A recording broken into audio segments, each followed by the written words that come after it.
Bos días. Ábrese a sesión. Xustificaron inasistencia o deputado Brais Ruanova Vilas Boas, que delega o seu voto na deputada Ana Pontón Mondelo, portavoz do Grupo Parlamentario do Bloque Nacionalista Galego, todo elo conforme ao artigo 84.3 do regulamento, e xustifican tamén inasistencia doña Patricia Iglesias e don Iago Suárez Fernández. E sin máis entramos na orden do día. O punto primeiro é informe anual do Valedor do Pobo correspondente ao ano 2024. Todo elo se fai en aplicación da norma terceira das reguladoras das relacións entre o Parlamento e o Valedor do Pobo, aprobadas pola Mesa o 28 de maio de 1991. O debate ante o pleno do informe anual axustarase ao seguinte procedimento. A valedora exporá un resumo do informe debatido ante a Comisión de Peticións o pasado 21 de novembro. O seu remate, a valedora abandonará o salón de sesións e as deputadas e os deputados iniciarán as súas deliberacións. Seguindo a orden de actuación prevista no artigo 80.1 do regulamento, as representantes ou representantes de cada grupo parlamentario poderán intervir por un tempo máximo de 10 minutos cada un para fixar a súa posición respecto do informe presentado. Co motivo deste debate non poderán presentarse propostas de resolución dado o seu carácter informativo sen prexuízo de posteriores iniciativas regulamentarias. E para elo, voulle dar a palabra á valedora e pregolle a vicepresidenta primeira teña ben acompañala hasta esta tribuna.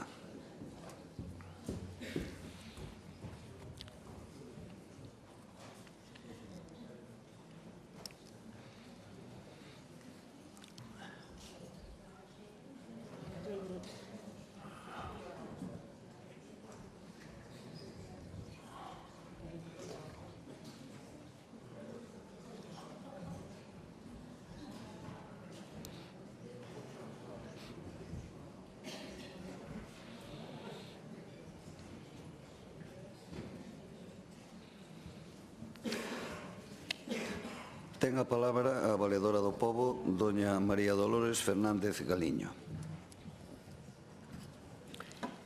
Bo día, presidente do Parlamento, membros da Mesa do Parlamento, diputadas e diputados.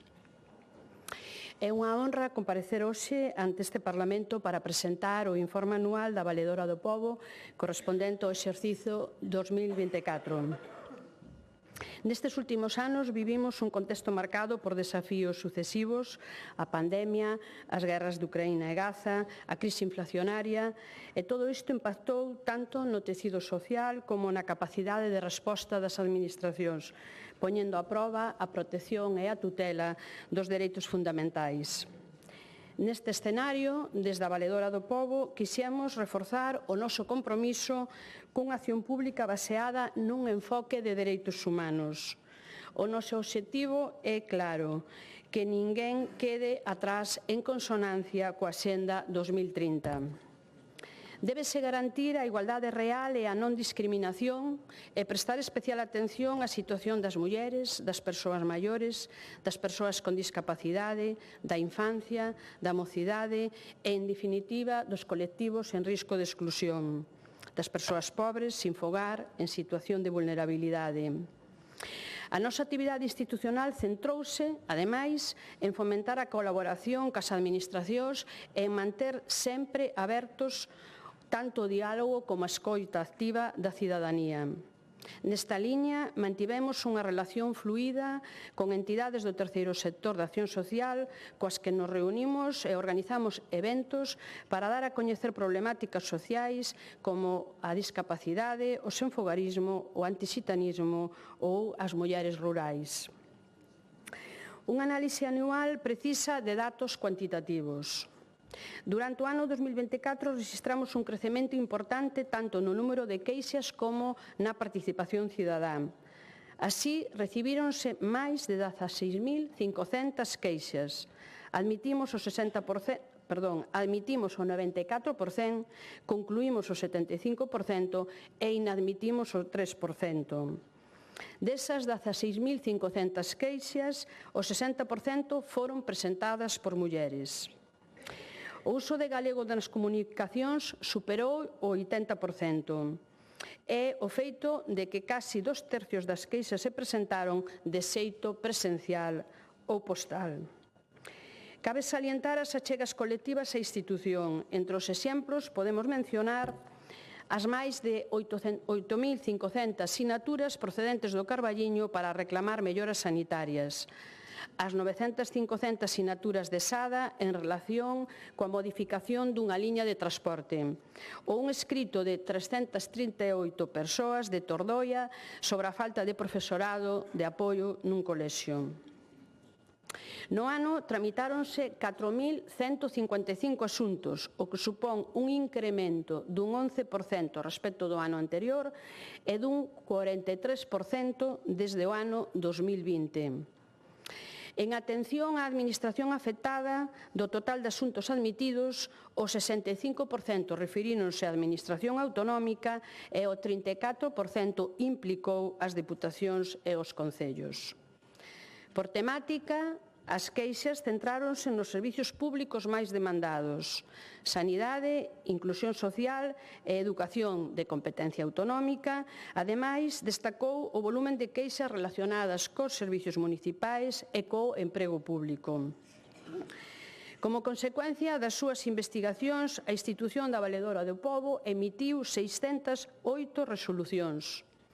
O 57% dirixíronse á administración autonómica, maioritariamente en relación cos servicios que comentamos, e o 42% remitíronselle ás diputacións e aos concellos.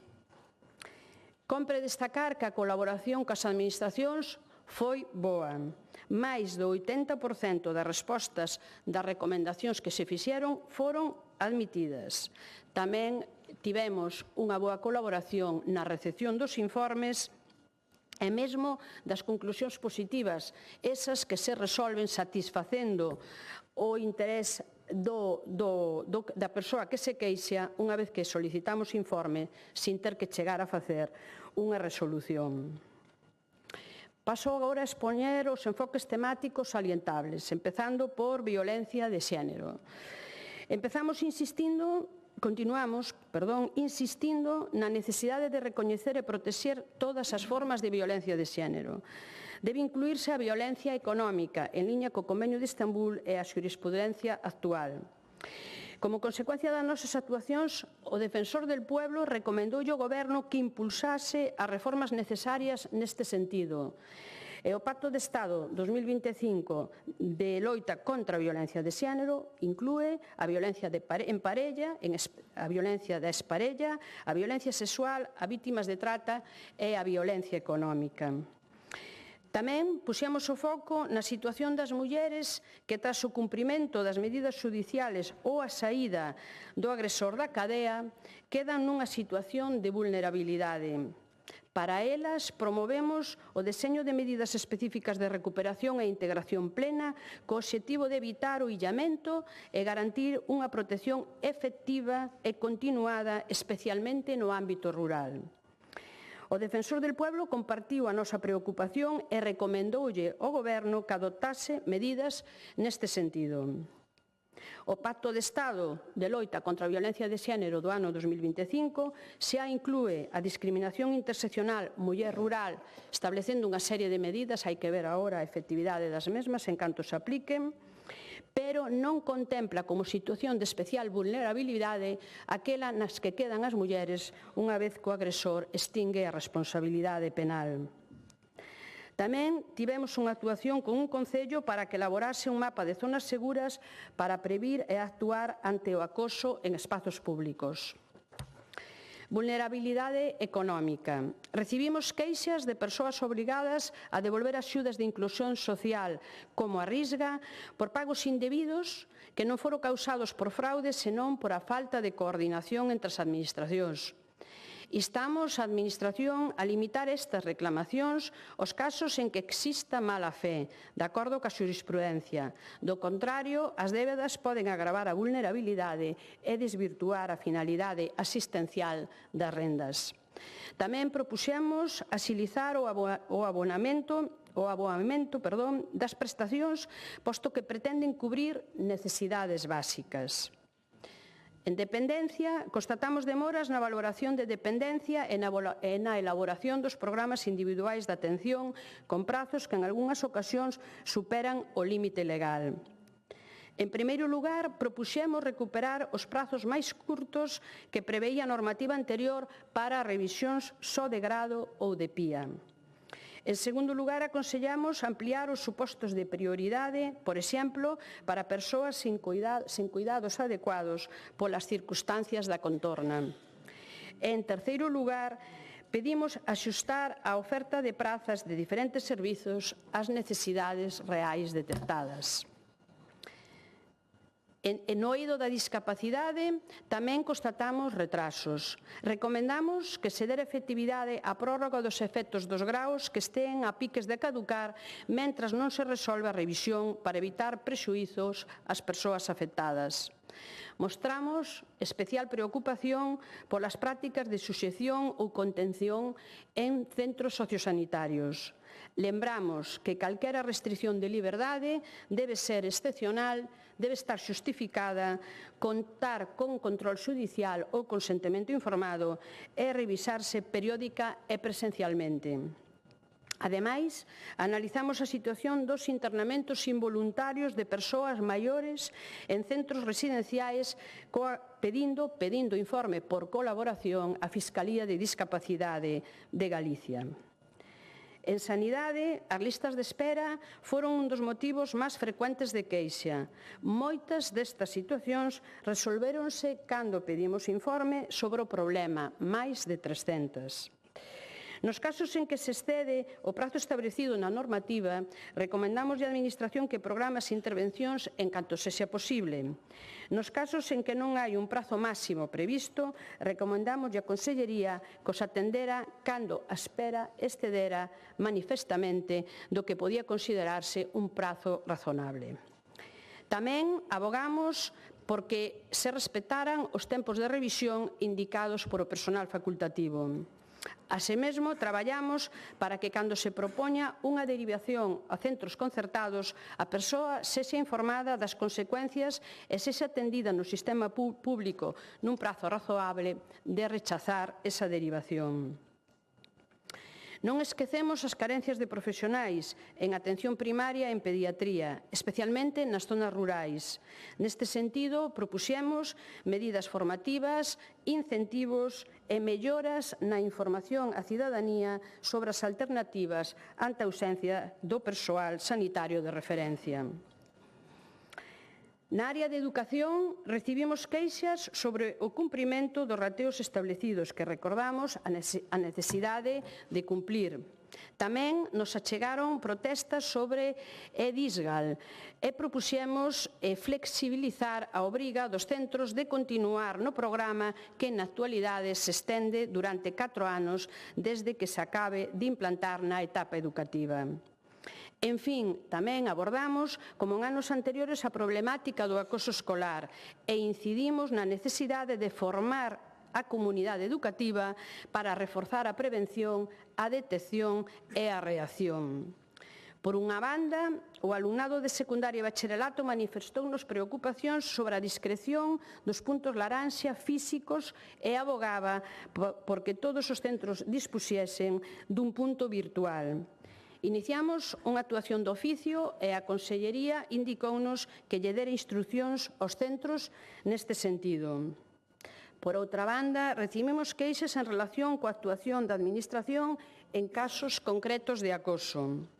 Nun deles, recomendamos á Consellería que cando se impoña un cambio de centro a finais do curso non permita solicitar praza nel para o curso seguinte. Noutro asunto, recomendamos á Consellería que escoite sempre a vítima antes de adoptar unha decisión sobre un posible caso de acoso, mesmo cando xa non estude no centro educativo. Tamén propuxemos a Consellería que se desculpase nun caso en que o centro non detectou o acoso ata que a persoa afectada tivo que cambiar de instituto, no xeito de unha xustiza restauradora ou reparativa. No tema de vivenda, mantivemos o acordo de colaboración co Instituto Galego de Vivenda e Solo para informar as persoas afectadas por desafiuzamentos sobre os programas aos que poden acceder. En 2024 recibimos un escrito dunha persoa, nai dun neno de 10 anos, que nos indicaba que ia ser desafiuzada da súa vivenda habitual. Coordinámonos co Instituto e cos servicios sociais para resolver esta situación. Aprazorse o desafiuzamento e o Instituto concedeulle unha axuda para o alugamento. Tamén instamos ao Instituto para que resolvese as solicitudes de axudas para alugamento. A Administración indicounos que recibira un volumen elevado de peticións e resolveu todos os casos que deron lugar ás queixas. Relacións ca Administración. Unha boa parte das queixas proceden do silencio administrativo ou demoras para resolver procedementos. Instamos que se cumpran os prazos e se reforcen os servizos onde haxa colapsos. Tamén abogamos por informar de forma transparente sobre o estado dos procedementos. Isto levou á implantación dunha nova aplicación informática no Instituto Galego de Consumo e da Competencia. Finalmente, abogamos para que se mellore a atención cidadá, especialmente das persoas maiores. En concreto, recomendamos separar fisicamente as escolas para as persoas con e sen cita, de xeito que ambas as dúas sexan atendidas. Quero pechar esta exposición centrando a atención nun desafío tan novo como trascendental e descoñecido, o impacto da intelixencia artificial sobre os dereitos fundamentais. O tempo que aí abre oportunidades incuestionables tamén incrementa os riscos sobre a privacidade, a igualdade de trato e incluso sobre a formación da opinión pública. Primeiro, a protección dos datos persoais pode verse comprometida se se usan informacións sen consentimento ou sen control efectivo do seu uso. En segundo lugar, os algoritmos e os nesgos nos datos teñen potencial para perpetuar ou agravar discriminacións existentes, especialmente de xénero, raza ou condición social. En terceiro lugar, a IA pode condicionar o dereito á información veraz diante da proliferación de ultrafalsificacións que xa supoñen riscos serios para a intimidade, a propia imaxe e a integridade dos procesos democráticos. E, por último, avánzase en tecnoloxías que afectan a esfera da liberdade individual, como o recoñecemento facial ou sistemas de manipulación cognitiva, polo que emerxen xa propostas de protección dos chamados neurodereitos, que ofrecen unha nova fronteira de defensa xurídica. A tecnoloxía nunca pode ser unha excusa para vulnerar dereitos, senón unha ferramenta ao servicio da igualdade e da dignidade das persoas. Canto máis intelixencia artificial, máis dereitos humanos. E conclúo como comisionada deste Parlamento, quedando a disposición do mesmo e tamén recoñecendo e agradecendo ao equipo que traballa na Valedora do Pobo por a dedicación e a profesionalidade con que abordan as súas labores e tamén poñendo en valor outra vez máis o programa de bolsas para a integración de persoas con diversa capacidade funcional. Moitas grazas. Hasta logo. Gracias, Valedora.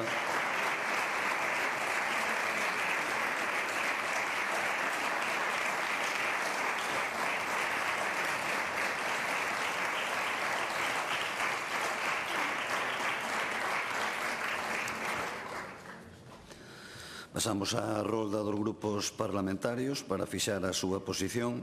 Grupo Parlamentario Mixto, señor Ojea.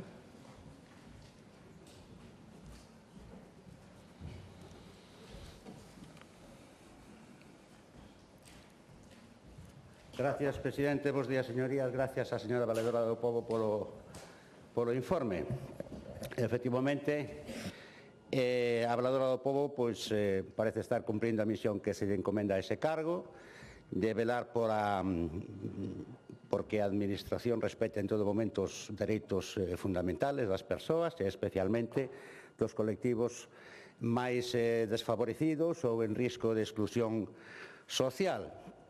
Nombrou diferentes exemplos da actividade que están realizando en relación coa esa defensa de dereitos humanos das persoas, sobre todo, efectivamente, cando se enfrentan á burocracia e cando se enfrentan ás administracións. Interesante reflexión que fixo acerca dos novos riscos que supón a inteligencia artificial e as novas tecnoloxías a hora de poder agredir ou de poder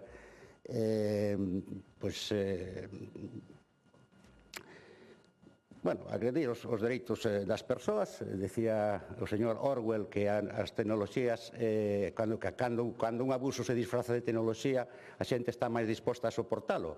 Eso é unha reflexión que efectivamente me volveu ver a cabeza despois do que dixo a señora Valedora, non?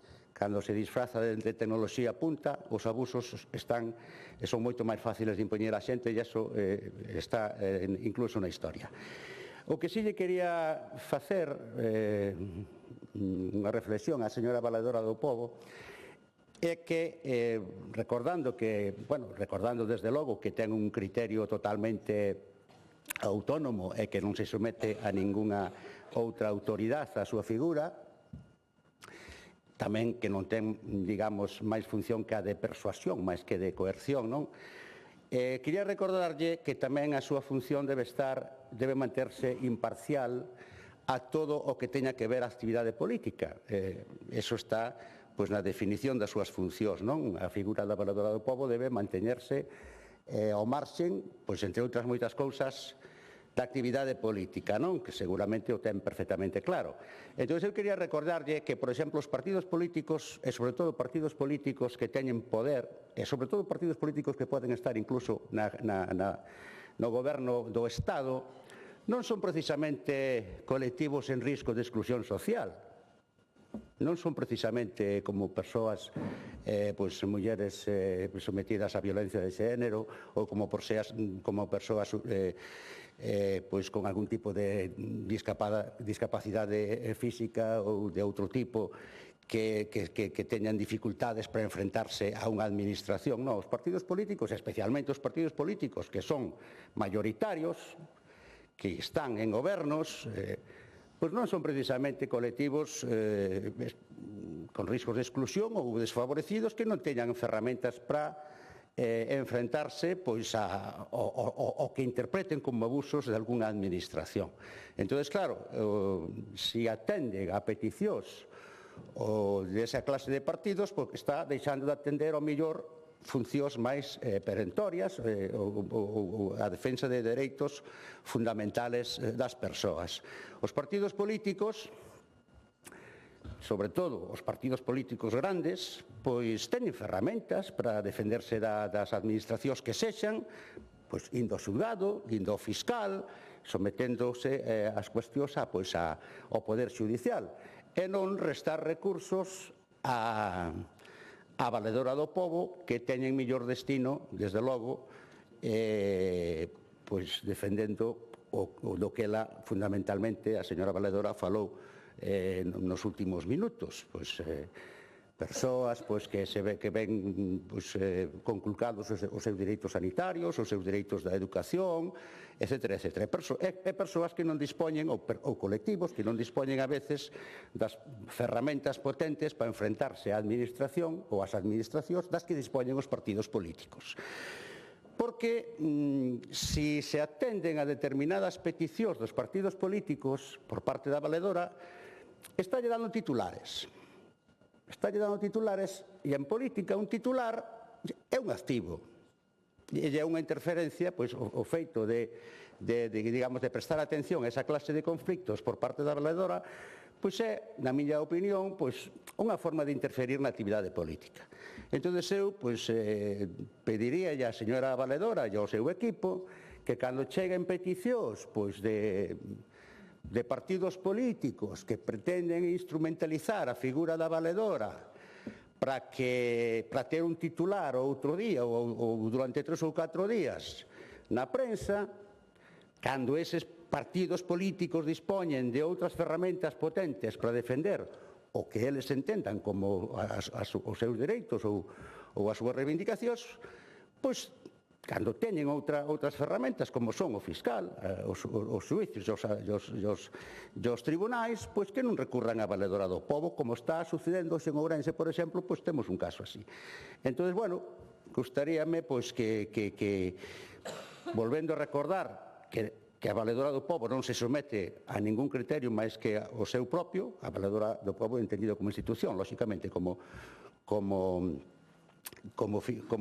figura pois, prevista no Estatuto de Autonomía e definida por unha lei.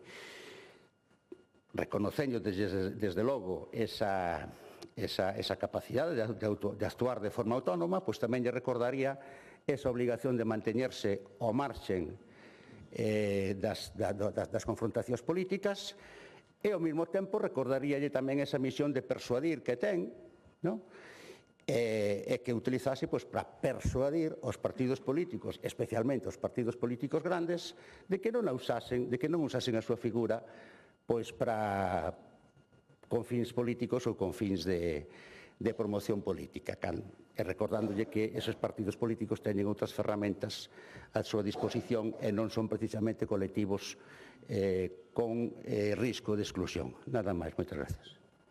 Gracias. Grupo Parlamentario Socialista, señora Castro.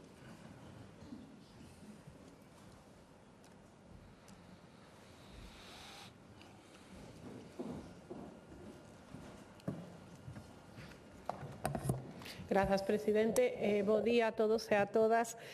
Bo día, valedora, e moitas grazas un ano máis por dar conta do traballo que desenvolven dende unha institución máis as dificultades as que se afronta, pois continúa a ser un referente na defensa dos dereitos da cidadanía.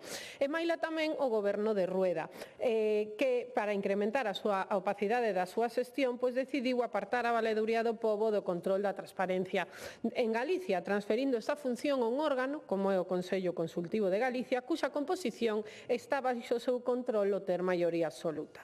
Dende o Partido Socialista entendemos e denunciamos esta decisión, entendemos que supón un atentado á independencia institucional e a rendición de contas e vulnera o espírito mesmo da normativa de transparencia, que atribúe á valeduría un papel como comisionado independente. Rueda leva máis de 3 anos gobernando, máis de 3 anos de xestión, nos que non dubidou en limitar o control da transparencia e manipular políticamente todos os organismos. Entre outros exemplos temos este que acabo de citar, pero tamén a modificación do IGE ou dos directores territoriais. Por iso, ante isto, necesitamos institucións que actúen con independencia, e a valeduría é un exemplo. Levan vostedes anos priorizando a protección das mulleres, das persoas máis vulnerables dende moitos aspectos. Este ano falaba vostede de introducir un elemento a inteligencia artificial para advertir dos riscos que pode supoñerse non se regula axeitadamente. Nos compartimos esta visión, os avances tecnolóxicos, por suposto que melloran a calidade de vida, permiten progresos médicos impensables hai uns anos, ou abren portas a tratamentos menos invasivos ou máis eficaces, pero sen marcos legais sólidos e sen respeto estricto aos dereitos fundamentais, o risco de traspasar os límites é evidente. E isto require gobernos responsables, con visión e con capacidade de planificación. E vostedes, Valedora, falou de institucións sólidas, eficaces e inclusivas, e nós compartimos esta necesidade e denunciamos que non todas as institucións galegas están á altura do que a cidadanía merece.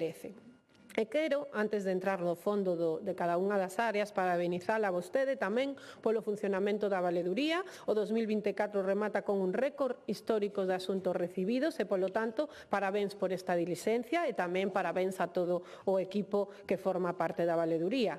E isto, pois, que reflicte? Pois, por unha banda, que hai unha maior confianza na institución que vostede representa. A cidadanía sabe que aquí vai topar escoita e rigor, cousas que non sempre atopa na Administración Autonómica, pero tamén non podemos deixar de advertir que isto tamén reflicte que medra o malestar da cidadanía co funcionamento das administracións públicas e isto negativo. E aquí a Xunta non pode mirar para outro lado, é imprescindible unha reflexión profunda e, sobre todo, cambios reais na forma de gobernar. E se entramos por áreas, falamos, como non, de sanidade. Sanidade é o fracaso máis evidente das políticas da Xunta de Galicia. Un ano máis, a sanidade lidera por goleadas queixas, o 52% do total. Mentres a Xunta e o Partido Popular seguen repetindo que todo funciona estupendamente e que somos referencia, pois a cidadanía non opina o mesmo. E tampouco os profesionais que levan moito tempo demandando os seus dereitos e non aguantan máis. A distancia entre o discurso triunfalista da Xunta e a realidade é abismal e isto se reflicte en todas as queixas. Se recollen reclamacións sobre listas de espera inasumibles, incumprimento reiterado dos tempos máximos, retrasos en consultas e probas diagnósticas que afectan directamente a saúde da xente, tanto en rehabilitación, oftalmoloxía, traumatoloxía, tax, resonancia, e se podería seguir así porque a lista é interminable. E por riba, a derivación forzosa a privada, que o conselleiro sempre nega, pero que é unha realidade. Isto non é unha liberdade de elección, é un chantaxe sanitario. E a valedora é clara nas súas conclusións. Compre garantir tempos razoables, ofrecer solucións a curto, medio e longo prazo e apostar de verdade por unha sanidade pública, non desmantelala. A falta de médicos e pediatras é esencialmente máis importante, cobra especial relevancia no rural, segue sen solución, máis as reclamacións colectivas en comarcas como a de Carballiño, Chantada ou a zona da Mariña. A Xunta leva anos mirando para outro lado. Política social, pois, é a segunda gran fenda, sen visión nin compromiso. A política social concentra o 19,3% das queixas. Falamos dun sector clave para o estado do benestar, que a Xunta leva anos convertendo en parches, bonos e fotos, sen planificación, sen aposta polo servizo público e sen compromiso coa igualdade real. As entidades sociais fan malabares para manter servicios básicos e os concellos están asumindo competencias que a Xunta debería garantir, e falo, por exemplo, da xestión do SAF. As señorías do Partido Popular é unha vergoña e era para que todos os concellos, incluídos os do Partido Popular, se puxeran en folga e cruzaran de brazos porque están nos afogar económicamente. E vostedes, de forma capciosa, o único que din é que ofertan máis horas, cando saben que é inasumible para todos os concellos poder coller máis horas co sistema de confinanciamento que teñen na actualidade. É porque estamos a falar, como dicía, de persoas e do dereito a unha atención digna e os concellos son responsables e non merecían un plantón generalizado. E tamén o abandono evidente das persoas con discapacidade que están a ser asistidas únicamente por asociacións do terceiro sector. Están vostedes tamén sometendo as mesmas un endebedamento terrible por non actualizar as achegas da forma que corresponden.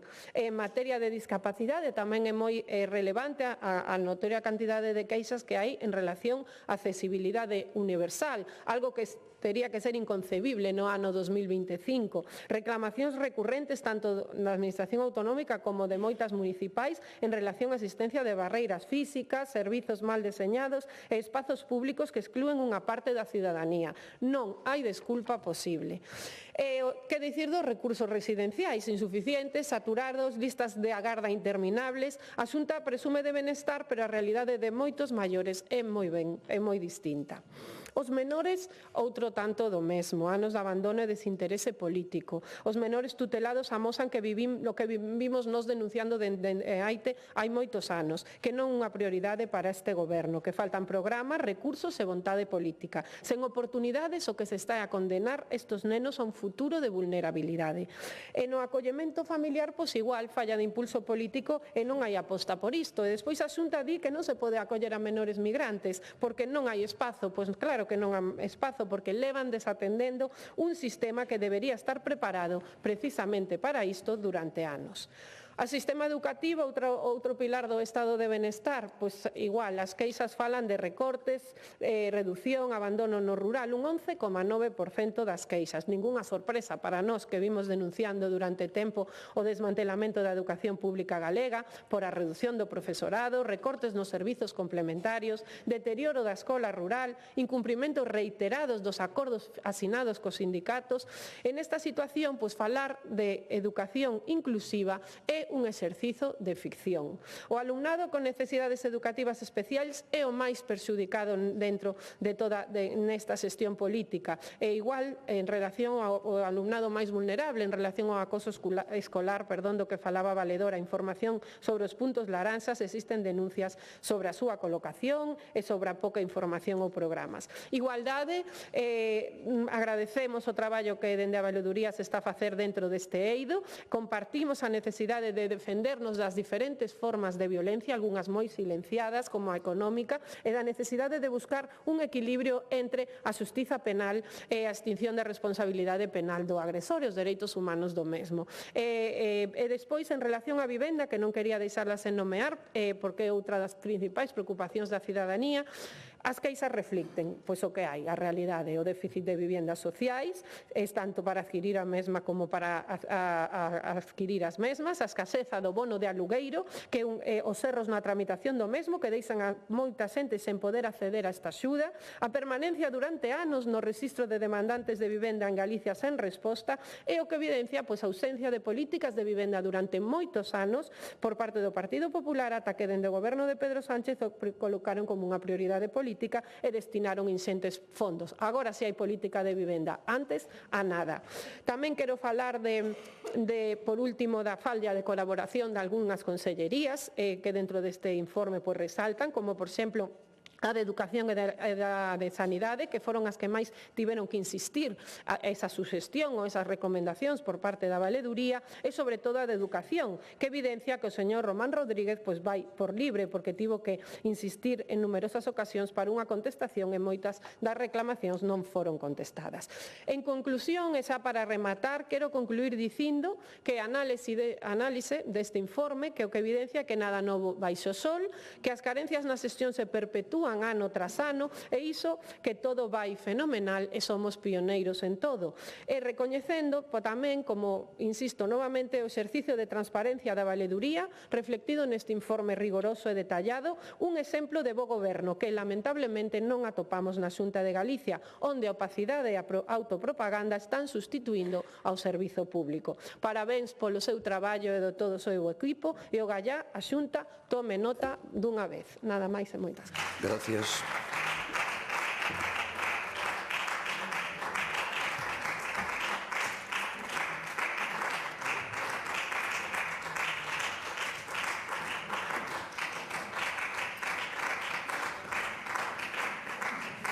Grupo Parlamentario do Bloque Nacionalista Galego, señor Insua.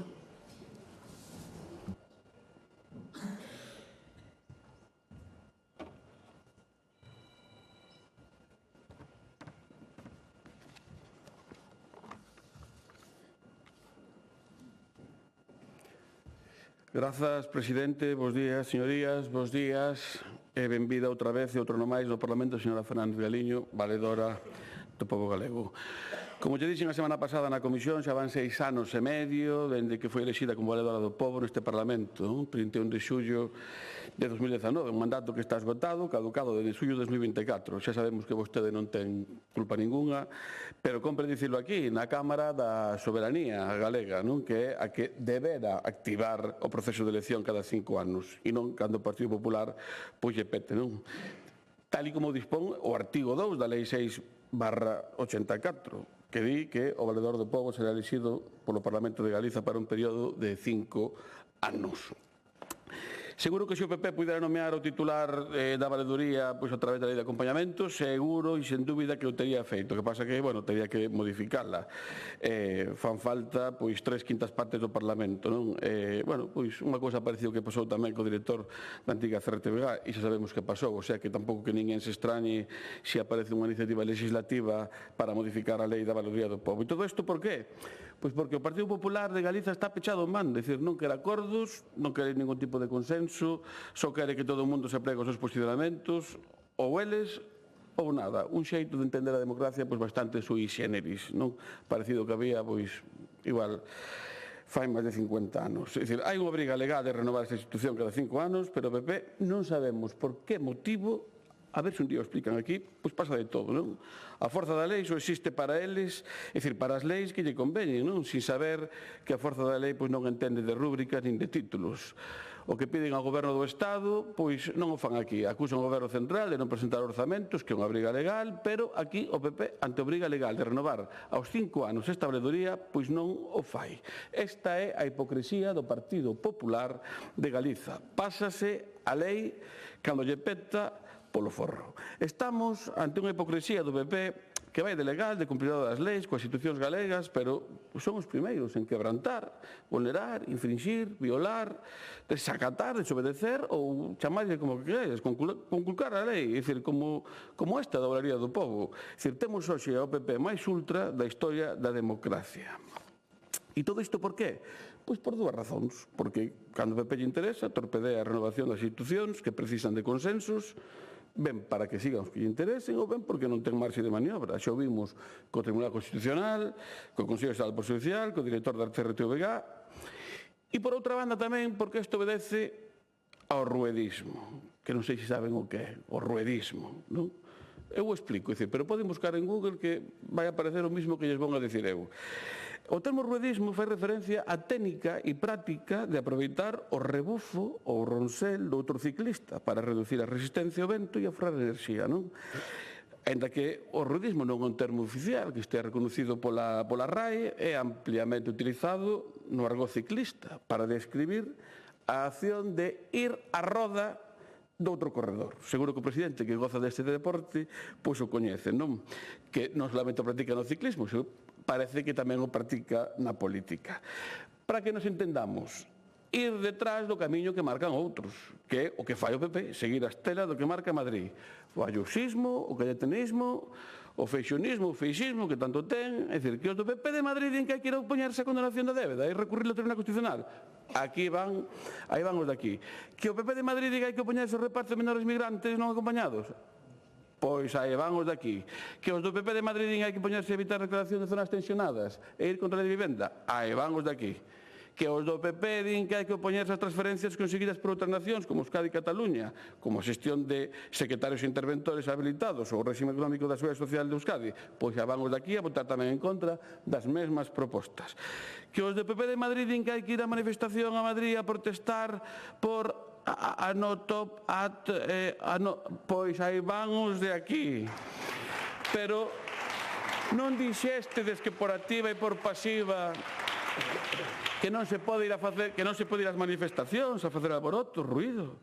Non sei, parece que estades desesperados por xerar malestar no Estado español, porque esta é a estrategia tradicional do PP, manifestacións e ruído.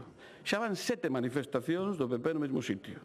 Non sei, no PP tedes unha actitude de negación permanente centrada en decir que todo vai mal en Madrid, crear crispación e transmitir a idea de que nada funciona. Non? E ali van os do PP de Galiza a servir os intereses políticos do PP máis rancio de España, a coller as pancartas e a algarada con bandeiras rosigualdas e desa crear tensión como estrategia política, en vez de traballar e gobernar o noso povo, que está paralizado, non tedes ideas, nin proxectos, nin temas interesantes que levar ao Consello da Xunta, que cada vez, a verdade, que son máis significantes. É dicir, un domingo máis a madrugar e a respirar aire puro no refugio climático da metrópole. Sí, por certo, que hemos pagado autobús?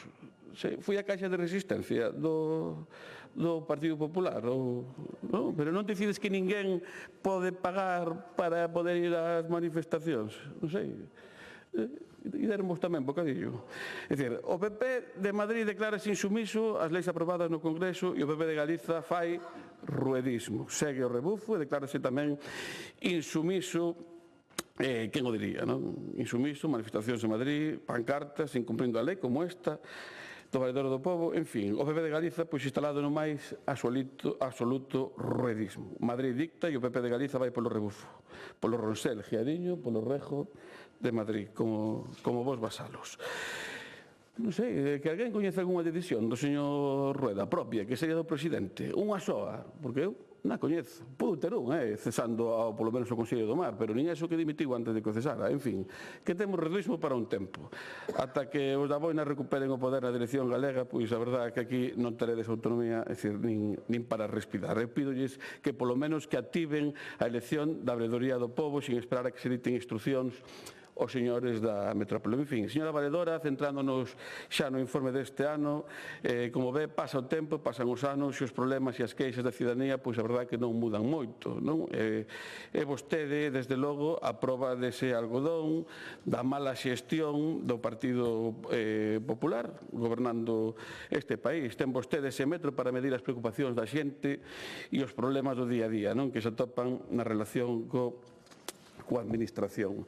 Comentaba na comisión pasada que non era fácil facer unha valoración en 10 minutos de todo o informe do ano 2024, tendo en conta que estamos ante un documento que desde logo engloba toda a actividade desenvolvida pola Valadoría, no tocante a todas as administracións coas que se relacionan, non? E todas as materias. Por tanto, non podemos tampouco pararnos a valorar cada unha das áreas do documento, sendo para nós todas igual de importantes, non? Mas o tempo nos limita e nos temos que ceñir algunhas cousas. En primeiro lugar, máis das estadísticas comparativas con anos anteriores, pois é de destacar pois o volume, non, dos asuntos e queixas que tuveron entrada. O primeiro asunto, pois o da sanidade, con 1086 queixas, o 26,14% do total, aumentou aínda un 4% as queixas en listas de espera. En sanidade, retraso nas valoracións,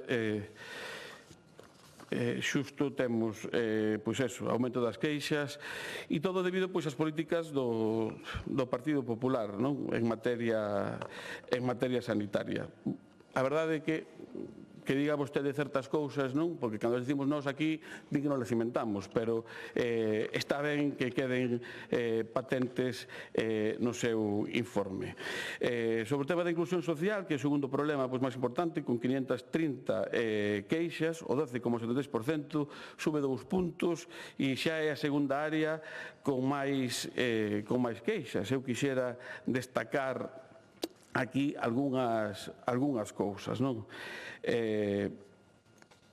Retrasos na valoración da discapacidade. É dicir, isto o saco do informe. Os días de espera para valoración de discapacidade seguen sendo superiores ao previsto no prazo de 3 meses. Se hai un prazo de 3 meses e resulta que na Coruña se tardan 422 días, e Lugo 675, casi 2 anos. Ourense 452, Pontevedra 690 días, case 2 anos, cando o plazo é de 3 meses. Santiago 356 e en Vigo 426. Retrasos na valoración da dependencia e na aprobación de programas. Isto o poden ver no informe. O prazo para resolver son de 6 meses. Na Coruña 442 días, 14 meses. En Lugo 386, 13 meses. En Ourense 456 días, 15 meses. E en Vigo 288 días, 9 meses. E despois vostedes din que todo vai ben e que fan o máximo posible. Pois entonces non sei a que se debe. Listas da garda tamén para residencias, é tremendo.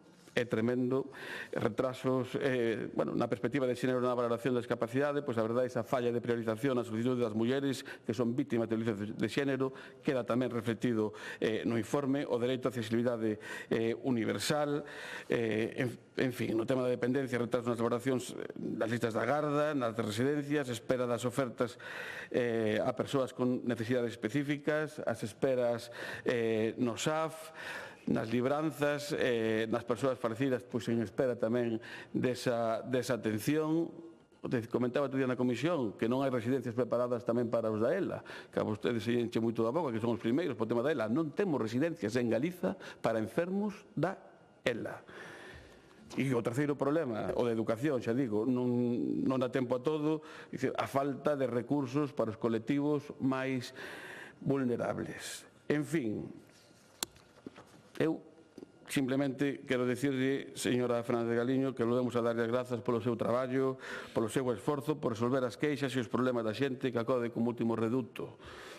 a esta institución que ostenta, sobre todo esa xente que se atopa nunha situación de vulnerabilidade, non? A xente máis indefensa da sociedade polas situacións particulares que teñen, non? Entón, moitas grazas polo seu bo facer. Señorías do Partido Popular, volvo a repetirlle, sexan formais e cumpran ademais coa lei que regula esta institución, cando menos escoiten as suxestións e recomendacións da verdade do povo e, polo menos, no tocante á sanidade, os servicios sociais, fágalle, se remata o presidente, algo de caso a que vostedes mesmos avalaron no cargo, non? E cambien dunha vez e fagan políticas para a xente en vez de facer políticas contra a xente e contra o noso povo. Moitas grazas. Gracias.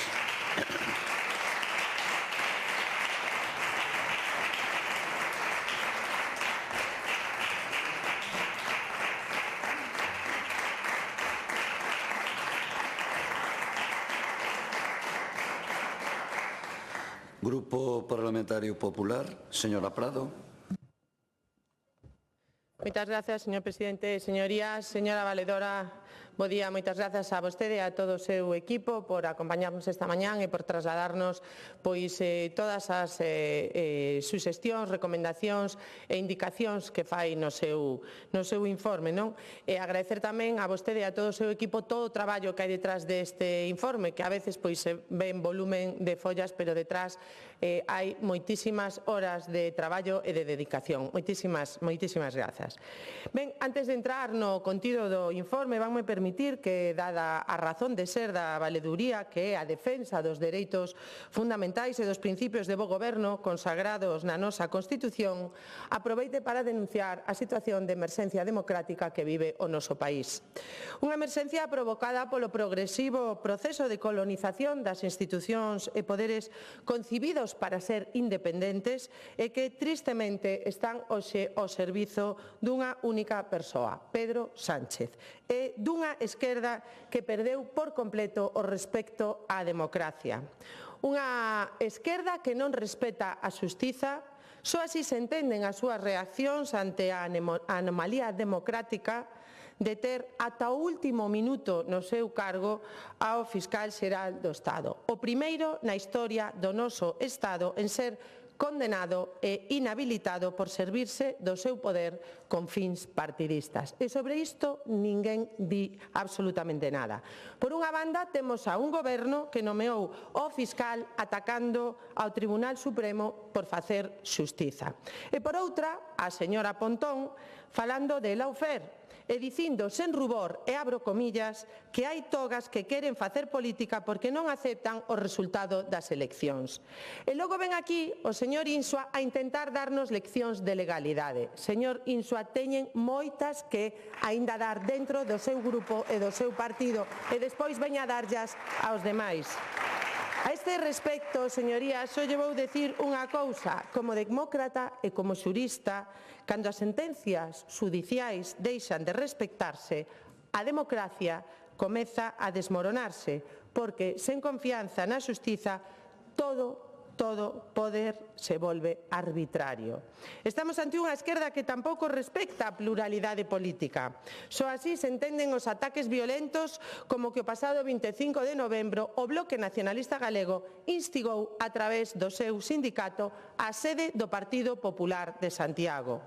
É tan escandaloso como lamentable que precisamente nun día como o 25 de novembro para a eliminación da violencia contra a muller, que ten que ser de unidade, o BNG decidira unha vez máis optar pola confrontación, pola polarización, pola división e pola violencia. Xa que esta vez foron máis alá, chegando ata o punto de exercer coaccións, intimidacións e recorrer a violencia verbal contra traballadoras do Partido Popular de Santiago e mesmo contra xornalistas. Señorías, violencia enxendra violencia. O peor é que non o condenan porque, no fondo, o BNG considera que hai mulleres de primeira e de segunda e que as do PP merecimos iso, pero xa lles digo que nós, como Rosalía de Castro, nin caladas nin sumisas. Dito isto, entrando no propio informe, vemos que as cuestións que máis espazo ocupan son as relacionadas coa sanidade e coa inclusión social, algo que é lóxico porque son dúas das principais preocupacións da cidadanía. Preocupacións que, por sorte, tamén comparte o Goberno galego e que se traducen nun traballo constante pola mellora dos servizos. Porque, por exemplo, no que se refire ás listas de espera sanitaria, e aínda que evidentemente sempre hai marxe de mellora, hai que poñer en valor que sexamos a segunda comunidade na que os pacientes teñen que esperar menos días para unha consulta. Por exemplo, para unha primeira consulta co especialista, os galegos esperamos 39 días menos que o resto de españois. Do mesmo xeito, pido respeto, como eu respetei aos seus compañeiros cando falaron. Deso vai a democracia. Primeiro falan uns e despois falan outros. Do mesmo xeito, somos tamén a cuarta comunidade na que os pacientes teñen que esperar menos días para unha cirurxía. En concreto, preto de 50 días menos de espera respecto ao resto de España, onde a media hai que esperar case 4 meses. Eu entendo que son datos que non lle gustan, pero son os datos reais de Galicia. Uns datos que, como digo, podían ser mellores, pero para iso, por moito que cada vez a Xunta invista máis recursos en sanidade, señorías, faltanos un recurso fundamental, os médicos especialistas. Un problema que, como todos vostedes saben, é común en toda España, ademais a todas as comunidades autónomas, goberne quen goberne e a todos os niveis. Que lle digan ao ministro Marlasca que non é capaz de encontrar médicos para os cárceres, ou a ministra Mónica García, que tampouco é capaz de cubrir as prazas de Ceuta e Melilla. Por tanto, cando o PSOE e o BNG queiran falar de sanidade, falen primeiro co goberno que sustentan en Madrid e díganlle que dunha vez por todas poñan riba da mesa as solucións que levamos anos demandando dende todas as comunidades. En Galicia sí estamos a traballar e ofrecer solucións e a proba está en que a Xunta xa actuou para cumprir as recomendacións da valedora no que se refire a ofrecer incentivos entre os facultativos para cubrir as prazas desertas de difícil cobertura e cubrir de xeito voluntario as quendas de traballo vacantes. Por certo, co voto en contra do Partido Socialista e do Bloque Nacionalista Galego. E, señor Insua, seguindo o símil do ciclismo, que parece que lle gustou, non? Pois sabe que fai o BNG? Pois levan tempo facendo a goma. E sabe que significa facer a goma en ciclismo? Pois mire, engancharse ao líder do pelotón, pero vostedes amosan cada vez que lle faltan menos forza para seguilo. Tamén no eido da dependencia vemos que o Goberno galego xa vai camiño do que recolle o informe no que se refire á mellora dos tempos de valoración e o cumprimento de prazos. De feito, así se fai constar. Parece que o señor Insua esa páxina ou a saltou ou intencionadamente non quiso falar dela aquí, porque miren, aí está o plan de choque aprobado pola Xunta e que permitiu avanzar neste sentido, reducindo en 47 días o tempo de tramitación, alcanzando unha ratio de cobertura das prestacións de case o 99% e simplificando o proceso para o recoñecemento automático da discapacidade. Coincidirá comigo, señora valedora, en que o que non vai na liña das súas recomendacións é o recurso de inconstitucionalidade interposto polo Goberno de España contra este plan, xa que de saír adiante botaría por terra todos estes avances conseguidos. Un Goberno central que só pon a trancos porque o que é poñer cartos en riba da mesa, iso non. Estaría ben que as señorías do PSOE e do BNG, tan bravos aquí e tan mansiños en Madrid, pois fosen quen de reclamar, como fai a Xunta, os case 3.000 millóns de euros que nos adebeda en materia de dependencia. E se os tiveramos, señorías, señora Castro, eu me comprometo, como secretaria xeral do Partido Popular de Galicia, a que todos os concellos do Partido Popular xunto cos do Partido Socialista, xa que vostede veu aquí a decir que fósemos todos unidos, fósemos a Madrid a pedirlle ao señor Sánchez que nos dé eses 3.000 millóns de euros que adebeda para a dependencia, porque con iso resolveríamos o problema do SAF. E tamén, señora Castro, prazas de residencias, pero claro, Si o Goberno de España non pon o 50% que ten que poñer conforme lle obriga a lei da dependencia, pois dificilmente se pode cumprir. Explíquenlle aos seus alcaldes e aos seus portavoces que isto é a deuda que ten o Goberno de España con Galicia.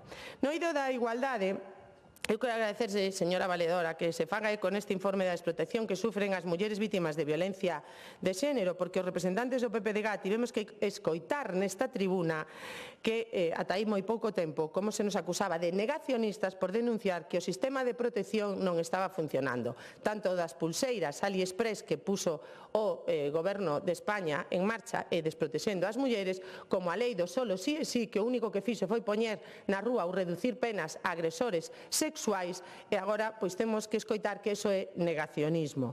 Fallos das pulseras que vostede tamén recolle, que provoca a desprotección que sofren estas mulleres unha vez que teñen eses dispositivos, non? E tamén as disfuncións das valoracións de risco, que vimos como moitas mulleres pois, que tiñan no sistema de Biogen foron asasinadas a pesar de estar nese sistema que non as protexeu.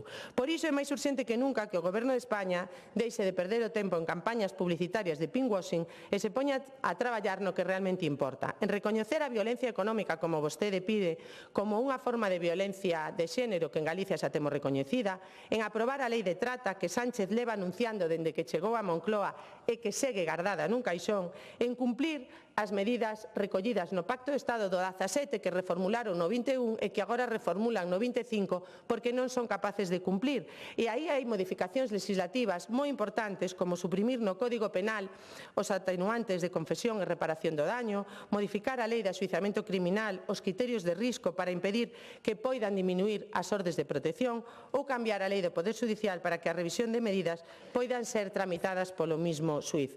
Cando vostedes, señorías do BNG e do PSOE, sexan capaces de reclamar todo isto, estarán validados para falar de violencia de xénero. Mentras tanto, seguirán sendo cómplices do goberno que máis atentou contra os dereitos das mulleres neste país. Dito isto, xa para rematar, señorías, como dicía ao principio, nós si tomamos boa nota das preocupacións dos galegos e das galegas e das recomendacións da Valedora. Pero penso que tamén estaría ben que fixesen isto pois ali onde gobernan vostedes. Estaría ben que o fixese a alcaldesa independentista de Santiago, un dos concellos do que máis queixas recibiu a Valedora e a que máis veces tivo que insistir para que colaborase ou enviase información requerida. Está ben que o fixese o presidente socialista da Deputación de Lugo, ao que se lle tivo que recordar que non pode prohibir aos deputados da oposición acceder ás dependencias provinciais.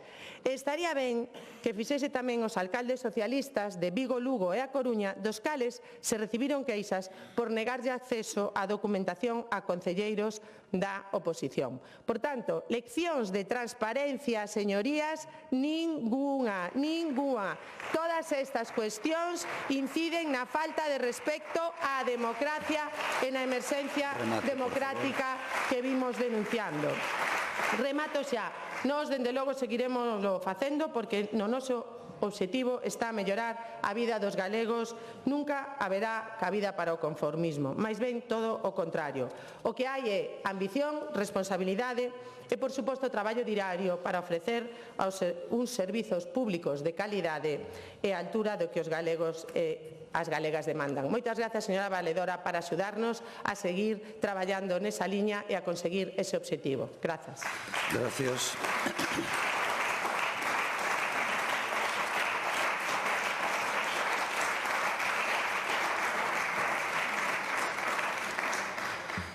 Antes de pasar ao segundo punto da orden do día, permítame que salude aos alumnos de cuarto de ESO do Centro Sofía Casanova de Ferrol, que hoxe visitan o Parlamento. Benvidos ao Parlamento e tamén a quen nos acompaña hoxe na tribuna. E continuamos xa co orden do día, texto legislativo Neste caso, debate e votación do ditame emitido pola Comisión Primeira Institucional de Administración Xeral, Xusticia e Interior sobre a proposición de lei de modificación da Lei 3/2012 do 2 de abril do Deporte de Galicia. Manteñas as emendas do Grupo Parlamentario Socialista e do Grupo Parlamentario do Bloque Nacionalista Galego, e para a presentación do ditame da Comisión ten a palabra o presidente da Comisión Primeira, don Julio García Comesaña.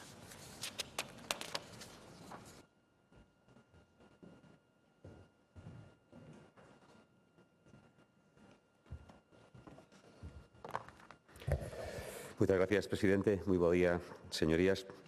Esta proposición de lei do Grupo Parlamentario Popular tivo entrada no rexistro do Parlamento o día 17 de xuño de 2025, co número de rexistro 27.520. A proposición de lei foi tomada en consideración na sesión plenaria deste Parlamento o día 23 de setembro do ano 2025.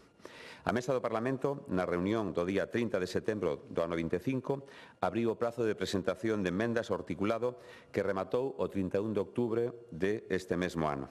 Así mesmo, oída a Xunta de Portavoces, acordouse a súa tramitación pola Comisión Primeira Institucional de Administración Xeral, Xusticia e Interior. As emendas ao articulado presentadas, que foron cualificadas pola Mesa da Comisión na sesión do 7 de novembro de 2025, foron 19. 8 do Grupo Parlamentario Socialista, 6 do Grupo Parlamentario do Bloque Nacionalista Galego e 5 do Grupo Parlamentario Popular de Galicia. A Comisión Primeira Institucional da Administración Xeral, Xusticia e Interior, na sesión do día 7 de novembro de 2025, designou aos ponentes seguintes: do Grupo Parlamentario Popular de Galicia, don Roberto Rodríguez Martínez, titular, e José Alberto Pazos Couñago como suplente. Do Grupo Parlamentario do Bloque Nacionalista Galego, Iago Suárez Fernández, titular, e Iago Tabarés Pérez Piñeiro como suplente. Do Grupo Parlamentario Socialista de Galicia, dona Paloma Castro Rei, titular, e Patricia Iglesias Rei, suplente. E do Grupo Parlamentario Mixto, don Armando Ojea Bouzo como titular. A sesión constitutiva da ponencia tivo lugar o día 10 de novembro, coa miña presencia como presidente da Comisión Primeira e coa asistencia dos ponentes titulares Roberto Rodríguez Martínez, Iago Suárez Fernández e Armando Ojea Bouzo e, neste caso, a ponente suplente, doña Patricia Iglesias Rei. Na seguinte reunión, do día 12 de novembro de 2025, coa asistencia dos e das ponentes titulares, analizaron o texto articulado, o xeto desta proposición de lei e as emendas presentadas e formuláronse propostas de transacción.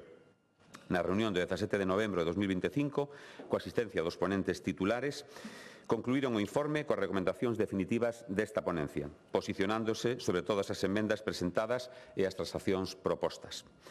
O informe da ponencia, que foi obxecto de debate e aprobación na sesión da Comisión Primeira do pasado día 21 de novembro, recolléronse no dictamen todas as recomendacións feitas pola ponencia no seu informe. Ata aquí, un resumo sucinto da tramitación parlamentaria levada a cabo pola Comisión Primeira e que eu presido, correspondéndolle hoxe ao Pleno desta Cámara o seu pronunciamento e a súa definitiva aprobación, se procede. Mais nada e moitas gracias. Gracias. Rolda dos grupos parlamentarios. Grupo Parlamentario Mixto. Gracias. Grupo Parlamentario Socialista. Señora Castro.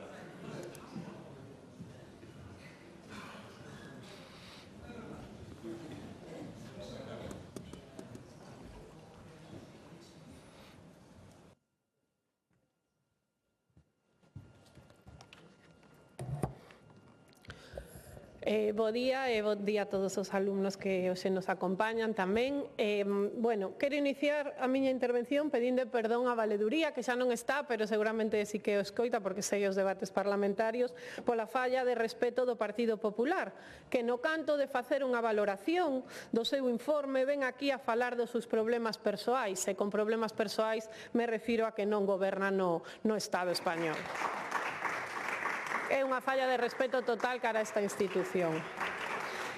En entrando xa en materia, pois quería falar desta tramitación desta lei, unha tramitación express sobre o que foi unha raquítica e puntual modificación da lei do deporte, e por fin chegamos ao seu debate final e presumiblemente pois a súa aprobación tamén en pleno. E teño que volver a insistir en que nos enfrontamos neste momento unha nova oportunidade perdida. Deixamos pasar outra oportunidade para que Galicia avance, agora no eido deportivo. Señorías do Partido Popular, dende que no ano 2012 aprobouse a lei vixente, vimos como mozos e mozas do noso país convertían os esforzos en medallas e os soños en realidade. Podo citar moitísimos, dende Ana Peleteiro, medallista olímpica en Tokio 2020, Adrián Ben, na piragüista Teresa Portela, que tras case 2 décadas de loita conseguiu finalmente a medalla olímpica, o meu veciño Jaime Duró, Javier Gómez Noya, no triatlón, que seguiu ampliando unha carreira que xa era lenda, Uxiba Buín, Marta Francés, demostraron que, como a chama do talento galego nunca deixa de medrar, ou no fútbol feminino, Verónica Boquete, que abriu portas, ou tamén Tere Villeira, que conseguiu que a selección española de fútbol fora campeona do mundo. Tamén o motociclista Jorge Prado, e como non citar a Melania Rodríguez, que aproveito para felicitar por lograr o ouro mundial de doble mini tram a principios deste mes de novembro, nun ano que persoalmente foi moi duro ademais. E podería seguir así, nomeando deportistas galegos, disciplina tras disciplina, taekwondo, baloncesto, motociclismo, deportes de auga, de terra. Galicia demostrou nestes 3 últimos anos que hai moito talento deportivo. Temos a materia prima, pero falta unha boa xestión e unha regulación axeitada. Primeiro, decía unha regulación axeitada porque necesitamos unha regulación actualizada. A lei do ano 2012 deixaba aspectos fundamentais condicionado ao desenvolvemento regulamentario e a día de hoxe, no 2025, aínda non se fixo. Por outra banda, compre tamén unha nova regulación ou modificación ampla da lei actual que permita adaptar aos tempos actuais a papel do deporte como evolucionou na sociedade. Temos unha lei estatal do ano 2022 que supuxo un avance notable. E nos, Galicia, con competencias en materia deportiva dende o ano 1981, pois non podemos quedar atrás. Necesitamos unha lei como a estatal, unha lei estatal que non só actualizou a normativa desfasada, senón que colocou no centro aquilo que realmente importa, que son as persoas, a igualdade e a integración da cidadanía no eido deportivo. Necesitamos en Galicia unha lei que entenda o deporte como unha realidade transversal, porque o deporte está presente na economía, no turismo, na educación, na saúde, nos medios de comunicación e, por suposto, no benestar social. O deporte cambiou profundamente na última década. Esta transformación fai imprescindible que mudemos tamén as reglas do xogo. É necesario recoller nesta nova lei unhas demandas históricas do sector deportivo. É necesario determinados aspectos que con esta modificación non se abordaron. E os cito. Avanzar no recoñecemento do deporte como un dereito esencial para toda a cidadanía. Iso significa que os poderes públicos teñan a obriga de garantir o acceso ao exercicio físico en condicións de igualdade, seguridade e dignidade. Segundo, unha nova lei que sexa unha aposta decidida por unha igualdade real, non só mediante principios xerais, senón mediante medidas concretas. Recoñecer, por exemplo, determinados dereitos de mulleres deportistas, embarazo, maternidade ou moitas reivindicacións históricas que levan anos mantendo. O impulso do deporte feminino. Non pode ser que as mulleres só sexamos o 23% das federadas. Somos o 52% da poboación, se facemos cálculos un pouco descompensado, non si? Pois ben, este impulso tamén ten que garantirse por lei para incorporar por mandato real o impulso mesmo e non só programas voluntarios, puntuais ou declaracións de intención, senón unha lei con obrigas, financiamento e conseguimento real. E por que é imprescindible? Pois porque senón as desigualdades entre mulleres e homes no eido deportivo manteránse década tras década. A lei tampouco establece hoxe ningún requisito para garantir infraestructuras deportivas dignas e seguras para mulleres e nenas. Todas as mulleres que practican deporte, que practicamos deporte, sabemos que hai moitas infraestructuras inadecuadas, vestiarios inadecuados ou directamente sen espacio para mulleres. Por lo tanto, necesitamos unha reforma legal porque ninguén pode estar discriminado se quere practicar un deporte. Tamén necesitamos medidas para visibilizar as mulleres nos medios, medios de comunicación e formación obrigatoria en igualdade para técnicos, árbitros ou directivas de clubes deportivos. Porque se non están na lei, pois quedan a vontade política do goberno, e iso pode ser a facelo ou desaparecer ou garantir ou non garantir estes dereitos. Por iso defendemos que a reforma debe incluir isto, medidas claras e criterios de avaliación e un observatorio que supervise o cumprimento desta normativa. Tamén necesitamos unha lei de deporte que garanta os dereitos do colectivo LGTB, eliminando calquera forma de discriminación e garantindo un deporte seguro, diverso e respetuoso coa identidade de cada quen, e que contemple unha regulación específica para o acceso ao deporte das persoas trans, que é unha realidade que ao final está ao arbitro de cada un das federacións e dos clubes, o que está a ocasionar moitos problemas. Outros piares importantísimos é o deporte inclusivo, entendido como aquela práctica que incorpora as persoas con discapacidade de maneira real e non simbólica. Hai que establecer mecanismos para integrar as modalidades de deporte adaptado nas federacións correspondentes, garantindo representación, voz e voto, e abrir as portas ás persoas con discapacidade, porque isto non só é bo para elas, senón que enriquece o deporte enteiro, facendo máis plural e máis xusto. E compre tamén, por outra banda, reforzar a cohesión territorial e social, especialmente en zonas rurais ou despoboadas. Non pode ser que unha persoa non teña os mesmos dereitos, o mesmo acceso ao eido deportivo según o territorio no que viva. Temos que o deporte é un encontro comunitario e garante, e iso ten que garantirse con instalacións axeitadas. E así, polo tanto, ten que evitarse, como dicía, discriminacións por razón do territorio. Moitos outros aspectos deberían actualizarse nesta lei, e que por iso digo que esta reforma foi moi pequena, foi unha oportunidade prohibida. E podo continuar dicindo outros aspectos como a participación da cidadanía na vida das entidades deportivas para facela máis plural e participativa, ou o respaldo ás federacións. As federacións realizan unha gran labor e son responsables dos éxitos dos nosos deportistas, porque levan apostando e apoiando os mesmos dende o seu inicio, dende o deporte base. E claro que nos defendemos que dentro das federacións exista unha xestión que cumpra principios como transparencia, bo goberno o control económico responsable, pero cremos que as súas propias regras xa pasan por garantir isto, e que non se pode criminalizar dende a administración autonómica, nin criminalizar, nin responsabilizar, nin sinalar como fixeron vostedes, señorías do Partido Popular. E o obxectivo non pode ser limitar, senón garantir unha xestión estable, profesional e orientada ao interés público, como veñen facendo dende a maioría das federacións. E ter unhas federacións fortes e abertas é un motor para que o deporte crezca con garantías. En actualidade, non é así, porque a realidade é outra. A realidade é que dende o goberno galego se fala do impulso ás federacións, pero as achegas económicas da Xunta de Galicia a federacións deportivas nin sequera alcanza o 12% dos seus ingresos totais. E iso que é? Pois que con cifras tan limitadas resulta imposible falar dun verdadeiro impulso ao deporte e dunha aposta decidida pola súa proxección. Dentro do que nos votamos de menos nesta modificación legal tamén está o respaldo ás persoas deportistas, e o respaldo ás persoas deportistas pasan tamén por un estatuto da persoa deportista, que defina claramente os dereitos e deberes, que recoñeza as particularidades das diferentes figuras, pois tanto as profesionais como as non profesionais, os deportistas ocasionais ou incluso os de alto nivel,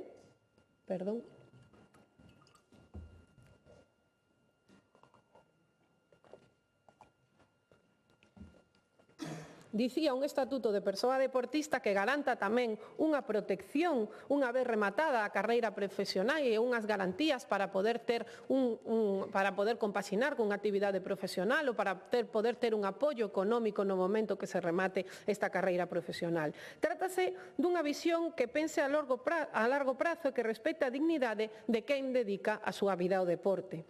E finalmente, unha modificación que realmente poña o foco no deporte como ferramenta de convivencia, de paz e de loita contra a intolerancia.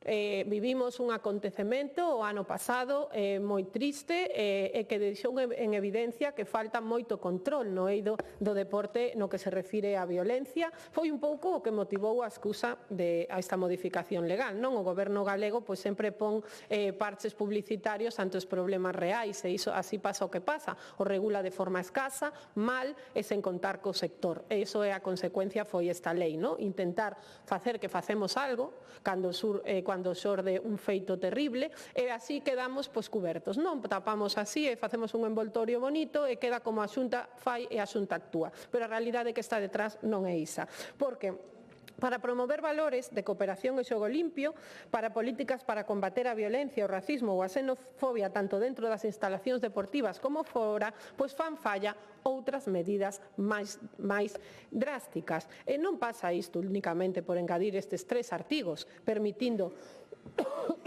en primeiro lugar que a Xunta se persoe como acusación particular nos procesos penais, cousa que eu creo que xa podía facer, non? Pola ser unha administración autonómica e ter a competencia no eido deportivo. Pero, bueno, non está mal que se garanta por lei, pero non ven a mudar moito a situación. Ni pasa por permitir a concorrencia de procesos, que ademais xa non só se podía vir facer, senón que ademais a regulación inicial non contemplaba tampouco todos os procesos, porque deixaba fora os disciplinarios.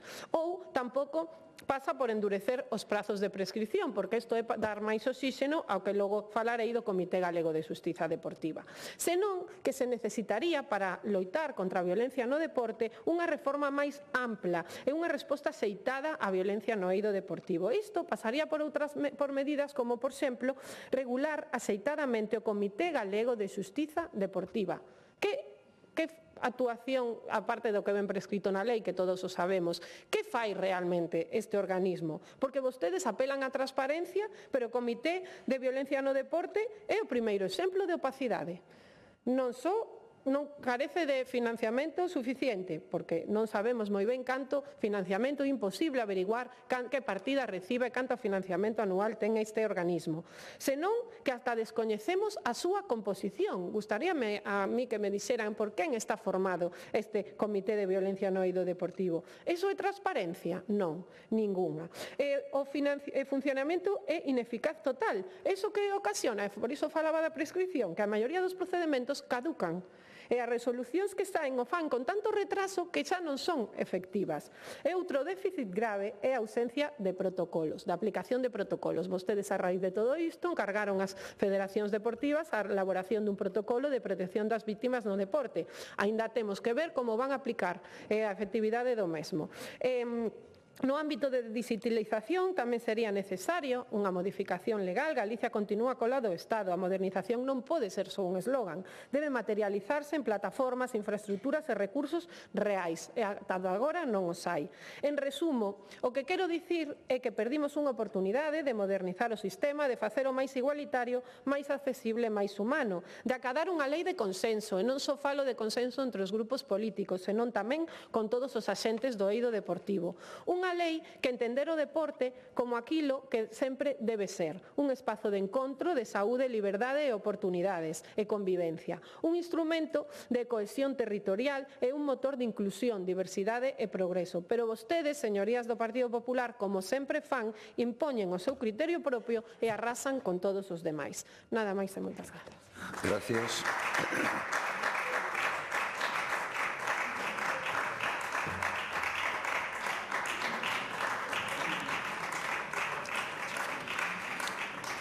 Grupo Parlamentario do Bloque Nacionalista Galego, señor Castro.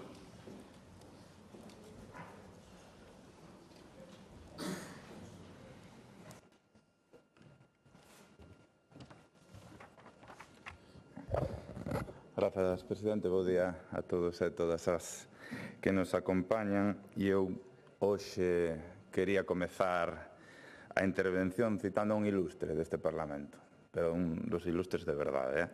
E vou me permitir mencionalo porque creo que as súas palabras definen perfectamente o que supón esta modificación legislativa e os efectos que a mesma pode ter.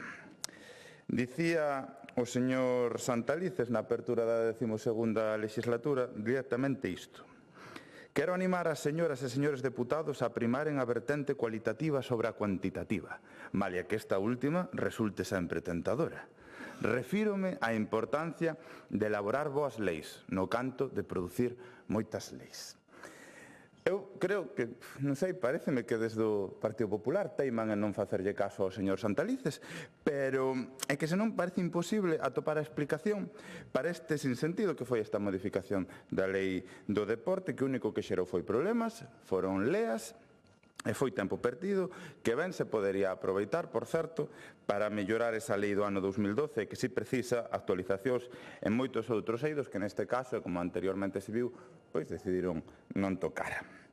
E isto que digo queda claro, e vese, eu creo que directamente, se ollamos ao elevado número de autoemendas que o propio Partido Popular tivo que incluir para un pouco remediar ese problema que eles mesmos fixeran, non?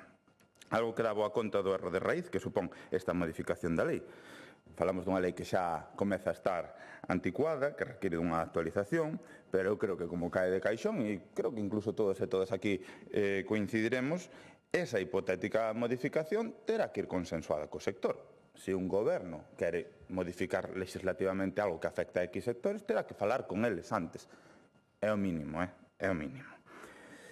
Mais concretamente, por poñelo xa máis descritivo, eu creo, e desde o BNG creemos, que un simple golpe na mesa do señor secretario xeral para o deporte non pode valer para comezar a legislar sen dialogar nada, porque non resolve nada, ao contrario, creou un problema que non existía e que agora, pois vostedes tiveron que resolver, só que neste caso deronse máis presa que para flexibilizar a moratoria do eucalipto, que aí chegaron un pouco tarde.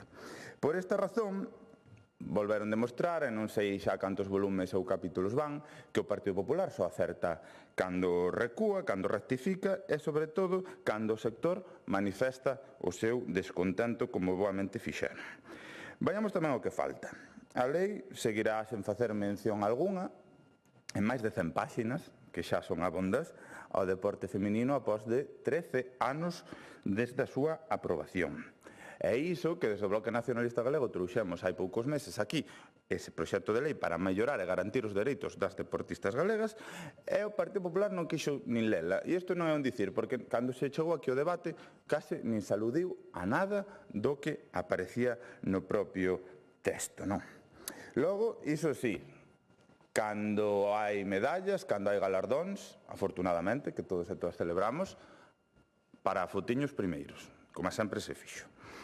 E debido a esta ausencia legislativa, no que respecta ao importante, e despois de incluir as autoemendas, o que nos queda é unha modificación tan pírrica, xa se dixo aquí os artigos afectados, tan pírrica, que de por sí xa é bastante cómico o tema, xa é bastante cómico, pero máis aínda se lle engadimos o factor de que isto tivese que tramitarse por urxencia. Que urxencia?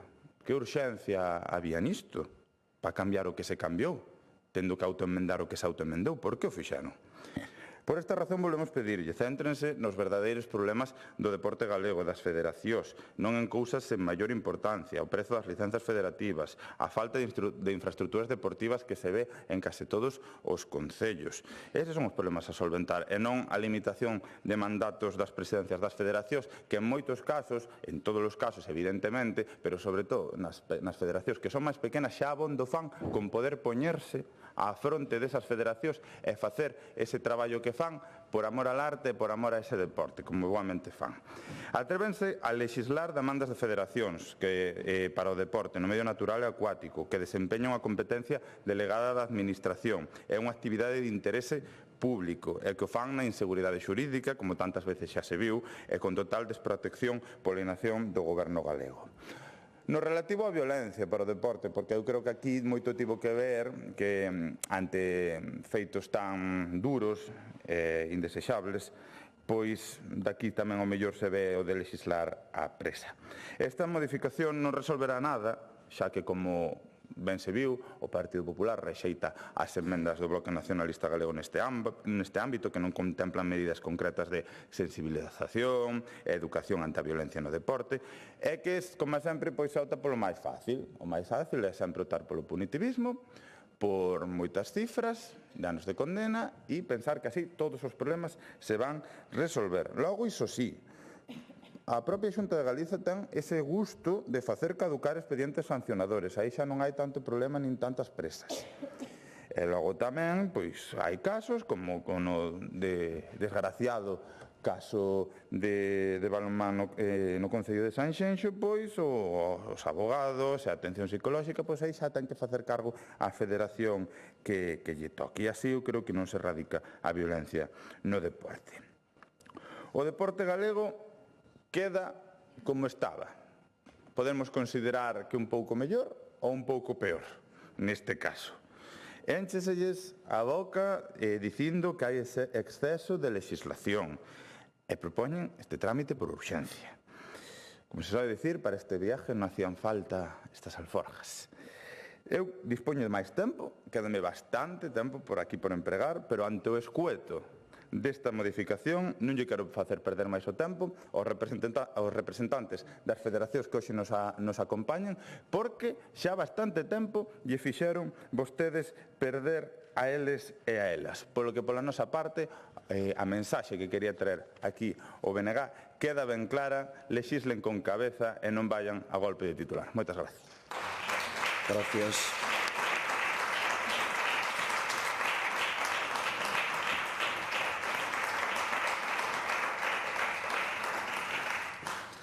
Podía decir ya que lo de gracias por ser un bo alumno e atender as recomendacións que se fan. Bueno, é unha brincadeira. Bueno, Grupo Parlamentario Popular, señor Rodríguez.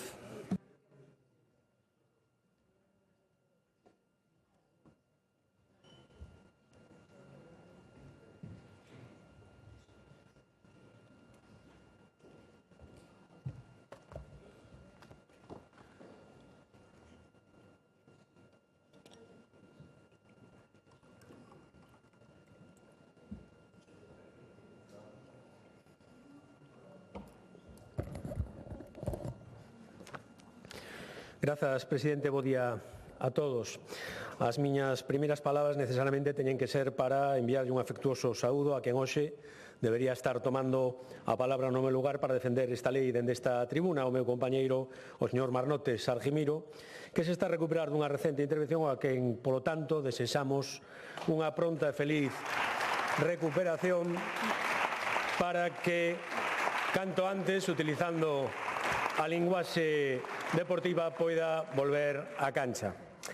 Correspóndeme, polo tanto, a min solicitar hoxe desta Cámara o voto favorable á aprobación do ditame emitido pola Comisión Primeira Institucional da Administración Xeral de Xustiza e Interior sobre a proposición de lei da modificación da Lei 3/2012 2 de abril de Deporte de Galicia. Saudar, por suposto, tamén a aqueles presidentes federativos que hoxe nos acompañan dende a tribuna.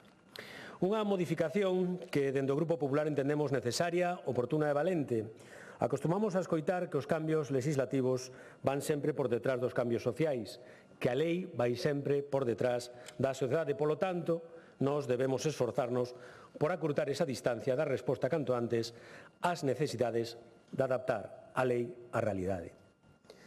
O pasado mes de febreiro, o deporte e a sociedade galega foron sacudidos pola tráxica noticia da morte dun home de 68 anos ao non poder recuperarse das lesións cerebrais sofridas como consecuencia dun fatal empurrón durante o transcurso dun partido de balonmán mentres defendía ao seu neto, que era quen estaba a arbitrar o partido.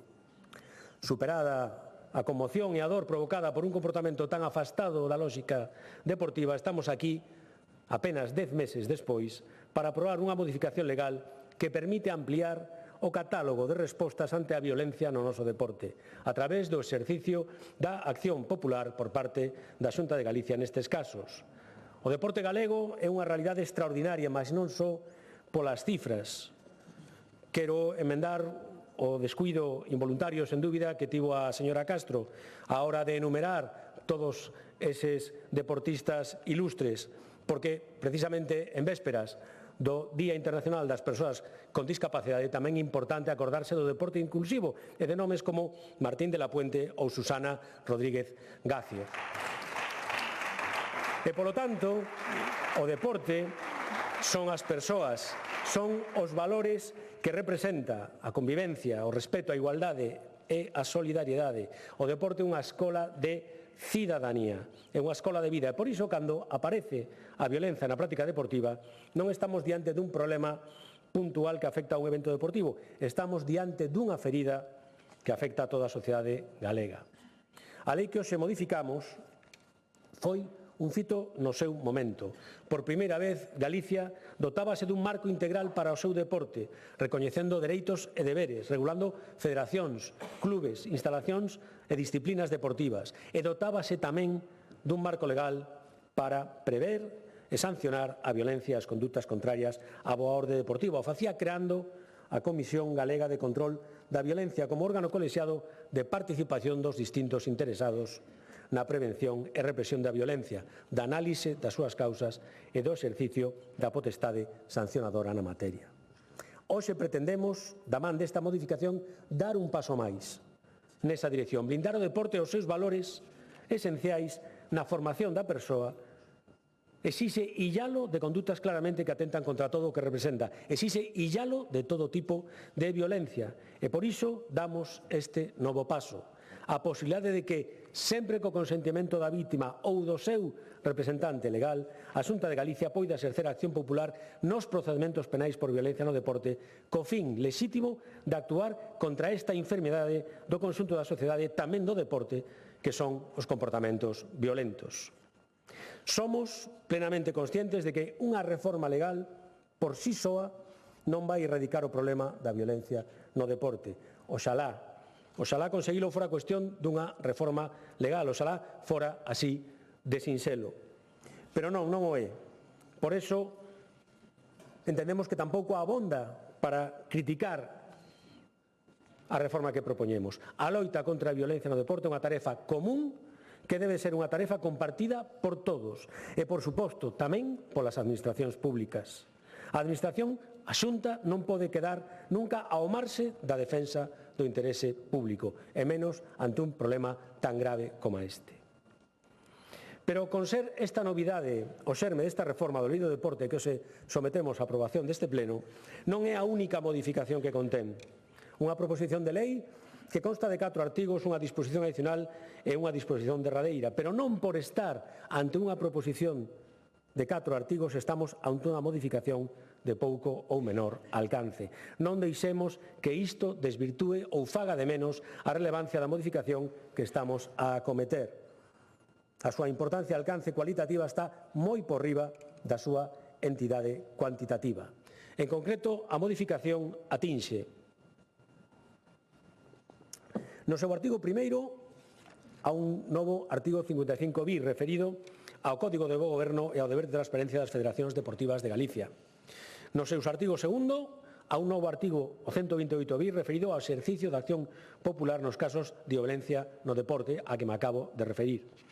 Nos seus artigos terceiro e cuarto, respectivamente, os novos artigos 165 e 166 regulan o primeiro deles a prescripción das infraccións e sancións e o segundo a suspensión dos procedimentos administrativos nos supostos de concorrencia de procedimento penal. A esta proposición de lei presentáronse 5 emendas por parte deste Grupo Parlamentario Popular, 6 por parte do Grupo do Bloque Nacionalista Galego e 8 por parte do Grupo Parlamentario Socialista, un total de 19 emendas. Por certo, ningunha delas referida ao artigo 2 referido ao exercicio da acción popular. Un total de 19 emendas, das cales a ponencia aprobou directamente 5, 2 delas formuladas pola oposición, e ofertouse a posibilidade de transaccionar sobre outras 3 tamén das formuladas pola oposición. Transacción que finalmente acadouse en 2 delas. É dicir, dun total de 14 emendas presentadas pola oposición, aceptáronse ou acordouse en unha de cada 4. Creo que, polo tanto, tamén cumpre agradecer, dentro da lóxica e lexítima discrepancia, a disposición dos ponentes para acadar acordos ali onde era posible acadalos. O primeiro dos artigos, como mencionaba, refírese á nova redacción do artigo 55 bis da lei, o bo goberno das federacións deportivas. E o primeiro que cumpre deixar ben claro é que esta modificación non vai contra ninguén, non acusa a ninguén, nin pretende poñer na diana a ninguén. Todos aqueles que en algún momento da nosa vida tivemos relación co tecido deportivo en calquera dos seus ámbitos, como afeccionado, como deportista ou mesmo como xestor, coñecemos da entrega e sacrificio que implica adicar, en moitas ocasións, de xeito desinteresado, o tempo e o esforzo propios a xestionar un clube ou unha federación deportiva. O noso recoñecemento e agradecemento, sen excepción, a todos eles polo labor fundamental que desenvolven día a día. Construen deporte, construen sociedade, en definitiva, construen Galicia. Entón, por que esta reforma? Por que é necesaria? Porque pretende levar a xestión deportiva á xestión das federacións o que se está implantado noutros ámbitos da xestión do ámbito público. Aquilo que dende hai anos xa existe no ámbito comparado, incluído o da propia Unión Europea. O bo goberno no deporte do século XXI é un requisito esencial para o normal desenvolvemento da xestión de organizacións e federacións deportivas. A democracia interna, a transparencia, a integridade, a apertura, a rendición de contas son xa principios de actuación irrenunciables na xestión dos fondos públicos. Démoslle rango de norma tamén no deporte. Afortunadamente, señorías, son unha inmensa maioría os condutores responsables que cada día circulan polas nosas estradas, mais non por iso deixamos de lexislar o tráfico e as normas de circulación. Tamén, no deporte, son inmensa maioría os xestores responsables, pero alí onde sexa necesario as federacións deportivas deben elevar o nivel de exixencia das súas normas de bo goberno a través de principios que garantan a xestión irreprochable dos seus recursos financieros, os controis para previr os conflitos de intereses ou a duración limitada dos cargos federativos, que tamén se aborda nesta modificación de tal xeito que para ninguén pode resultar traumático. 4 mandatos con opción dun único mandato adicional en atención a diversas circunstancias, e todo co obxecto de garantir a renovación destas entidades de natureza privada, pero que exercen funcións públicas e reciben fondos públicos que, lóxicamente, deben de estar condicionados á garantía da existencia e aplicación destas prácticas de bo goberno. En concreto, a este artigo formuláronse 6 enmendas, aceptándose 2 delas. Unha do Grupo Popular que deu redacción definitiva aos apartados D e E do artigo 55 bis, que establecen a obriga dos cargos federativos de informar sobre a existencia de relacións de carácter contractual, comercial ou familiar con aqueles que tiveran vínculos comerciais ou profesionais coa federación, e a incompatibilidade deses cargos co exercicio de funcións retribuídas por servicios profesionais coa federación.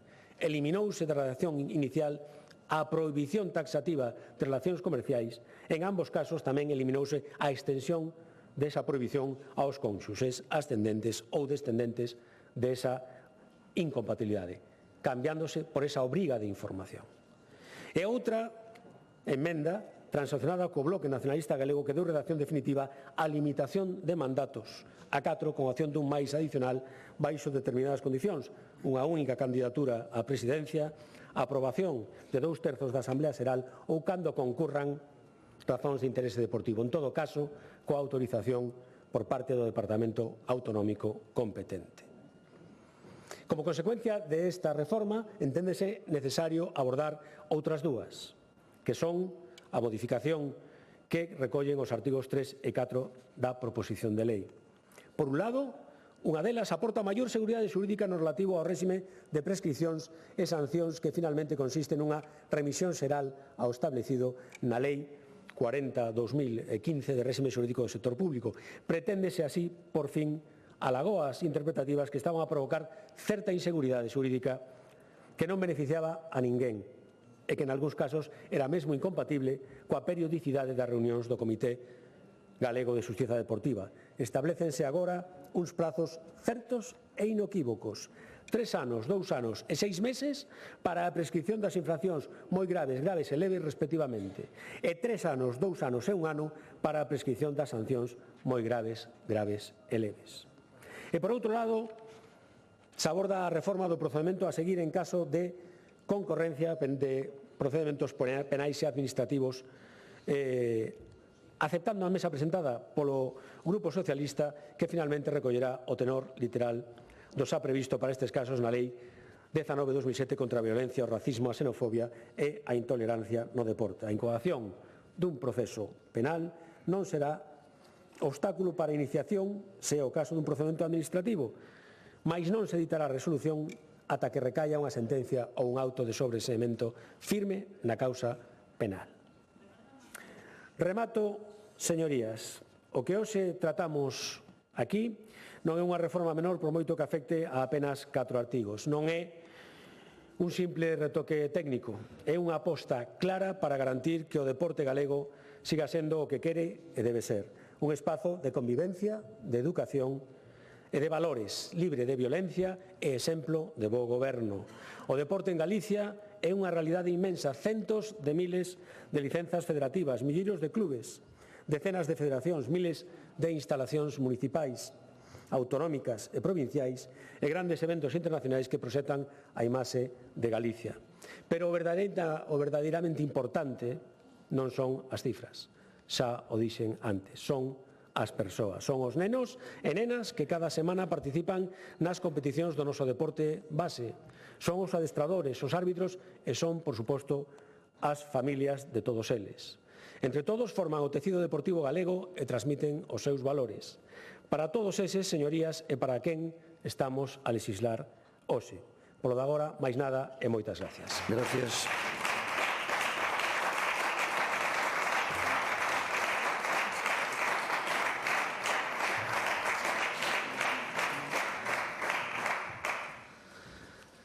Réplica, Grupo Parlamentario Socialista, señora Castro.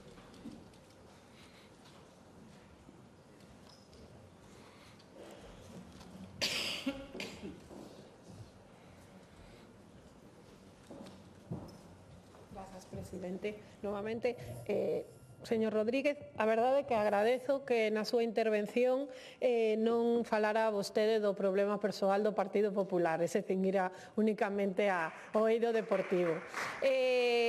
Sí que ten razón, porque tiña o que dixo no inicio, ten razón. Tiña apuntado moitos nomes de deportistas galegos, a verdade é que temos, como dicía, moi boa materia prima, e sí que quedaron algúns nombres de algúns deportistas que sen citar, Susana Rodríguez, Adi Iglesias, Gustavo Dacalo, Manuel Lorenzo, e todos os nosos 14 paralímpicos que, ademais, tamén lle digo que non só hai que nomealos, senón tamén aplicar políticas para que teñan un acceso e unha igualdade real no deporte, e esta lei non contempla nada nese aspecto, como dicía na primeira intervención.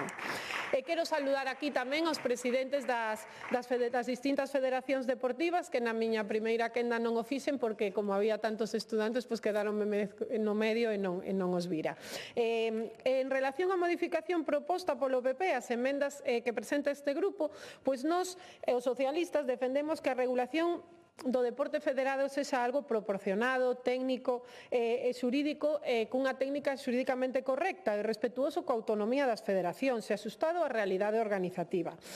E por iso as nosas críticas a este proxecto de lei. Ademais de por todo o que expuxen xa na miña primeira quenda e ceñíndome ao articulado, as nosas críticas centranse niso, que centranse en que introducen cambios que consideramos necesarios, redundantes ou desaxeitados, porque xa existe un marco normativo neste sentido. Hai moitas carencias no marco normativo actual, pero isto sí que estaba regulado. E tanto na lei como en cada unha das normativas de cada unha das diferentes federaciones. Ademais, creemos que tamén era unha forma de actualizar isto a vía regulamentaria, non mediante unha modificación legal que incrementa a rixidez. En materia de gobernanza, entendemos que as federacións deben conservar un marxe de autonomía para adaptarse á súa diversidade interna, especialmente no tocante á limitación de mandatos, onde o proxecto de lei se considera excesivamente uniformador. Son distintas as realidades de cada unha das federacións dos diferentes deportes federados que existen en Galicia.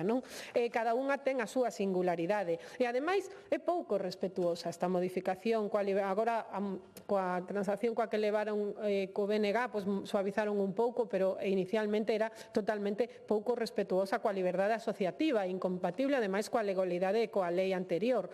Porque creemos que, ademais, limitar mandatos escollidos democráticamente non ten sentido, e moito menos que o faga o Partido Popular, que se perpetúa nos os cargos, non? En que o que vean a palla no ollo alleo non no propio, non? E vostede fala de que a alimentación non é traumática para os presidentes. Non estamos a falar dun trauma para cada un dos presidentes, estamos a falar de inoperatividade para moitas federacións, porque ao final é unha carga presidir algunha federación en moitos casos, e non podemos pensar que todas son como a Federación de Fútbol, non? Que caen millóns do ceo. Hai moitas que constitúen moito esforzo persoal e incluso económico propio para levar adiante e tirar a cara adiante con unha determinada disciplina deportiva.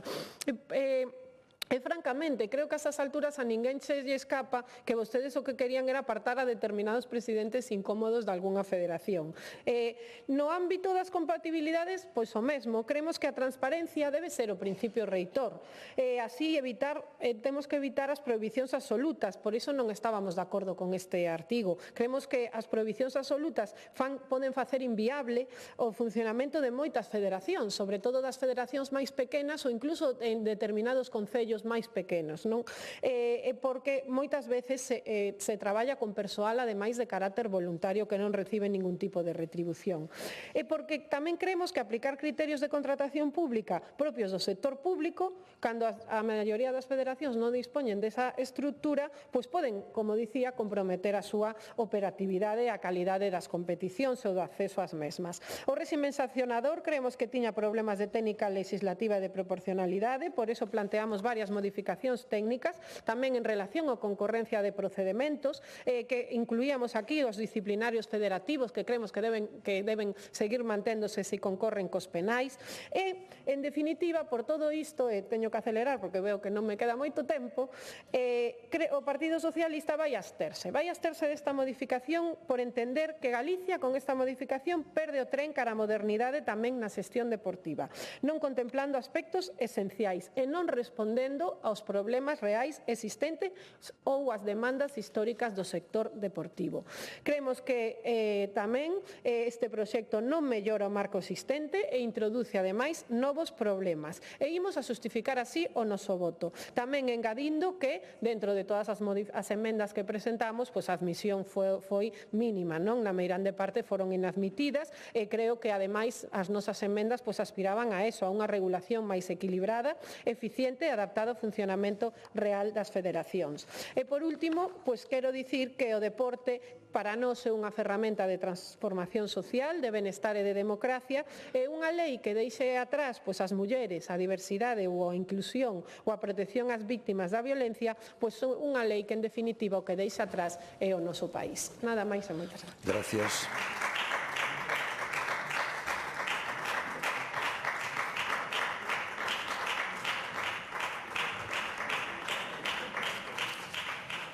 Grupo Parlamentario do Bloque Nacionalista Galego, señor Castro.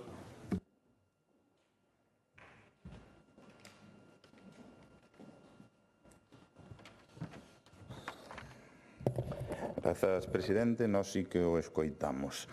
Ben, van ter que ser todas as proposicións legais e legislativas así de insignificantes sempre, porque é o único xeito de que o Partido Popular deixe o argumentario incendiario de Génova. Era tan así que tivo que olvidarse de Pedro Sánchez a prisión, do BNG e de todas as cousas, e falar do que hai que falar. Moi ben. Eu xoguei afortunadamente ao fútbol case toda a vida e aí eu vin animaladas, burradas, actitudes incomprensibles, espeluznantes, case cada fin de semana, e sobre todo o xeito no que se normalizaban, sen ningún tipo de consecuencia, non? Por iso, como falou o Partido Popular de que isto era unha defensa común, desde o BNG emendamos para mellorala, e a actitude foi absolutamente propositiva, a pesar de estar en contra do xeito de moitas das cousas que propoñía e do xeito, sobre todo, de legislar. Pero a min xurdeme unha dúbida, que teño ganas, a ver se non la poden dicir. Por que viu todo isto? Isto foi o señor Lete, que hoxe non está aquí, a pesar de que se modifica a legislación deportiva, porque ao final, e desculpe por interpelalo, señor Calvo, porque eu creo que cometeu un problema, porque de repente isto chegou ao seu gabinete e xerulles un problema. Pero bueno, quen resolveu o problema dos mandatos que falaba tamén o Partido Popular foi o BNG cas súas emendas. E creo que era tan obvio e tan evidente que o que propoñían producía un problema que apareceu aquí a milagre, case como se fose un unicornio alado, que o Partido Popular se abriu a negociar textos co Bloque Nacionalista Galego. Pensen e imaginen a milagre que tiña que supoñer isto.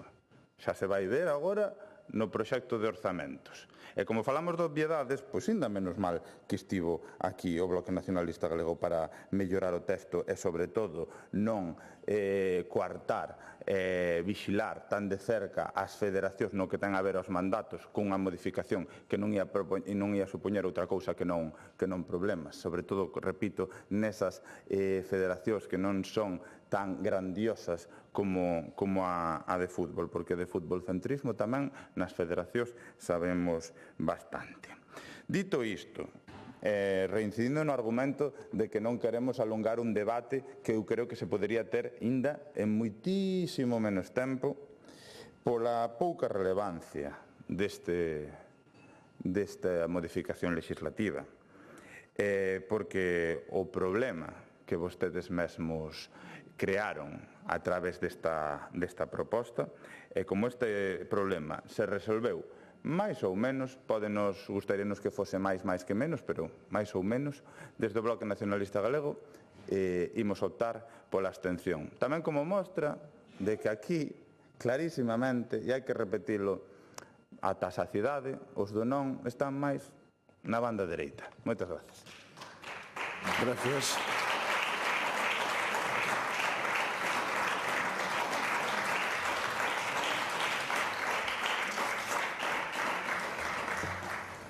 Grupo Parlamentario Popular, señor Rodríguez.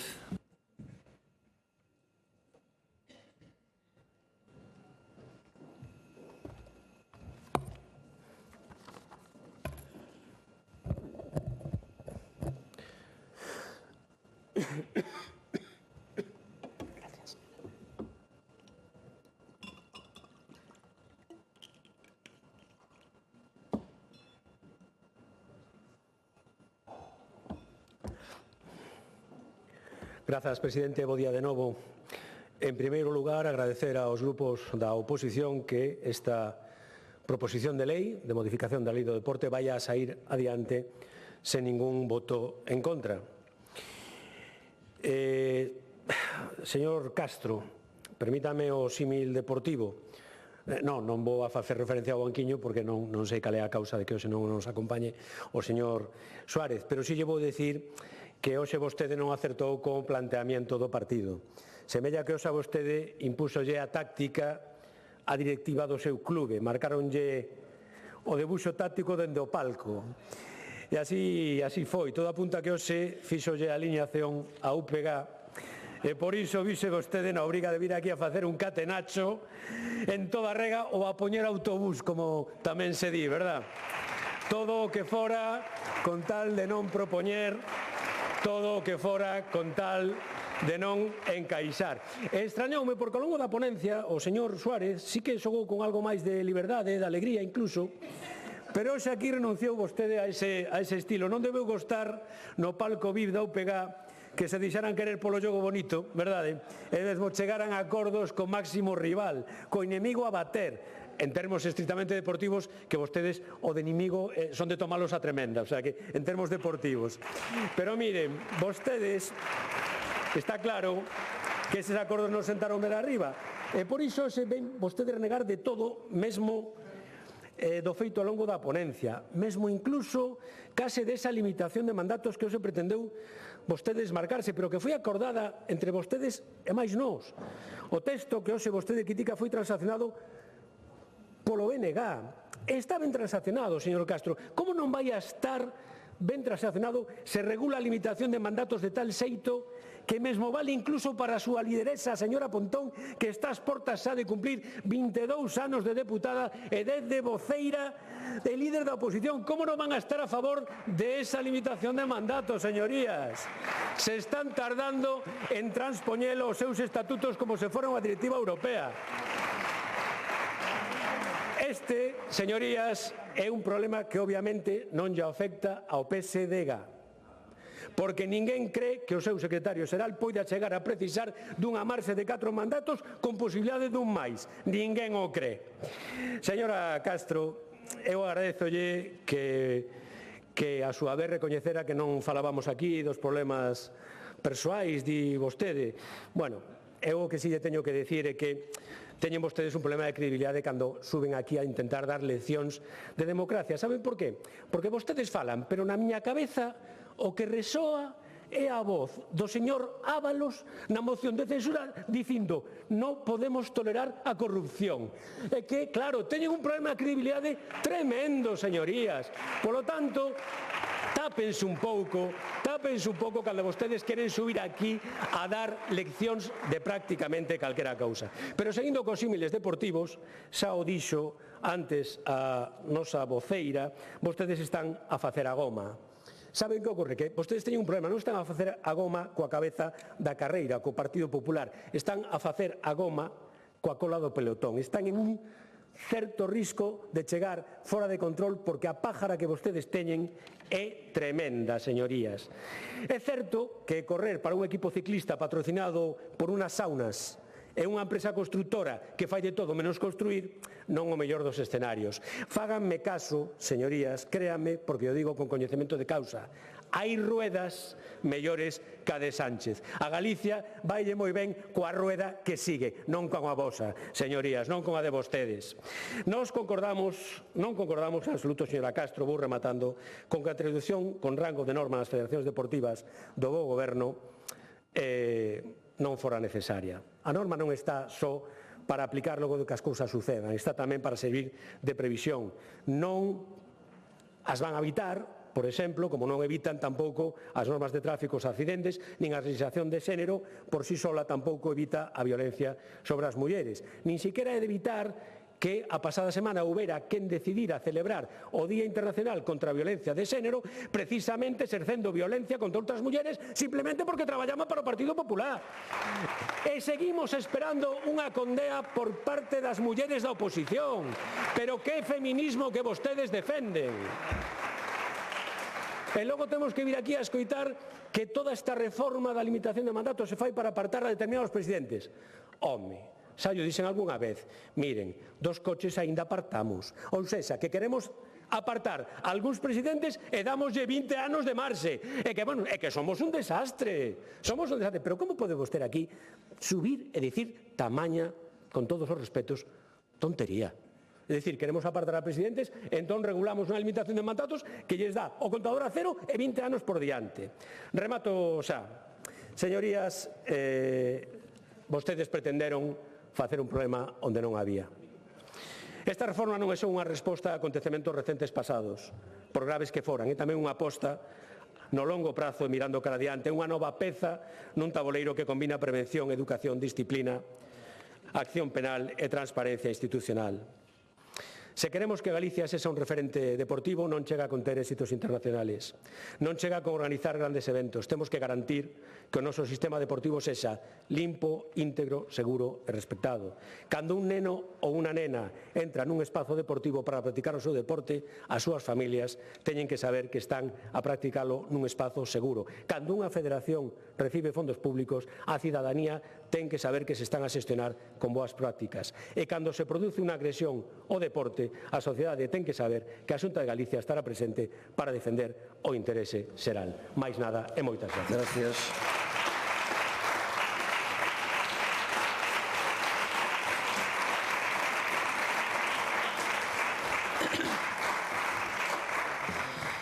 Rematado o debate, procedemos á votación das enmendas e do ditame emitido pola Comisión.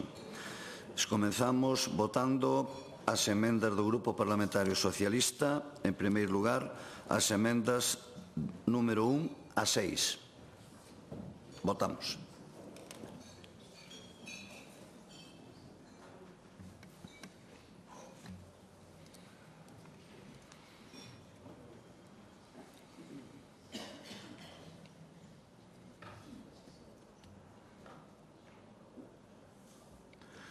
Presentes 70 máis 1, afirmativamente 8, en contra 38, 25 abstencións, polo tanto, quedan rexeitadas. Votamos ahora as restantes emendas do Grupo Parlamentario Socialista. Votamos.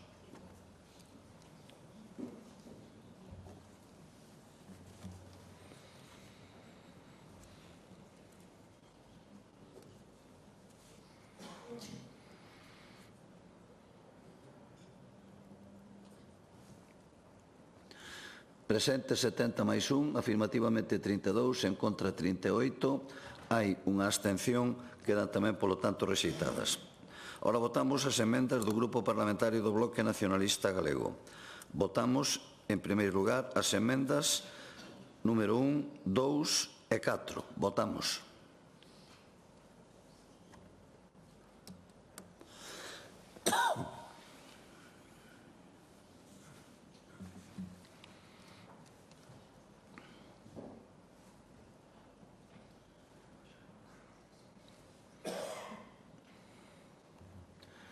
Presente 70 máis 1, afirmativamente 24, en contra 46, hai unha abstención, polo tanto queda rexeitada. E votamos agora a emenda número 5. Votamos.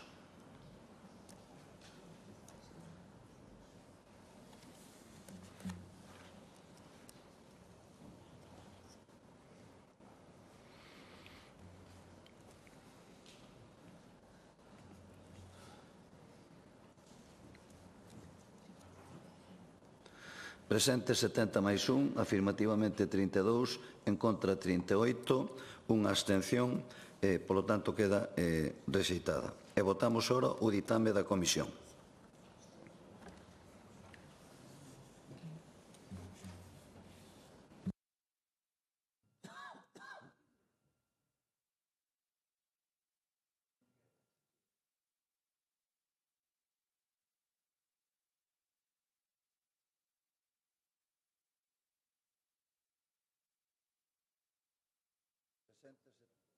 Presente 70 máis 1, afirmativamente 38, non hai votos en contra, 33 abstencións, polo tanto queda aprobada a proposición de lei de modificación da Lei 3/2012 de Deporte de Galicia.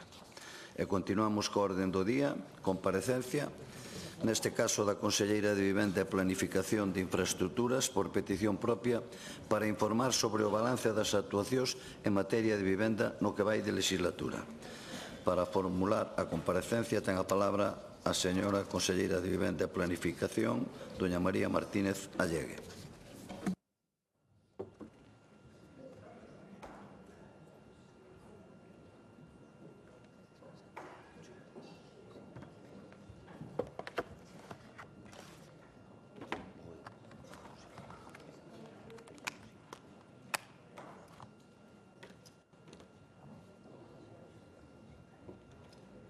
Vamos allá.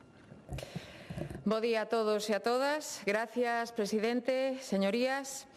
Comparezo a petición propia para informar ao detalle do balance das actuacións que estamos a facer en materia de vivenda no que vai de legislatura e tamén para avanzar cal será a nosa folla de ruta para os vindeiros meses. Iniciamos a legislatura o pasado 15 de abril do ano 24, sabedores xa de que a principal preocupación da nosa cidadanía é acceder a unha vivenda de calidade e que teña un precio asequible. O problema é claro. Hai máis demanda que oferta de vivenda, polo que temos que incrementar o número de vivendas dispoñibles no mercado. Hai pouco solo apto para poder construir, polo que temos que urbanizar e incentivar esa urbanización. Hai escasez de man de obra, temos precios elevados dos materiais da construción, temos inseguridade xurídica nos propietarios que provoca que non poñan as súas vivendas a disposición do mercado de alugueiro. Temos excesiva burocracia, hai excesiva fiscalidade para construir.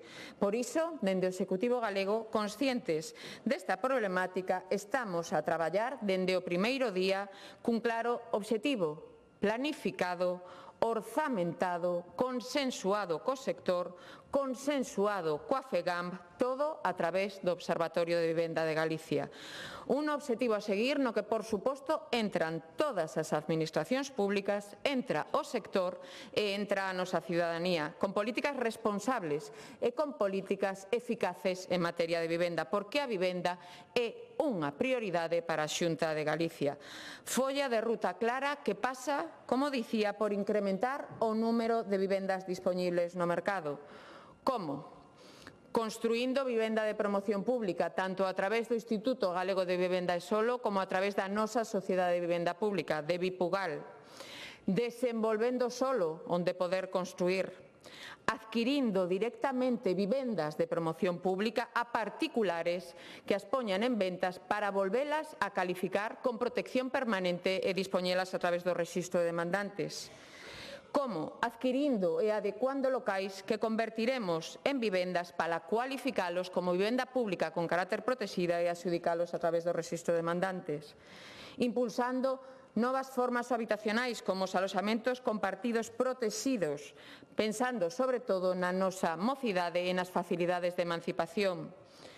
Como? Incentivando a promoción de vivenda protexida, tanto dende un punto de vista privado como dende un punto de vista público, porque temos que ter un parque inmobiliario accesible e protexido para a nosa sociedade, mobilizando vivenda baleira, dando seguridade xurídica aos propietarios, apoiando, por suposto, aos concellos para que teñan tamén o seu propio parque público municipal de vivenda, aproveitando parcelas xa urbanizadas aptas para construir vivendas sen necesidade de ter que modificar planeamiento.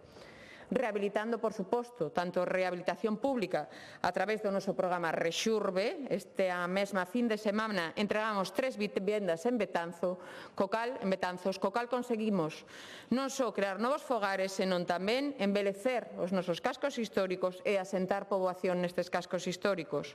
Tamén, por suposto, axudar os concellos a rehabilitar os seus inmobles de titularidade municipal para que se destinen a alugueiro accesible. Tamén axudar a particulares para a rehabilitación de vivendas e rehabilitación de edificios a través das comunidades de propietarios, con novas liñas de axuda que serán unha realidade no 26 específicas para os concellos de menos de 5.000 habitantes que alcanzarán os 30.000 euros por vivenda. Axudando tamén a rehabilitación das vivendas que se atopan nos áreas de rehabilitación integral municipais e tamén, por suposto, nos ARIs supramunicipais, é dicir, nos ARIs do Camiño de Santiago e da Ribeira Sacra. E, por suposto, axilizando tempos, desburocratizando, axilizando e primando a nosa mocidade para facilitar a súa emancipación. Señorías, estos son a grandes chanzos as liñas fundamentais e principais nas que estamos a traballar, que agora detallo con máis detalle. Nesta folla de ruta e como obxectivo principal está, por suposto, incrementar o parque de vivenda, tanto o parque público de vivenda como a vivenda protexida como a vivenda libre. Máis vivenda pública, por suposto, pero sendo conscientes de que non se trata soamente de que a Xunta de Galicia construa.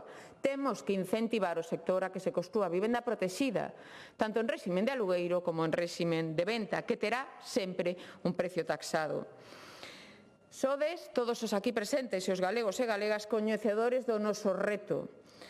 Reto de legislatura que pasa por duplicar o parque público de vivenda, pasar das 4.000 ás 8.000 vivendas de promoción pública. Estamos a construir novas vivendas e o estamos a facer en tempo récord.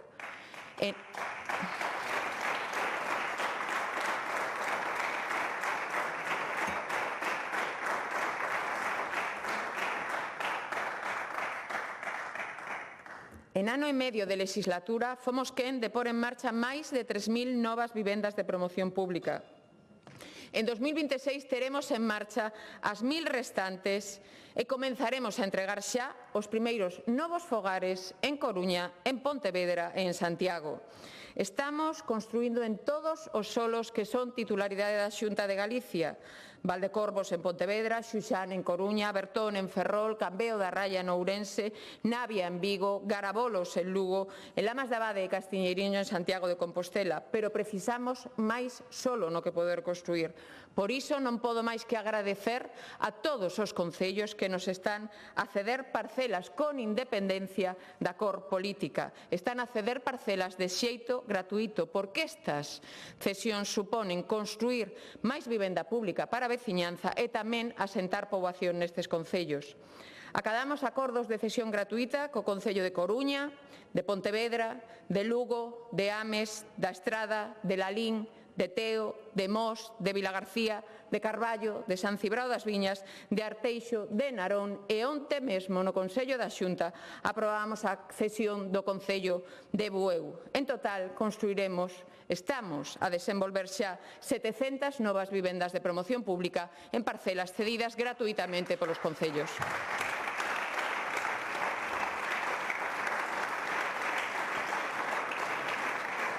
Porque ese é o único modo de conseguir o obxectivo, colaborando, indo da man, sen disputas, por riba de cores políticos.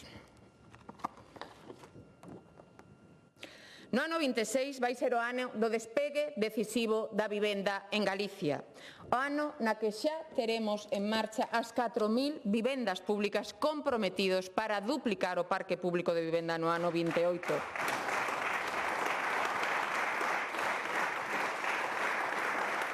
Vai ser o ano no que entreguemos xa as primeiras novas vivendas de promoción pública e parte deste éxito o ten tamén a posta en funcionamento e creación ex novo da nosa Sociedade de Vivenda Pública de Galicia, da nosa Vipugal, que é unha sociedade real, con orzamento, con persoal, que está operativa e a pleno rendemento desde principios deste ano 25 e que ten posto en marcha xa máis de 1.900 novas vivendas.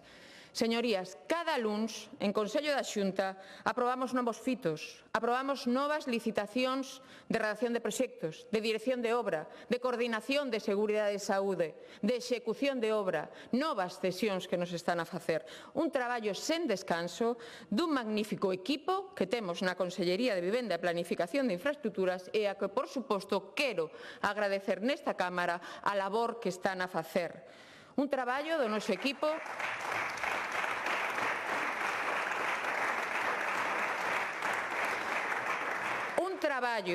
equipo que se complementa coa imprescindible e fundamental colaboración do sector. Arquitectos, arquitectos técnicos, consultoras, constructoras, axentes da propiedade inmobiliaria, promotores, a colaboración público-privada é fundamental, é decisiva. O sector da construción é fundamental e, por iso, o Executivo galego declarou en febreiro deste ano 25 o sector da construción como sector estratégico, porque os datos o avalan 5,7% do PIB, xeran emprego, dinamizan a economía e, por suposto, tamén axudan a contribuir a ese reto que temos para dar cumprimento á demanda da nosa sociedade nos compromisos de vivenda.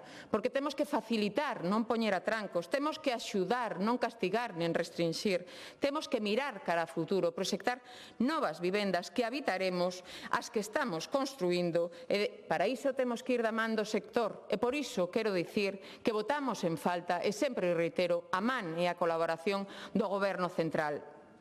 Nós, dende o Executivo galego, temos medidas para este incentivo, para incentivar o sector. Medidas como, por exemplo, esa convocatoria de axudas con fondos exclusivamente autonómicos para que promotores e cooperativistas construan vivenda protexida.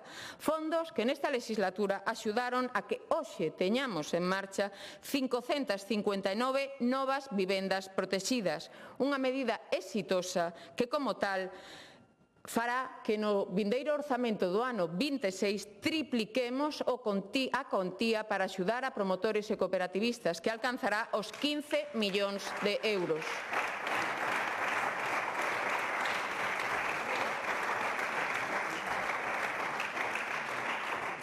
Tamén, na man do sector, e tras esa declaración do sector como estratégico, Avánzolles que estamos a traballar nun plan director para o impulso das técnicas industrializadas en Galicia. Formalizamos un convenio co clúster da construción e coa Fundación Galicia Construe, un plan dirección, un plan de acción no que xa estamos a traballar, creando un mapa de capacidades productivas que temos en Galicia, empresas, tecnoloxías, profesionais, temos excelentes profesionais en Galicia que teñen técnicas pioneiras a nivel nacional e a nivel europeo, como, por exemplo, unha fábrica en Galicia única e exclusiva que construe con CLT estructura que é máis lixera, máis resistente. Temos que primar o noso sector.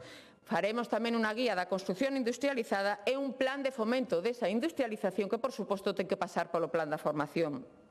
Deixeme dicirlles que dende a Xunta de Galicia temos que predicar co exemplo e por iso xa estamos a construir máis de 400 novas vivendas de promoción pública que están a utilizar estas técnicas industrializadas que axudan a axilizar tiempos, que son máis sostibles e que palían problemas como a escasez de man de obra. Galicia ten talento dabondo. Galicia será punta de lanza no eido da industrialización. Por lo tanto, estamos a construir vivenda, estamos a axilizar tempo e a gañar calidade no uso destas técnicas industrializadas, pero temos que habilitar solo onde poder construir, porque sen solo non hai vivenda e todos os presentes somos conscientes de que existen milleiros de metros cuadrados urbanizables ao longo de Galicia que precisan dunha urbanización. Por eso, nunha acción pioneira e única e sen precedentes en España, a Xunta de Galicia, previo estudio daquelas zonas onde existe máis demanda de vivenda protexida, aproba en Consello da Xunta a Estrategia de Desenvolvemento de Solo Residencial que xa estamos a executar. Desenvolveremos solo que permita a construción de 25.000 novas vivendas, das cales 20.000 serán protexidas.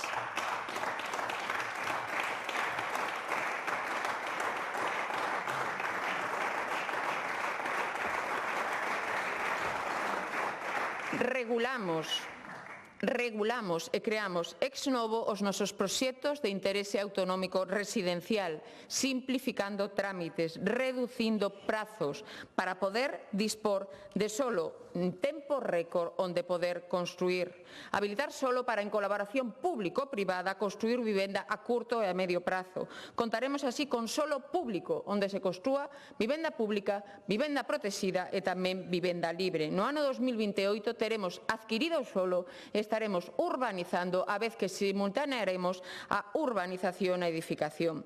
A día de hoxe traballamos en 11 proxectos de interese autonómico, en 11 pías de 10 concellos. Estamos a falar de Vigo, Ofimático e Ramón Nieto, de Pontevedra, San Mauro, de Coruña, Montemero, de Ourense, Escorial 21, de Santiago, Mallou, de Lugo, Sagrado Corazón, pero tamén de Arteixo, de Vilagarcía, de Marín e de Porriño. Unha vez culminado este procedemento, o 80% das vivendas terán carácter protexido e tamén o 80% das vivendas serán protexidas con carácter indefinido, porque este Executivo galego modificou normativa para establecer que todas as vivendas protexidas que se construan sobre solo público terán carácter protexido indefinido.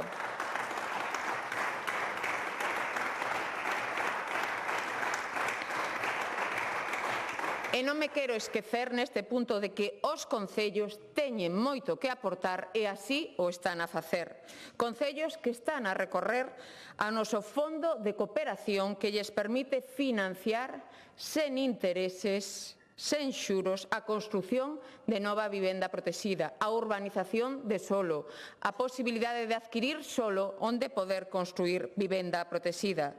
Tamén son moitos os concellos que se están adherindo á nosa plataforma de solos, concellos que convenian coa Xunta de Galicia con esta consellería onde os seus solos de titularidade municipal que son aptos para construir vivenda protexida serán concursados polo Instituto Galego de Vivenda e Solo, de modo que a tramitación administrativa, contractual, xurídica a deleguen na Xunta de Galicia, creando así unha ferramenta aberta para que promotores e cooperativistas sepan, por unha banda, onde existe solo público onde poder construir, unha licitación que realizaremos no ano 2026 con concellos xa adheridos. O primeiro foi As Pontes e seguiron Arnoia, Friol, Valdoviño, Valadouro, Ordes e esta mesma tarde firmaremos co Concello da Peroxa. O igual que estamos a construir e a desenvolver solo, temos que recuperar vivenda mediante diversos mecanismos, tanto a rehabilitación como a mobilización de vivenda baleira, como tamén o uso de espazos habilitados para iso que están agora mesmo en desuso. A través da rehabilitación estamos a traballar cooperando cos concellos na rehabilitación de vivendas nas 79 áreas de rehabilitación integral que temos en Galicia. Por outra banda, por suposto, seguiremos desenvolvendo o programa de axudas para as áreas de rehabilitación integral no Camiño de Santiago e na Ribeira Sacra, que verán duplicado o seu orzamento no ano 26. Seguiremos a axudar aos concellos para que rehabiliten os seus inmobles de titularidade municipal e se destinen a alugueiro accesible da súa veciñanza. Axudas que traerán novidade neste ano 26 e que pronto daremos a coñecer. Tamén, por suposto, seguiremos a apostar pola rehabilitación de axudas a nivel de edificio e a nivel de vivenda. Sen esquecernos do noso programa Rexurbe, polo cal adquirimos inmobles nos cascos históricos mediante unha oferta pública de adquisición que estamos a rehabilitar e a por a disposición da veciñanza dese concello mediante alugueiros asequibles. Traballaremos en Coruña, en Betanzos, en Ferrol, en Mondoñedo e en Ourense, en Ribadavia, entre outros.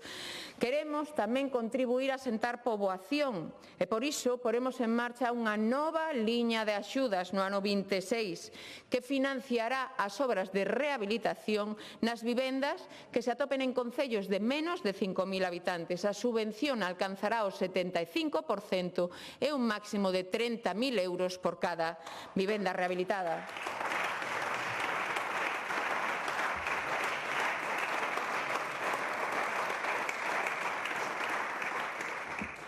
Outra medida moi importante é que temos que axudar a mobilizar as vivendas que están baleira.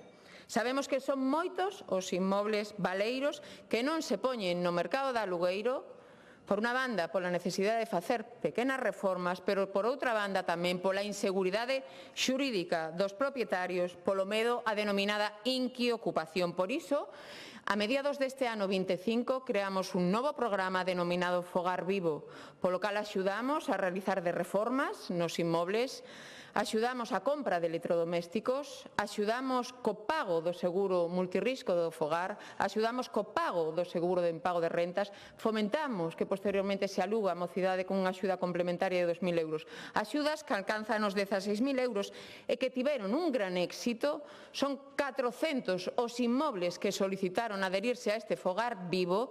Tivemos que incrementar nun 1.000.000 de euros as axudas nesta anualidade 25 e por iso no vindeiro ano 26 temos preto de 3 millóns de euros para seguir a mobilizar vivenda baleira dando seguridade xurídica aos nosos propietarios.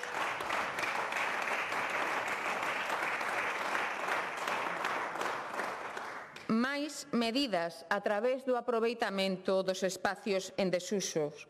Todos, cando camiñamos polas nosas vilas, polos nosos povos, vemos locais baixos que están lóbregos, en desuso, que viviron mellores tempos. Son locais baleiros que supoñen unha carga para os seus propietarios e que afean as nosas vilas, os nosos povos e as nosas cidades.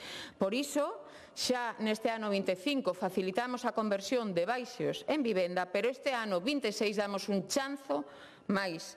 Desenvolveremos un programa piloto en Ourense. Faremos unha oferta pública de adquisición de baixos na cidade de Ourense para rehabilitalos, convertilos en vivendas de promoción pública e destinalos a alugueiro entre inscritos no rexistro de demandante. Todas esas vivendas xurdidas deses baixos en desuso serán calificadas como pública e terán protección permanente.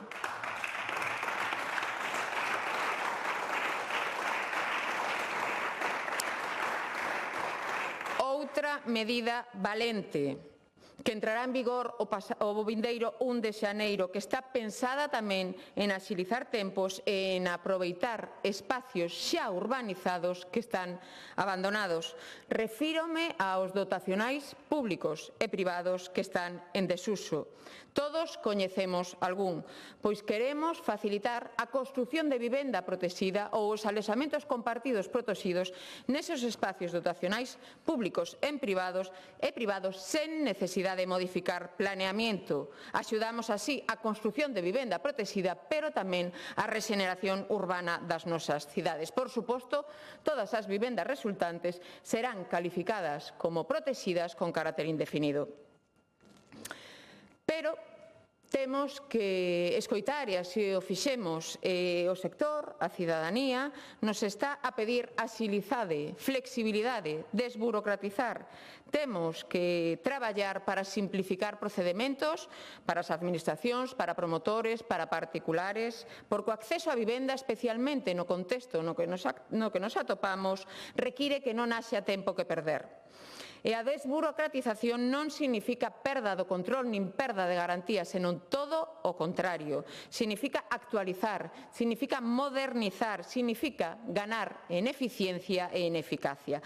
Por iso, xa, dende 1 de xaneiro de 2025, adoptamos diversas medidas, como esa cualificación permanente indefinida de todas as vivendas de promoción pública, como esa protección tamén indefinida de todas as vivendas protegidas que se construan en solo público, como esos certificados de conformidade municipales, a SECOM, que terán a mesma validez e os mesmos efectos cos informes xurídicos e técnicos municipais, porque queremos aforrar tempo aos concellos e axudar os concellos, con esa simplificación da conversión dos baixos en vivendas, con esa permisión para rematar esos esqueletos que temos ao longo da nosa xeografía, excepcionalmente ata o 28, co compromiso de que ao menos o 50% das vivendas resultantes deses esqueletos rehabilitados e rematados sexan vivendas protegidas. Implantamos xa bonificacións fiscais para modificar esas vivendas baleiras, con 500 euros de deducción na tramo autonómico do IRPF, ou con deduccións de ata 15% dos custos das reformas realizadas e un máximo de 9.000 euros en 3 anos. En este año 2026 poremos novas vivendas en marcha. Como lles contaba anteriormente, mantemos unha aposta decidida polas técnicas industrializadas que axilizan a execución das obras. O 2026 será o ano no que aprobemos, Xunta de Galicia e Clúster da Construción, ese plan director das técnicas industrializadas. Pero tamén medidas para incentivar e axudar a promotores para que construan vivenda protexida. Reforzaremos esos apoios a estos 15 millóns de euros. Tamén premiaremos os desenvolvementos dos solos urbanísticos cando se realicen para a construción de vivenda protexida. Así, e con independencia do que establezca a Lei do Solo, poderá incrementarse a edificabilidade nun 20% para aqueles desenvolvementos urbanísticos que alcancen como mínimo o 60% das vivendas protegidas do ámbito como protegidas. Permitiremos tamén que as entidades locais realicen eses proxectos de interese autonómico que estamos a facer dende a Xunta de Galicia, tanto de iniciativa pública como de iniciativa privada, eso sí, co mesmo compromiso de que o 80% das vivendas que resulten dese ámbito teñen que ser protegidas. Incrementaremos o número de vivendas públicas mediante a compra directa de vivendas públicas. O IGV se adquirirá directamente todas as vivendas de promoción pública que se poñan en venta en segundas e posteriores transmisións.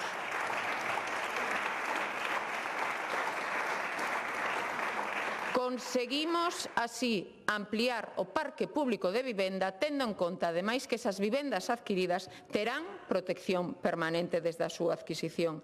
Tamén regulamos o dereito de tanteo e retracto para adquirir as vivendas protegidas que se poñan no mercado de alugueiro. Tamén regularemos os alojamentos compartidos. Alojamentos compartidos que serán protegidos, que regularemos a súa composición, as súas características, porque temos que pasar do piso tradicional e pensar en novas formas de convivencia que nos está a pedir a nova sociedade que temos, que equilibren esa autonomía individual coa vida compartida e que permitan, para que non desexe, esa relación interxeracional. E non me podo esquecer da nosa mocidade, dos mozos. Un compromiso firme e decidido do Executivo galego coa xente máis moza para axudar a súa emancipación. Medidas pensadas por e para este colectivo. Por iso, todas as vivendas de promoción pública que construamos e que se destinen a venta, o 25% serán para menores de 36 anos. E todas as que se destinen a alugueiro, o 40% serán para menores de 36 anos.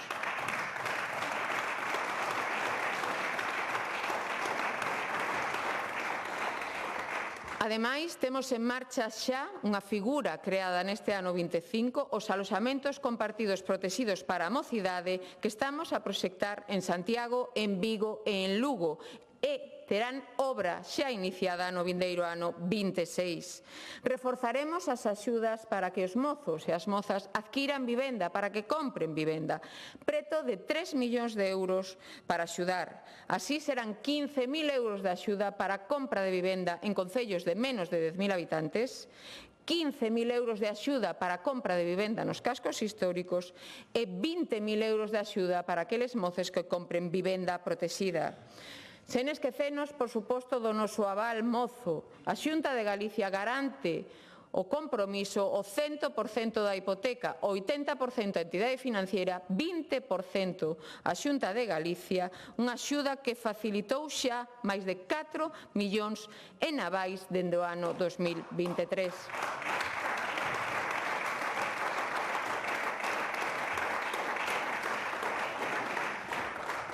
Seguiremos coas rebaixas fiscais xa implantadas, esas que permiten que os mozos menores de 36 anos, cando compren unha vivenda usada, esa segunda transmisión, ese imposto de transmisións patrimoniais, se reduce do 8% ao 3% en Galicia e 0% cando estamos en zonas pouco pobladas. Tamén os actos xurídicos documentados que rebaixanse do 1,5 ao 0,5 para mozos. E, por suposto, seguiremos con axudas ao alugueiro. En este sentido, fao saber aquí nesta Cámara que neste mesmo mes incrementaremos o bono alugueiro mocidade en máis de 11 millóns de euros que resolveremos tamén este mesmo mes e que contamos con que creza nuns 2.000 beneficiarios que estaban á espera desta concesión do bono.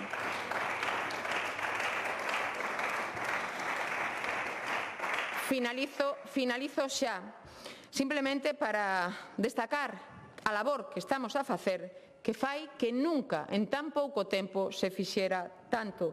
Traballamos arreo para dar solucións rápidas en materia de vivenda. Estamos traballando a velocidade de cruceiro, con axilidade nas licitacións, con avance en obras, en rehabilitación de vivendas, con solucións para mobilizar vivenda baleira, para aproveitar espacios urbanizados que están en desusos, para incrementar o número de vivendas de promoción pública, para flexibilizar, para desburocratizar, para axilizar, pero sempre, repito, da man dos concellos e da man do sector e axudando sempre a nosa mocidade. Queremos máis e mellores oportunidades en materia de vivenda en Galicia. Queremos máis vivendas de calidade para esa Galicia calidade pola que estamos a traballar todos xuntos. Gracias. Moitas gracias.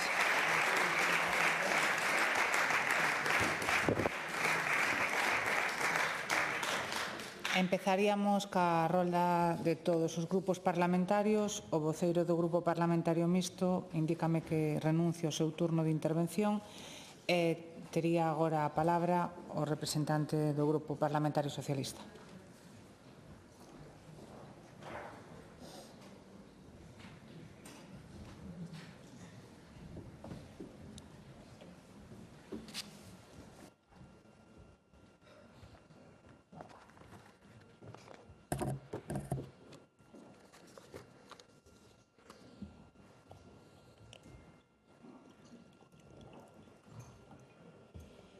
Grazas, bo día, señora conselleira, e gracias pola súa exposición. A verdade é que, despois de escoitala, pois nos congratulamos de que, por fin, o Partido Popular chegue á conclusión de que o problema da vivenda é que, como vostede dixo, nada máis comezar, é que hai máis demanda que oferta. Benvidos polo menos o ano 2014. E vou a dicir por qué, benvidos polo menos o ano 2014. Se este é o problema que realmente hai en vivenda, non entendo porque o Partido Popular, que ten as competencias exclusivas en materia de vivenda, non fixo nada durante os 16 anos que leva gobernando. E decía o do ano 2014, porque hoxe, que veu aquí a Valedora do Pobo, se recurrimos ao informe da Valedora do Pobo do ano 2014, podemos mirar máis, pero por poñer unha data, despois da súa primeira legislatura, xa porque vostedes van por retos puntuais, dixa ese informe.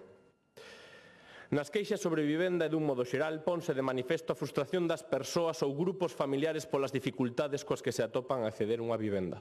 Ano 2014. No ano 2025, a piques de comezar o 2026, a conselleira de Vivenda, con competencias exclusivas en materia de vivenda, nos ven aquí a dicir que a conclusión da Xunta é que o problema é o que xa estaba detectado pola Valedoría do Pobo no ano 2014. Pois benvidos, señores do Partido Popular. Pero claro, é que se facemos un análise dos propios informes da Valedoría do Pobo, vemos cal foi esa evolución. E casualmente, cando vostedes chegaron ao goberno, se vemos o informe da Valedoría do Pobo do ano 2010, saben que era o que recollía a Valedora do Pobo? Outras queixas obedecen a atrasos na entrega de vivenda de promoción pública xa adxudicadas. Saben vostedes por que as queixas eran polas xa adxudicadas? Porque realmente o goberno anterior ao Partido Popular o que fixo foi construir vivenda pública. E vostedes, cando chegaron, o que fixeron foi deixar a vivenda á marxe. Esa é a realidade e por iso hoxe nos atopamos na situación que vamos a facer agora mención.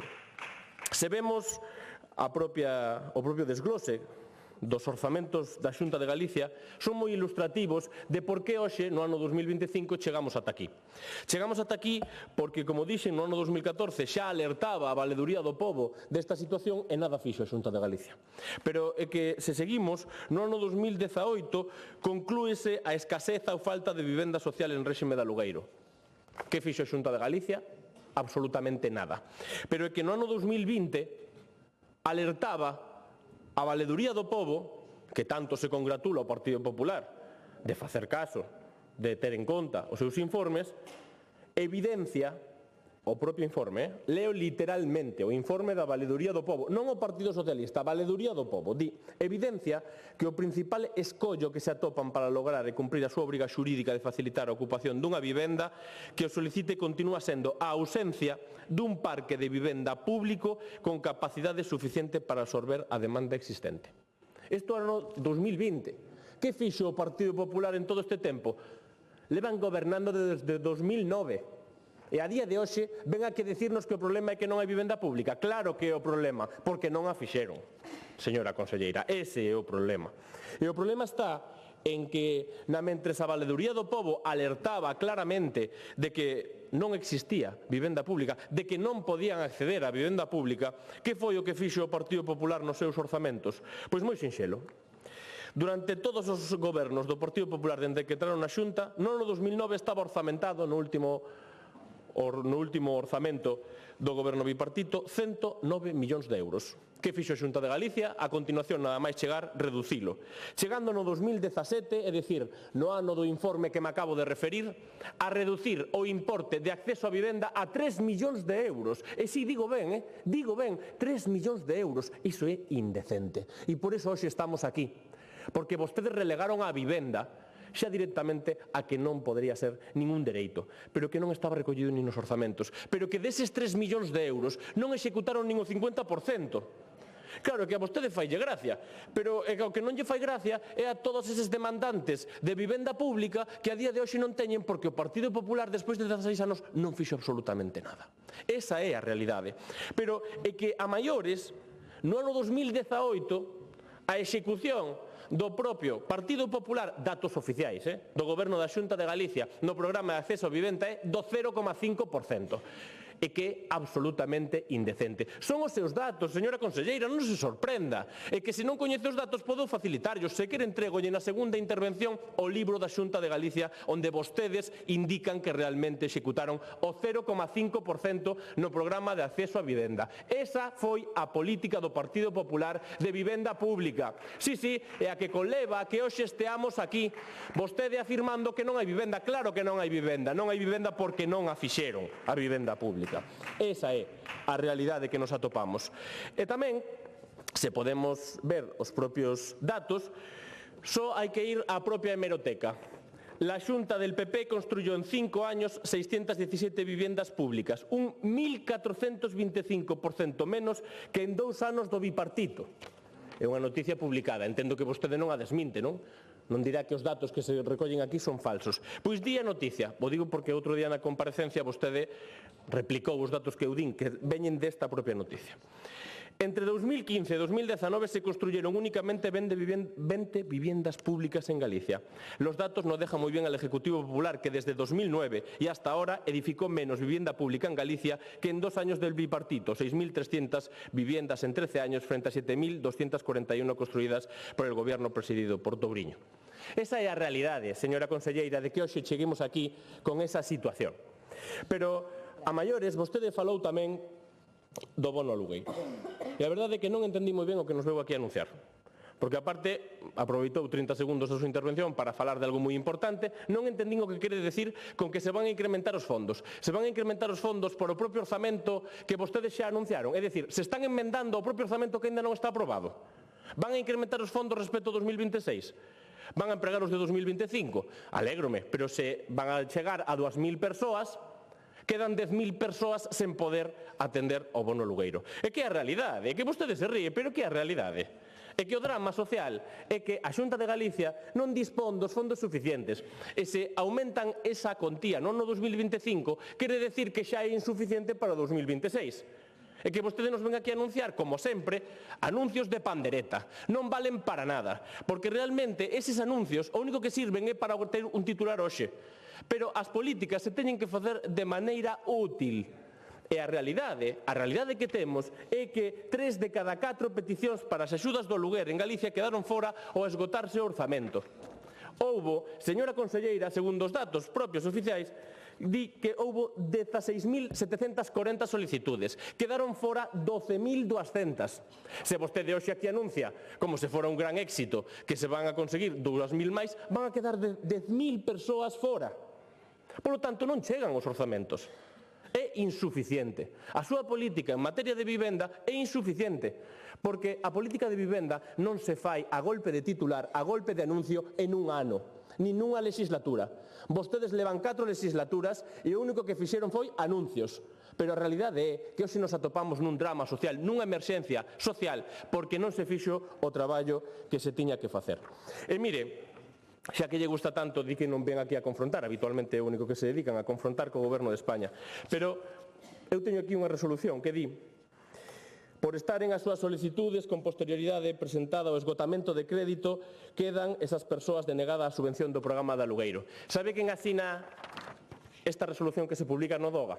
Heriberto García Porto, director xeral do Instituto Galego de Vivenda e Solo, que leva 10 anos á fronte da vivenda e solo e que ningunha solución se ve que se puido construir realmente no ámbito da vivenda, cando hoxe vostede comeza a súa intervención dicindo que o problema é que non hai vivenda pública. Pois claro que sí, pero tampouco hai axudas públicas e tampouco hai unha política clara para poder dicirlle á mocidade que tanto está a esperar por unha política de verdade. E que hoxe nos escoita e que o que temos que decir é realmente que o que queremos é que o Goberno da Xunta de Galicia asuma as súas competencias, as competencias exclusivas en materia de vivenda, e que diga alto e claro que vai a rectificar todos estes anos de goberno ou de desgoberno do Partido Popular en materia de vivenda. El precio de la vivienda se nota la subida máis intensa en 20 años. É unha noticia de onte. Que vai a facer o Goberno do Partido Popular para isto? Porque mentre se poñen en riba da mesa solucións por parte do Goberno de España, vostedes din que invade a súa competencia e recurren ao Tribunal Constitucional, pero a súa vez lle exixen ao Goberno de Pedro Sánchez que poña solucións. É dicir, cunha man impiden que se poñan as solucións e con outra queren máis fondos. Pois, señores do Partido Popular, díganos entón que é o que queren. Vostedes non executan os seus cartos. Vimos como no 2024 executaron o 30% dos fondos, é dicir, deixaron sen executar o 70% dos fondos de acceso á vivenda. Señora conselleira, isto é un drama. E a día de hoxe, os últimos datos que temos da propia Xunta de Galicia é que levan vostedes executado o 5%.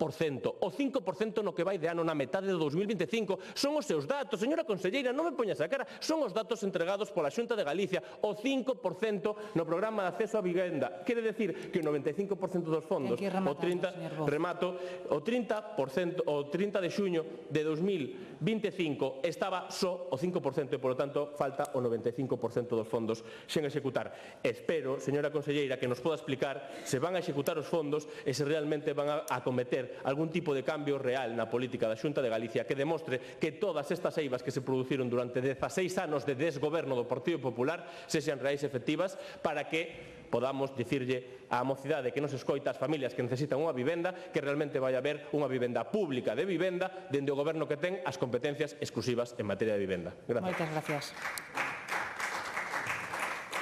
Antes de dar paso á voceira do Grupo Parlamentario do Bloque Nacionalista Galego,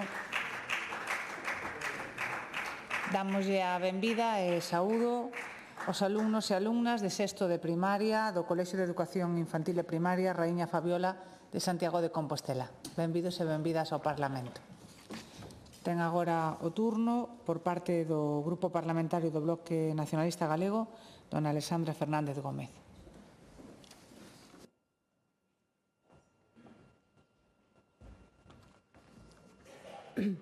Grazas, presidenta. Ben, hai algo que me chamou moito a atención da súa intervención, señora conselleira, e é que estamos prácticamente terminando o ano. Eso supón que, ao finalizar este ano, conclúe o período de vixencia do plan anterior 2021-2025, que estamos a un mes de que entre en vigor un novo plan do que se anda por aí pululando un borrador, e que vostede, nesta circunstancia, diga que ven facer balance e non faga ningunha mención a este pequeno detalle, que estamos nun proceso de cambio de ciclo e de plan.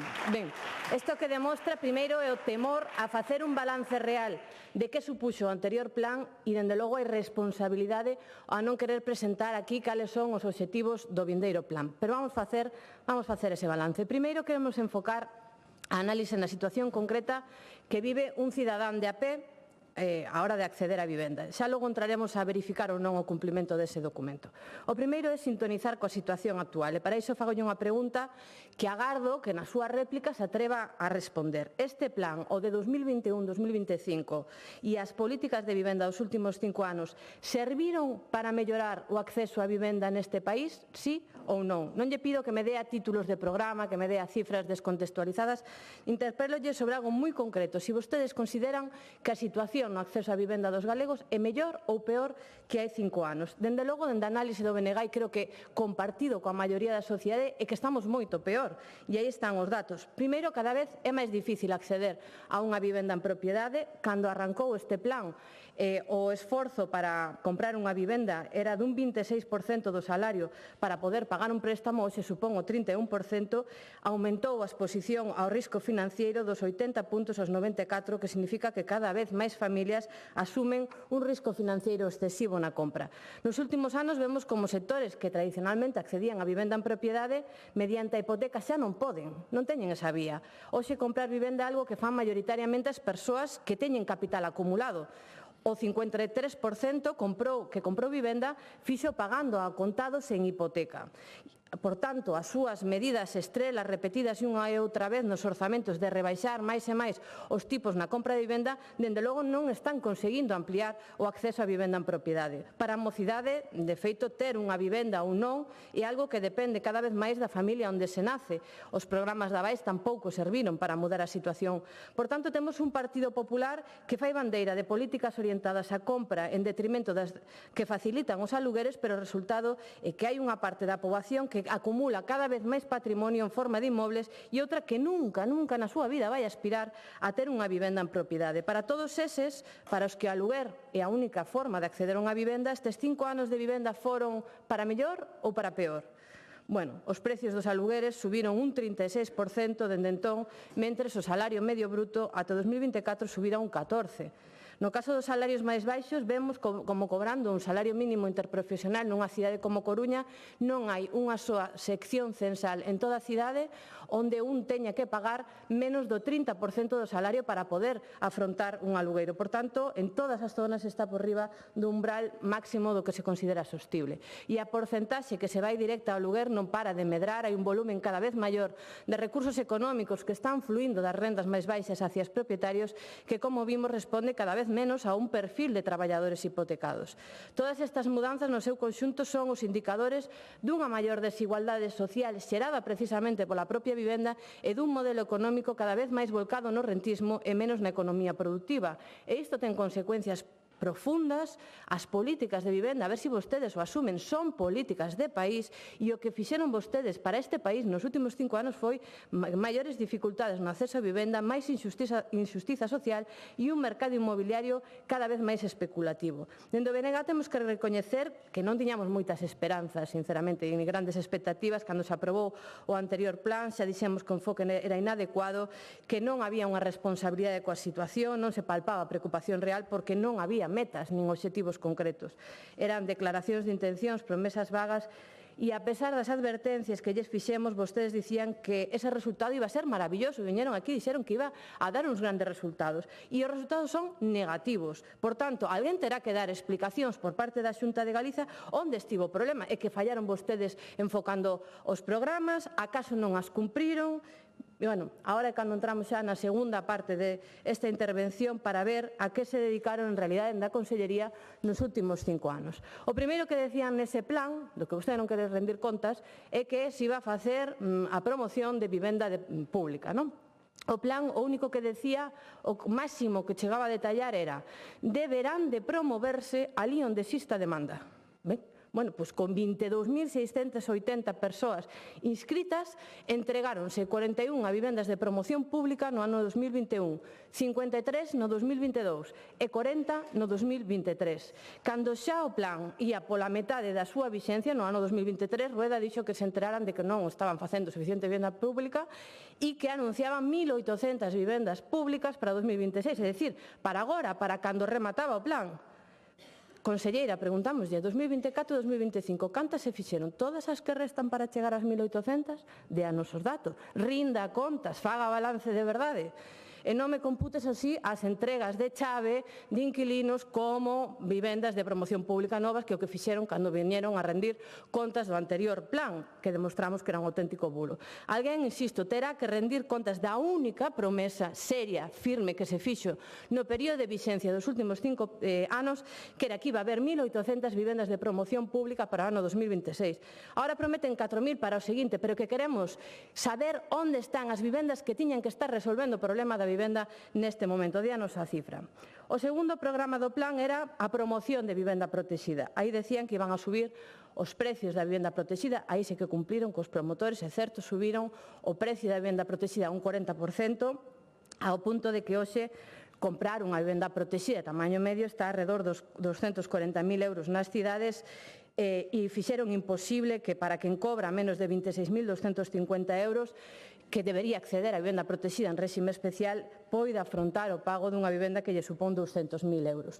Subiron os precios ao ritmo que subían o mercado sin ter en conta cal era o ritmo de evolución dos salarios e expulsaron as rendas máis baixas de poder acceder a vivenda protexida, pero non só, porque aquí expulsaron a todo o mundo da vivenda protexida, a todos, porque é certo que o obxectivo do plan era ningún, non decía nada, decían haberá que facer vivenda protexida. Non había ningún plan. Era difícil fallar, peor que cero e difícil. Pero teño que decirlle cales son os datos concretos. 2024, 5 vivendas protexidas rematadas. E no que vai de 2025, 3 vivendas protexidas. E vostede acaba de subirse aquí, acaba de poñerse moi seria, anunciando axudas para a adquisición de vivenda protexida para os mozos como medida estrela para resolver o problema, a bancada popular aplaudindo a que si non hai nada que comprar, si non hai nada, 3 calificadas definitivamente este ano. Non sei se era o que aspiraban ou considera vostede que fracasaron. Por certo, outro truco para non defraudar é o que fan agora. Prometer 20.000 vivendas protegidas para non sabe cando, 2050, 2060, 2100, a ver se algún día nos dá a data concreta para cando van ser esas 20.000 vivendas protegidas. Isto, a verdade, é que é un truco a nivel experto, non? Porque, claro, cando antes non prometían nada, non tiñan propaganda que vender. E agora está moi ben, porque vostede pode repetir como un loro aquí 20.000 vivendas protegidas para un futuro incerto. Mentres tanto, se terminan 3 vivendas protegidas. Esa é a realidade do que está sucedendo coas súas políticas de vivenda. Os seguintes programas que se contemplaban no plan eran os propios da Xunta, que todos estaban dirixidos a promover a adquisición de vivenda, bonificacións fiscais, axudas para comprar vivenda que tiveron un impacto anecdótico. Por exemplo, concedéronse 42 axudas para comprar vivendas en centros históricos, os programas de avais á xuventude só se executou o 30% do orzamento disponible porque a xente moza non ten a capacidade económica para hipotecarse. E para que servían todos estes paquetes de axudas á compra de vivenda? Pois son o paquete de axudas fotocol, para que unha conselleira vai un día a sacarse unha foto con algún beneficiario, pero a realidade é que non transforman en nada as políticas de vivenda deste país. E había un último bloque dese plan de vivenda que era todo o que ten que ver coas axudas do plan estatal de vivenda e os fondos Generation. E aí é onde está o grosso do único que vostedes fixeron, que foi convertirse nunha especie de ventanilla de tramitación dos programas estatais. E para iso nin tan siquiera fixeron ben. Acaba de denuncialo a propia valedora do pobo, que vostedes fixeron mal durante estes anos as tramitacións, tardando na resolución ou incluso outorgando as subvencións en concurrencia competitiva. Por tanto, ata aí fallaron. Estes 5 anos, mentres a situación empeoraba en materia de vivenda, foron tamén os anos do non. Non a declarar mercados tensionados, non a limitar os pisos turísticos, non a gravar a vivenda baleira e tamén o de aproveitar todas e cada unha das leis de acompañamento para desregular urbanísticamente e para favorecer a especulación. Cambiar as normas para que baixos comerciais en ventilación, iluminación, privacidade poidan ser vivendas. Os minipisos de 30 metros cuadrados escondidos baixa a fórmula do coliving. Desgravacións fiscais a quen compre inmobles enteiros para arrendar. Subvencións a multipropietarios por arrendar, por facer obras de reforma, para pagarlles os seguros ou para cubrirlles os impagos. Isto non o deixaron escrito no plan de vivenda, nada desto, pero fixérono pola porta de atrás con cada orzamento. Máximo beneficio e mínimo risco para quen posúe varias vivendas, todo a costa do erario público. E mentres, o que medrou foi o risco financiero de quen se hipoteca. O risco a que unha familia non poida nin tan sequera pagarse un aluguer cun salario que entra nunha casa. E mentres uns maximizaban beneficios, outros viron minguar a súa capacidade adquisitiva a pasos axigantados por culpa da vivenda. Vense reducindo as oportunidades de vida das novas xeracións e ata se nos limitou o espacio físico no que podemos permitirnos vivir as nosas vidas. En conclusión, as políticas de vivenda da Xunta de Galicia nestes últimos anos crearon máis desigualdade e debilitaron o noso país. Nada máis. Moitas gracias.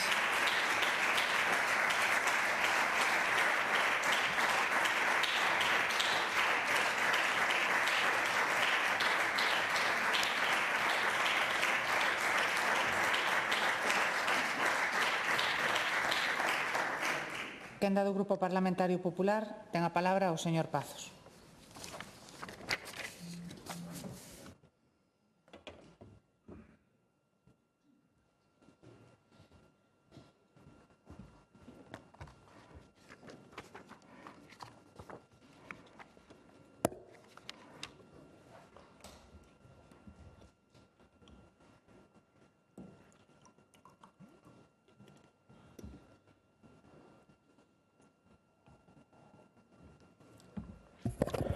Moitas gracias, presidenta. Moitas gracias, conselleira, por achegarse hoxe a facer este balance. Vaime permitir que comece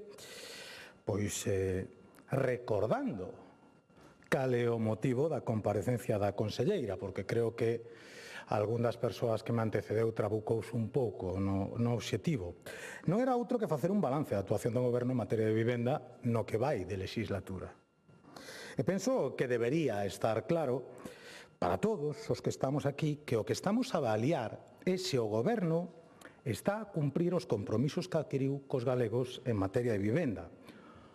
Os compromisos contidos no programa do Partido Popular de Galicia, no programa do PP. Quero dicir, porque compre lembrar que os nosos respectivos programas de vivenda xa foron avaliados polos galegos nas urnas, e foron os galegos os que decidiron que propostas merecían a súa confianza e que propostas non a merecían. E teño que dicirlo, señoría, que parece que non asumiron. Nin gustou a proposta do BNG de vivenda por expropiación, nin gustou a proposta do PSDG do modelo Garañón. Non gustaron. Os galegos somos xente peculiar. Nos gusta que respeten a nosa propiedade privada e nos gustan que se construyan fogares que non teñan que ser demolidos. Somos así, peculiares. Eu creo que se facemos unha análise obxectiva dos compromisos adquiridos por Alfonso Rueda en materia de vivenda durante a pasada campaña electoral, a conclusión só pode ser unha. Rueda prometeu e Rueda está a cumprir. Porque, señorías, cando aínda faltan algunhas semanas para que se cumpra o ecuador desta legislatura, os principais compromisos do Goberno nesta materia están moito máis avanzados do que cabería esperar. Das 4.000 vivendas públicas comprometidas, 3.000 xa están en marcha. O outro día desglosaban aquí as cifras. 1.000 vivendas xa en execución, 1.340 con proxecto de redacción, 312 en proxecto de licitación, outras 307 en distintos ámbitos xa de traballos avanzados. No ámbito da vivenda protexida, xa en marcha máis 550 novas vivendas. Xa está aprobada a estrategia de solo residencial para desenvolver esas 25.000 vivendas a través da colaboración público-privada, das cales o 80% vai a ser vivenda protexida.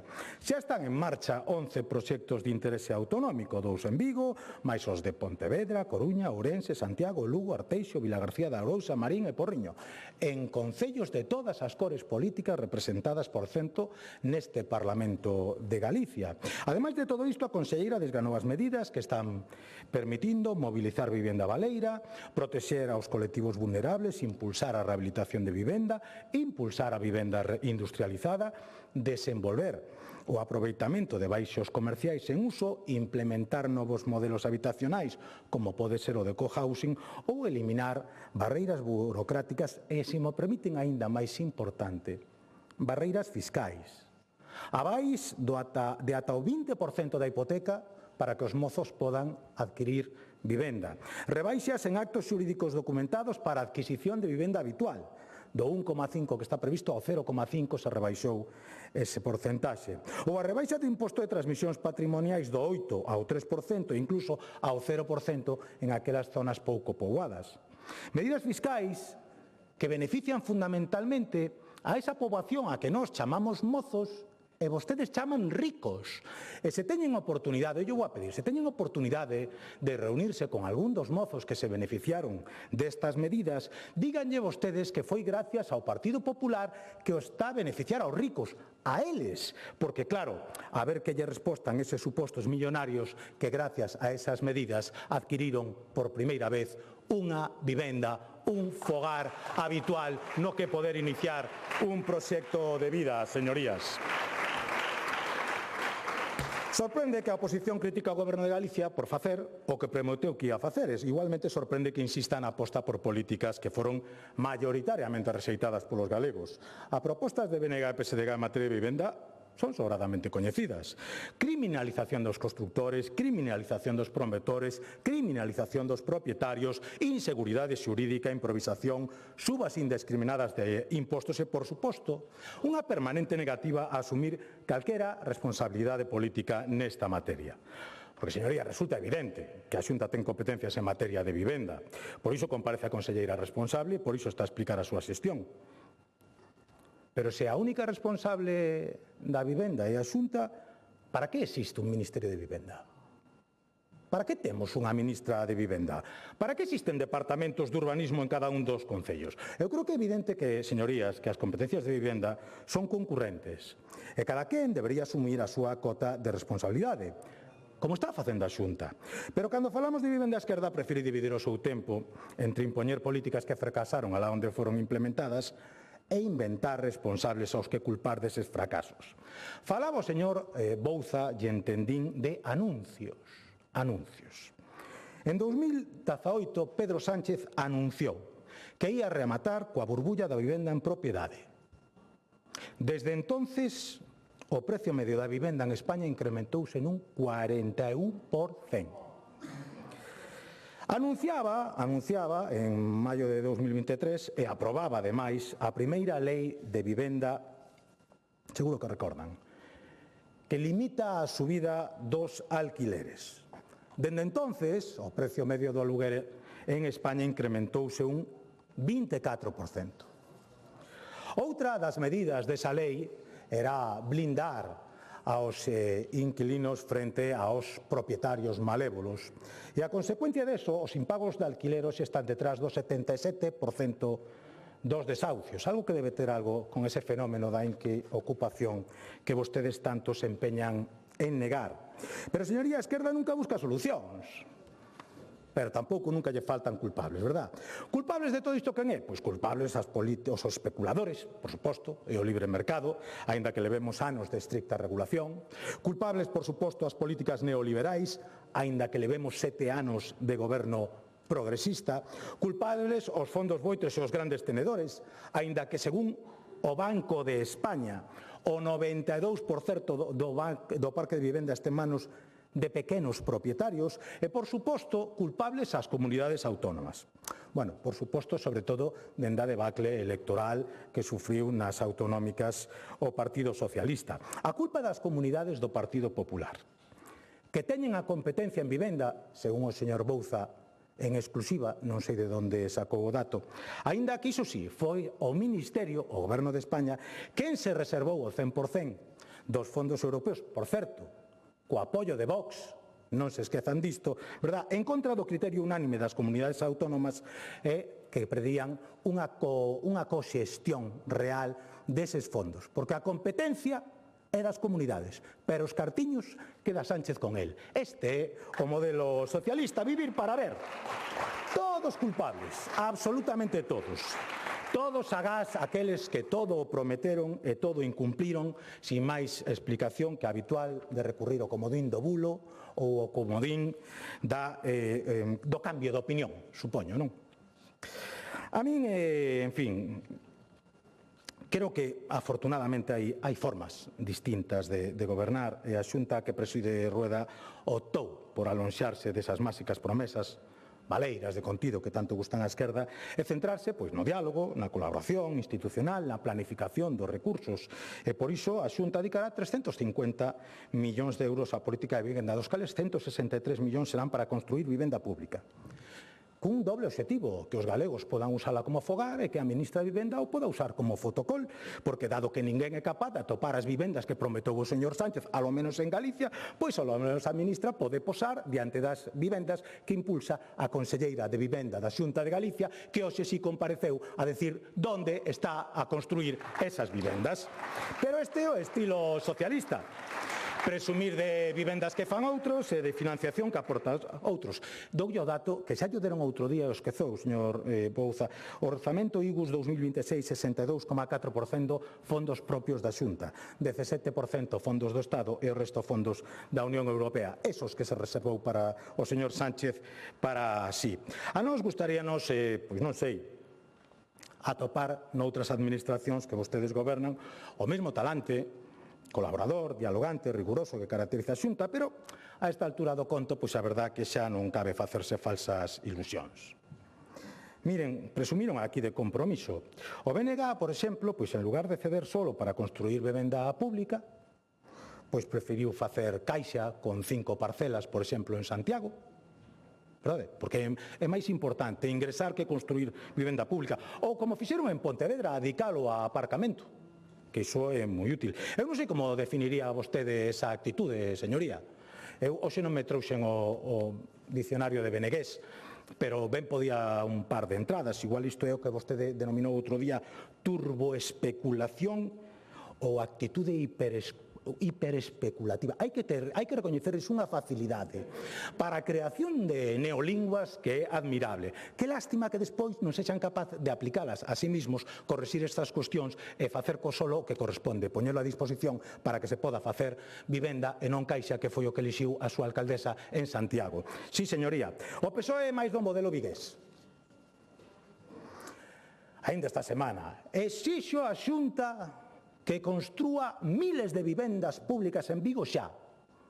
Iso sí, ao mesmo tempo, as 15 vivendas públicas que tiña o Concello na calle Rosalía de Castro, vende unas. Porque tamén é máis importante facer caixa con esa vivenda que poñela a disposición dos vigueses. Estes son os modelos, señoría. Estes son vostedes e por iso non teñen nin a máis mínima credibilidade para vir hoxe a criticar a Xunta de Galicia. Mire, os galegos teñen perfectamente claro que tras esta comparecencia cada un continuará a facer o que ven facendo. Nos continuaremos a traballar para solucionar os problemas reais dos galegos e vostedes continuarán, pois no que mellor saben facer, a política do non. Non a facilitar solo para a vivenda pública, non a axilizar licencias, non a bonificar o acceso a vivenda, non a ceder vivendas da Sareb ás comunidades autónomas, non a habilitar vivendas en baixos comerciais, non aos aloxamentos compartidos, non a dar seguridade xurídica aos propietarios e non, por suposto, a perseguir a ocupación ou a inquiocupación. Moitas gracias. E aínda se preguntan por que os chaman o do non. Sigan investigando, señorías, e boa sorte.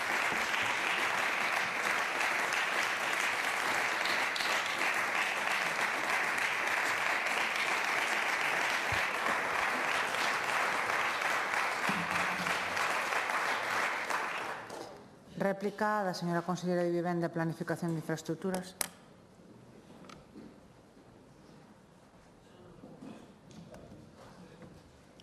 Gracias, presidenta. Señorías, vou comenzar como rematei porque nunca se fixo tanto en tan pouco tempo. Mire, señor Bouza, vostede está anquilosado no pasado, volve ao 2014. No 2014 o principal problema da cidadanía era o paro, era o desempleo. Volta coas mentiras, como fixo na comparecencia de orzamentos. As competencias non son exclusivas das comunidades autónomas, están compartidas co Concello. A lei reguladora de bases do réxime local, que unha lei estatal así o establece. Pregúntelle ao Concello de Coruña ou ao Concello de Vigo, que están a construir vivendas de promoción pública. Fala vostede de 109 millóns de euros no bipartito. Acaba de dicirlle o señor Pazos que son 350 millóns de euros os que temos para o exercicio 2026. Volta outra vez cos datos de execución, que son datos falsos. Eu doulle os datos reais. Na época do bipartito a media é de 78,69% de execución. O ano pasado o Instituto Galego de Vivenda é solo 88,4%. Teño que recordarlle as reglas do gasto, A, D, O, K, porque a maioría das subvencións e as execucións das obras evidentemente son de carácter plurianual. Entonces, a dato de execución é cando se compromete o gasto, que é cando se concede a subvención, sí, señor Bouza, que é cando se concede a execución ou cando se adxudica a obra e se compromete o diñeiro. Volve a mentir outra vez.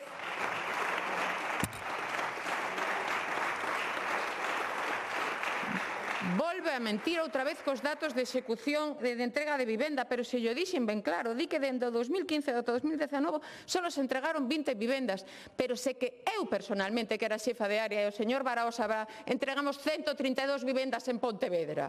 Que me está vostede a dicir?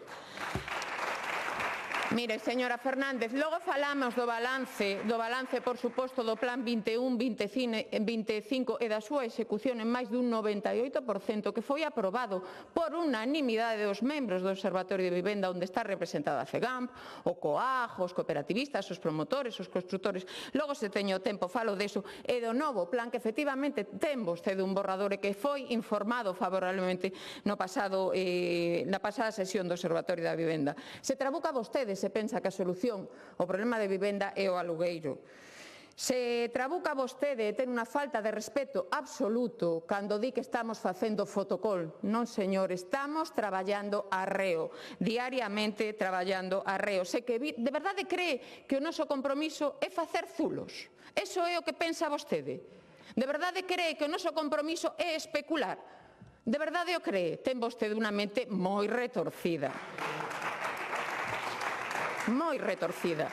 Mire, teño que dicirlle que teño que dicirlle que nun ano en 6 meses fomos quen de pôr en marcha 3.000 vivendas novas de promoción pública para acadar as 4.000 comprometidas no ano 28, que no ano que ven entregaremos os primeiros fogares, eses que empezamos a licitar a redacción de proxecto en 15 de abril do ano 2024, que estamos a traballar nos proxectos de interés autonómico, sí, para 25.000 vivendas, e o solo estará urbanizado no ano 28 para que se simultanee a edificación e a urbanización e se poidan empezar a construir esas vivendas no ano 2028. Calcule vostede os prazos de execución das vivendas en colaboración público-privada, por suposto, e aqueles concellos que queran sumarse, por suposto que o podan facer, que estamos aliados co sector, con todo o sector, e por suposto tamén cos concellos, mal que le pese, que temos axudas en marcha, valentes, innovadoras, porque a situación excepcional que estamos a pasar así o require mobilizar vivenda baleira, rehabilitar no rural,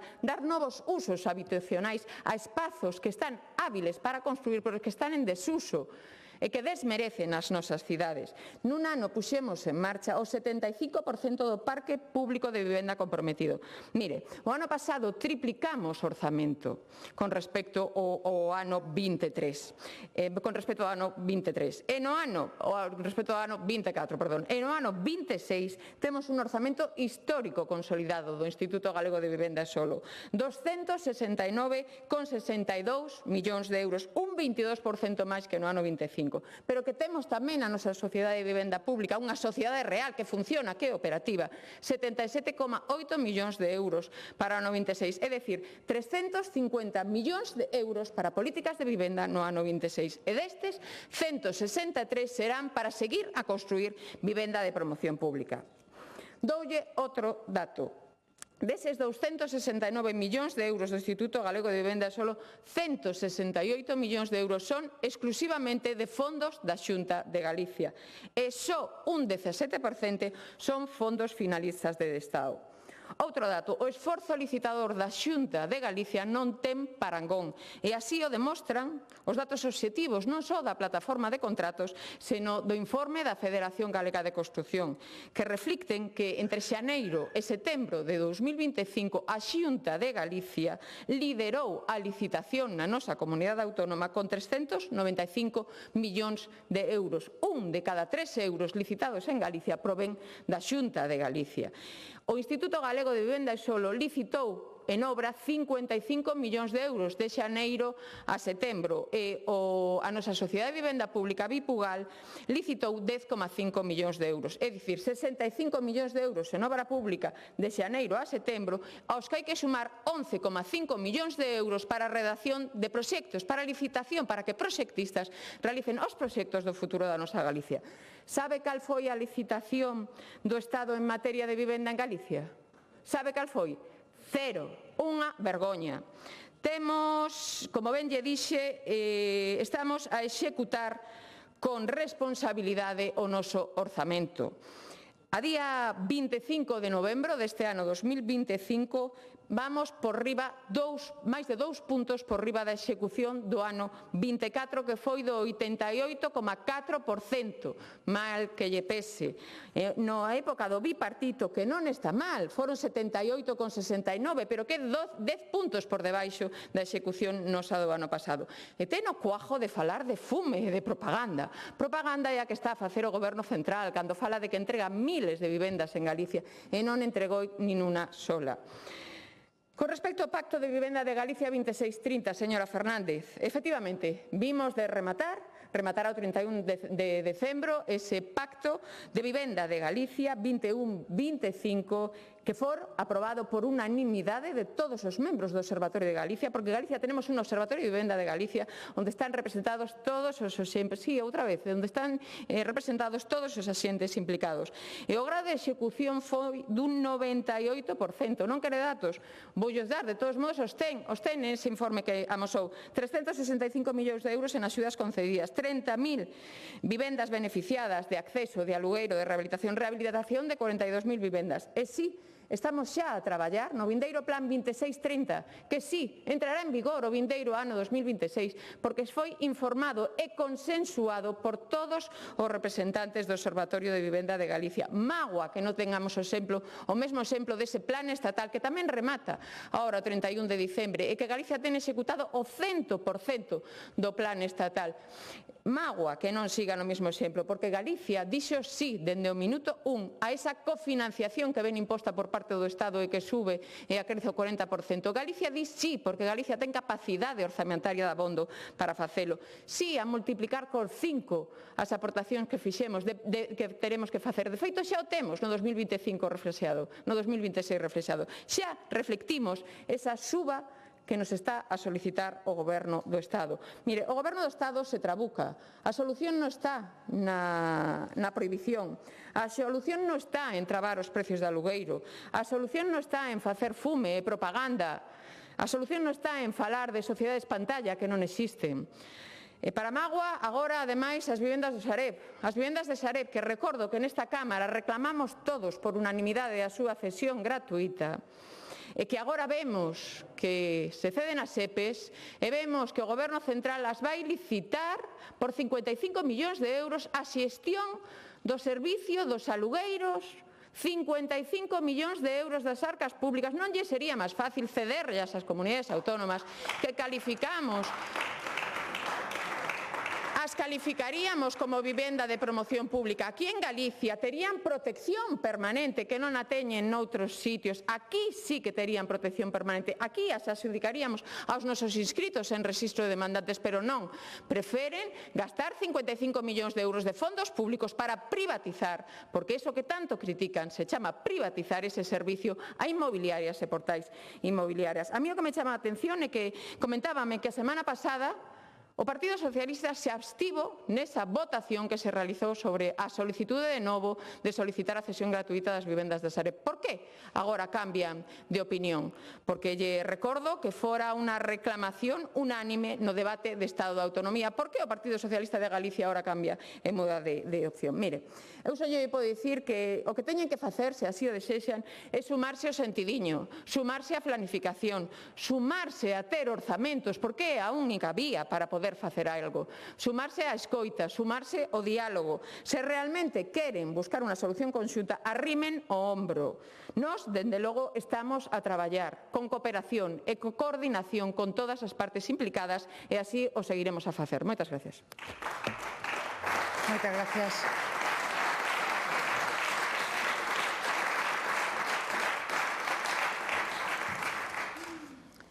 Réplica, señor Bouza.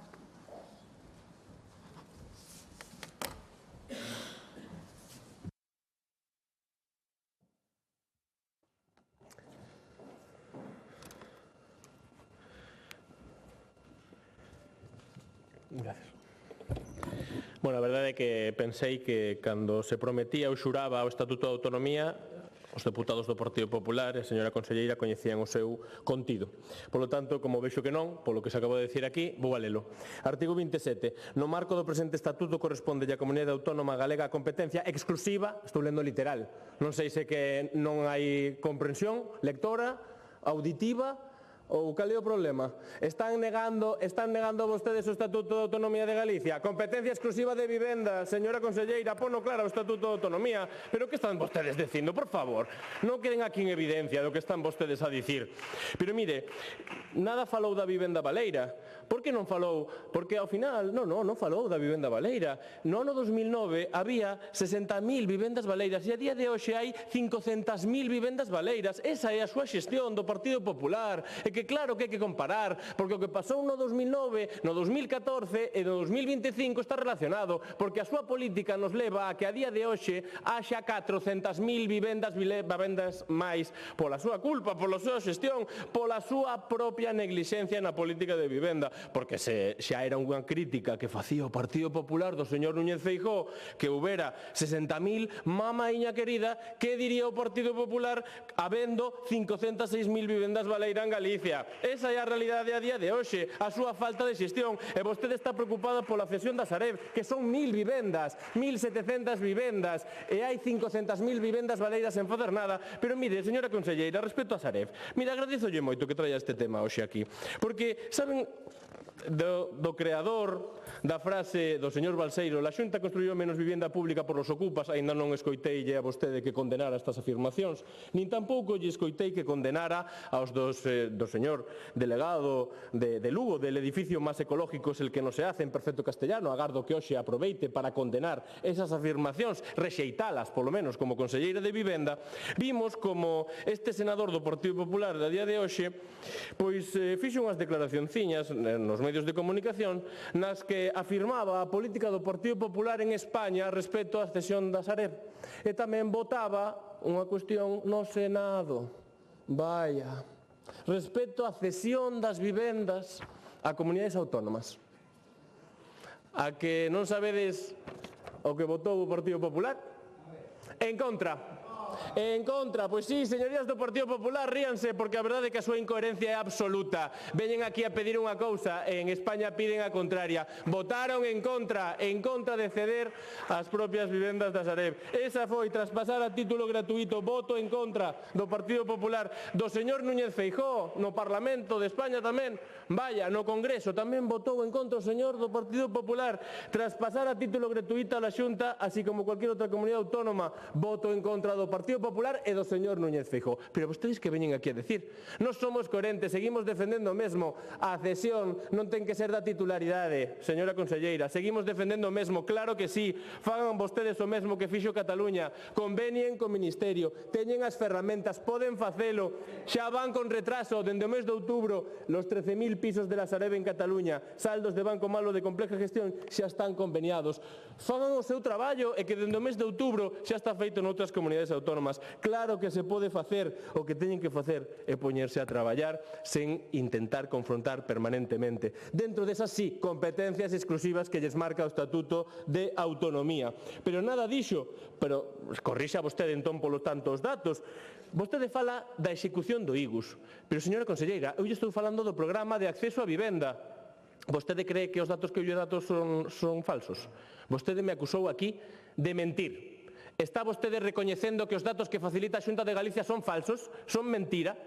Imos preguntalo por escrito, porque xa que vostedes facilitaron uns datos que vostede veu aquí a decir que son falsos, imos a preguntalo por escrito para que vostedes confirmen se os datos que dá a Xunta de Galicia son falsos e os que están facilitados polo Partido Socialista, que non son máis que a propia execución orzamentaria, o son. E, polo tanto, o que evidenciaremos é que a Xunta de Galicia di que os seus propios datos son mentira. Eu non falei en ningún caso da execución do IGUS. Falei da execución do programa de acceso a vivenda. Son datos da Xunta de Galicia. O programa de acceso a vivenda 451B. A execución no ano 2025 é do 5% no 30 de xuño deste ano. Esa é a realidade. Vostede pode contar aquí o que queira, pero esos son os datos que vostedes facilitaron. E, polo tanto, eu non minto, señora conselleira. Non sei se vostede o que está intentando é manipular os datos para intentar ter a razón, pero os datos son eses, os que vostedes facilitaron.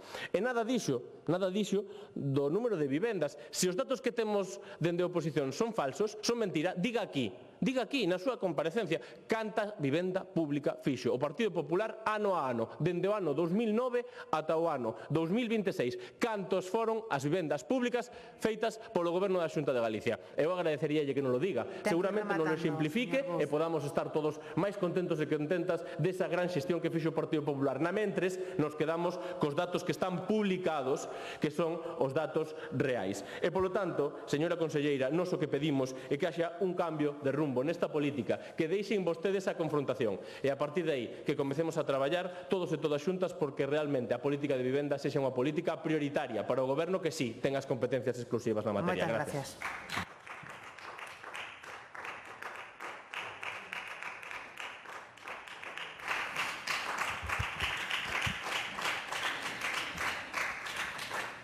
Réplica do Grupo Parlamentario do Bloque Nacionalista Galego, señora Fernández.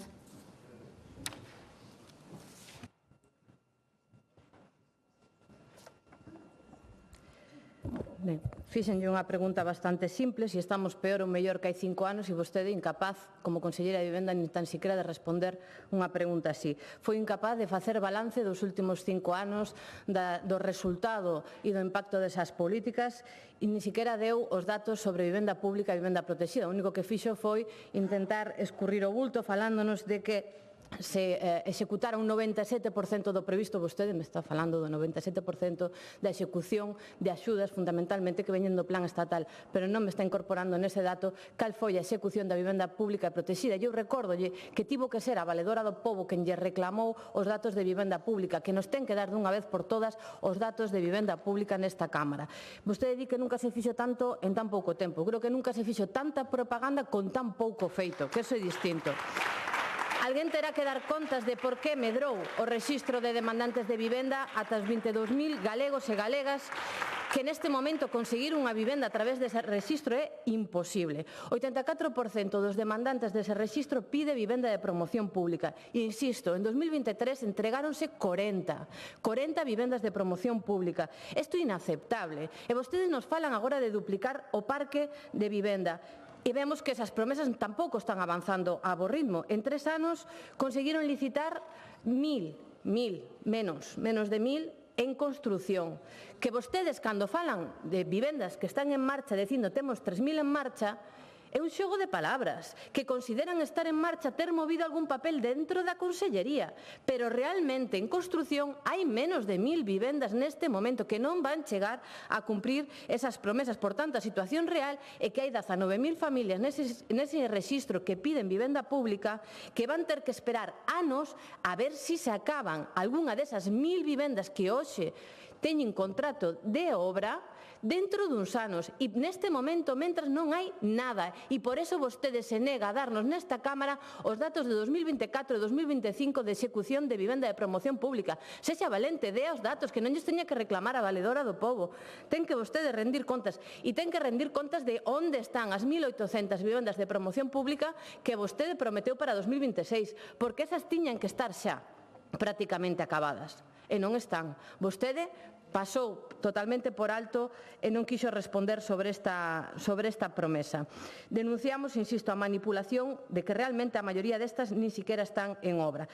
Non avanza a bo ritmo, é puro continuismo, ademais, o plan novo de vivenda do plan anterior, ademais non queren desenvolver a compra de vivenda pública e nós creemos que iso é un instrumento eficaz e que vostedes de cara ao próximo plan o que tiñan que estar facendo é escoitar as propostas do BNG e incorporar políticas de adquisición pública de vivenda que nos permitiría ampliar o parque público de vivenda, empezando por comprar vivenda protexida, porque aquí hai unha situación moi crítica en cuanto a vivenda protexida. Hai casi 60.000 vivendas protexidas en Galiza que nos próximos anos se van a convertir en vivenda libre. Nos próximos 5 vanse descualificar 14.000 e en apenas 15 anos o 95% do actual parque de vivenda protexida vai desaparecer. Vai pasar a ser vivenda libre a precios de mercado.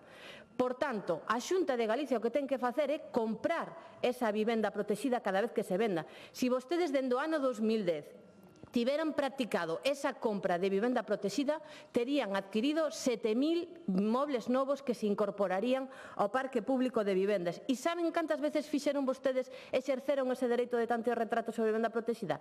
0. Nunca quixeron exercelo. E agora temos as consecuencias. En cuanto á vivenda de protección autonómica, rexistro colapsado, 3.000 solicitantes e termináronse en 2024 5 vivendas protegidas en toda Galiza. Vostede tampouco quixo facer referencia a estes datos, que a realidade a subiu para arriba cando se lle poñen os datos reais da execución de vivenda protegida e ven aquí a repetirnos que hai 20.000 prometidas para non se sabe cando. Díganos a data, fálenos de por que está habendo un problema coas calificacións definitivas de vivenda protegida que non se califican. Explíquenos que está fallando, claro, porque unha cousa que poderíamos facer, se vostede non sabe como facer para incentivar a vivenda protexida, dámoslle ideas dentro do BNG. Por exemplo, declare mercados tensionados, porque a declaración de mercados tensionados co próximo plan estatal de vivenda vai significar que os promotores de vivenda protexida poidan recibir 100 euros por metro cuadrado máis que se non estivesen en unha zona declarada de mercado tensionado. E vostedes, cando boicotean as declaracións de mercado tensionado, o que están boicoteando é que chega a financiación para desenvolver esa vivenda protexida, porque vostedes están ao servicio do que lle manda Feijóo coa súa política de negación das políticas de vivenda.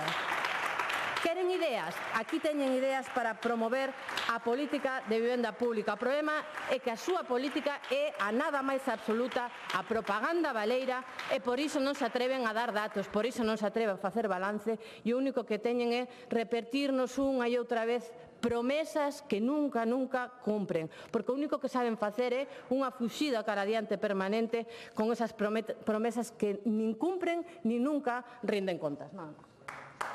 Moitas gracias.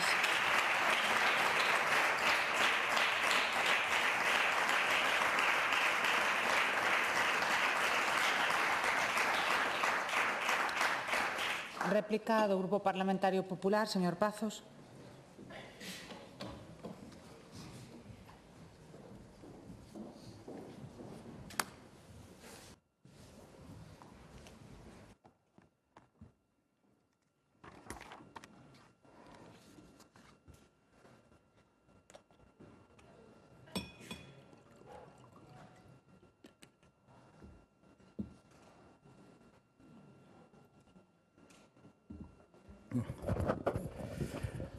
Gracias, presidenta. Eu, conselleira, non quero que marche cun mal sabor de boca daqui. Non se preocupe, isto é habitual. O outro día viu o máximo responsable do IGUS, detallou todas as actuacións, deu as cifras exactas. A actitude é sempre a mesma, non? Porque non hai máis xordo que o que non quere escoitar. O que sí deberíamos de ter un certo rigor nas cousas que se din aquí. El Senado pide al Gobierno que ceda a la Xunta casi 3.000 viviendas de la Sareb. El PP apoya la propuesta del BNG para impulsar el acceso a pisos protegidos. Señorías, eu de verdad que empezo a sospeitar que hai xente que ten un preocupante déficit de comprensión lectora. Porque senón de verdad que hai cousas... Mire, veu aquí unha señoría a facer unha comparativa de datos do bipartito e da Xunta. Eu non sei se os descoñece, se os manipula ou se que, como fan últimamente, os colleu no AliExpress, non? Pero está publicado, quer dizer, a execución da Xunta é notablemente máis alta que a que tiña o bipartito. Non xa sabemos como funcionan vostedes nisto da estadística. Que non lle gustan o que votan os españois? Pois poñen un tezanos no CIS. Que non lle gustan as previsións de PIB? Pois cambian a toda a cúpula do INI. Que non lle gustan os datos de vivenda baleira? Pois modifican o sistema de cálculo e simplemente inclúen todas as ruínas que hai espalladas por España en as que non se metería a vivir ninguén. Ese é o modelo socialista. Pero non sei, igual é que pasa que lee a estadística igual que lee o estatuto. Artigo 27, no marco do presente estatuto, corresponde á Comunidade Autónoma Galega a competencia exclusiva nas seguintes materias. Apartado terceiro. Ordenación do territorio do litoral, urbanismo e vivenda. A ordenación, señoría, porque se coñece vostede, que parece que só leu un tal, artigo 25 da Lei de Bases de Réximen Local, apartado 2, o municipio exercerá en todo caso como competencias propias nos termos da legislación do Estado das comunidades autónomas as seguintes materias: urbanismo, planeamento, xestión, execución, disciplina urbanística, protección e xestión do patrimonio histórico, promoción e xestión da vivenda de protección pública. Ese día non debeu de ir a clase, señoría, non debeu de ir a clase. Eu entendo que hai que facer o que sexa para salvar o soldado Sánchez, pero, home, eu se quere fago un resume dos grandes hits, Miren, dende que chegaron vostedes ao goberno, 38% de subida de alimentos, 69% de subida na vivenda, 45% de incremento en vivenda nova, 45% máis nos alquileres, 3 puntos máis de presión fiscal, 23.000 millóns máis recaudados por IVA, 70.000 millóns máis por IRPF, 60.000 millóns máis de cotizacións sociais, primeiro país de Europa en pobreza infantil e o cuarto con maior número de traballadores en risco de pobreza. Claro, hoxe mesmo o señor Sánchez declaraba, desde el punto de vista personal, Ábalos era un desconocido para mí.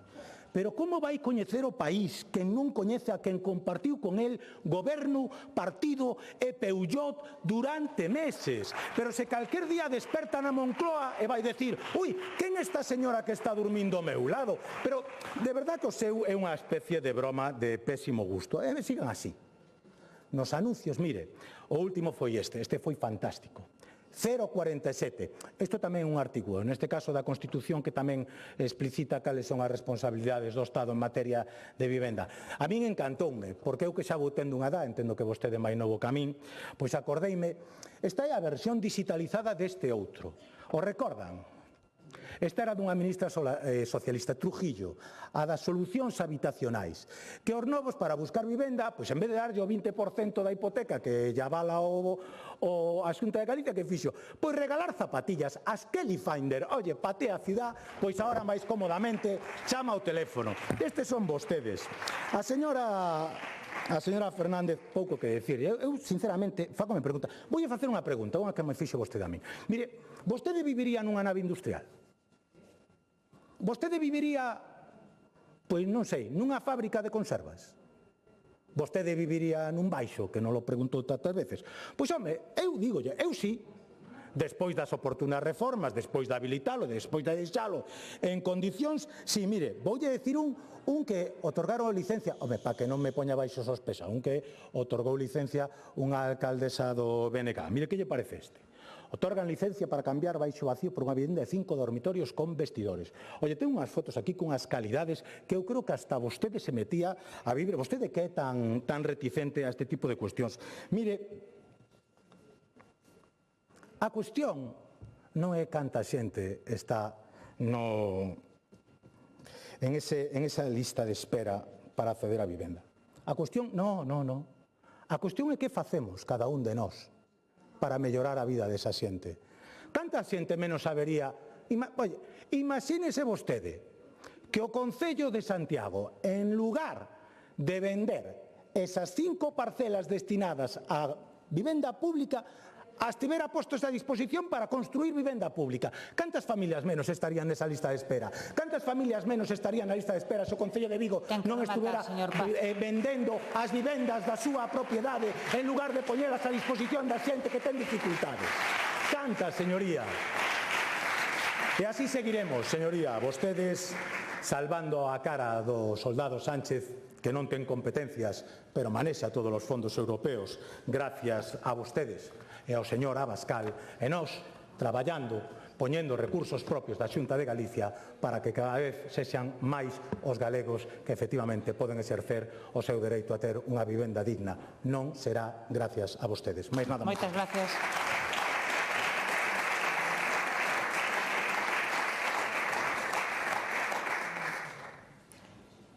Dúplica, señora conselleira.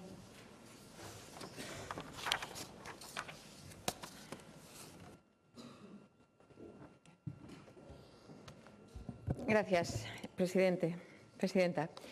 Mire, señor Bouza, disculpe, creo que non é este o lugar onde falar ou explicar cal é o reparto competencial constitucionalmente establecido, pero o artigo 148 da nosa Constitución é clara e as competencias en materia de vivenda son exclusivas das comunidades autónomas, o que non obsta que existen máis administracións a parte do Estado da comunidade autónoma que son as administracións locais. E como moi ben acaba de ler o señor Pazos, o artigo 25 da nosa Lei Reguladora de Bases de Réxime Local otorga competencia aos concellos para promover e xestionar vivendas de promoción pública. Entonces, non minta.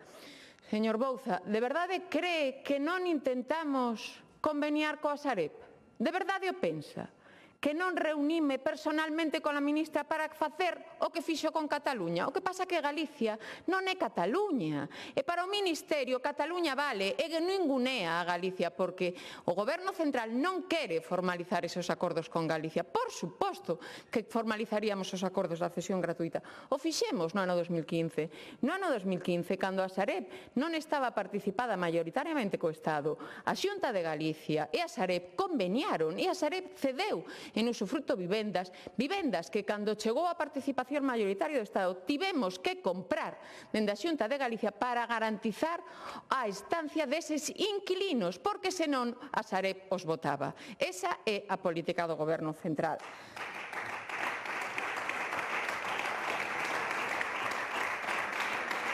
Señora Fernández, de verdade, vostede é técnica, debería de saber cales son os tempos da construción de vivenda. Que en ano e medio teñamos en marcha 3.000 novas vivendas de promoción pública e 1.000 delas xa en construción moi avanzada que empezaremos a entregar o vindeiro ano 26 o denota.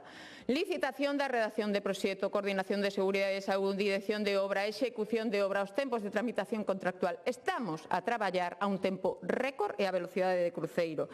Acabo de dicirlo, en 10 meses, en 9 meses, licitamos 65 millóns de euros de execución de obra pública e 11,5 millóns de euros en redacción de proxectos. Eso é traballar.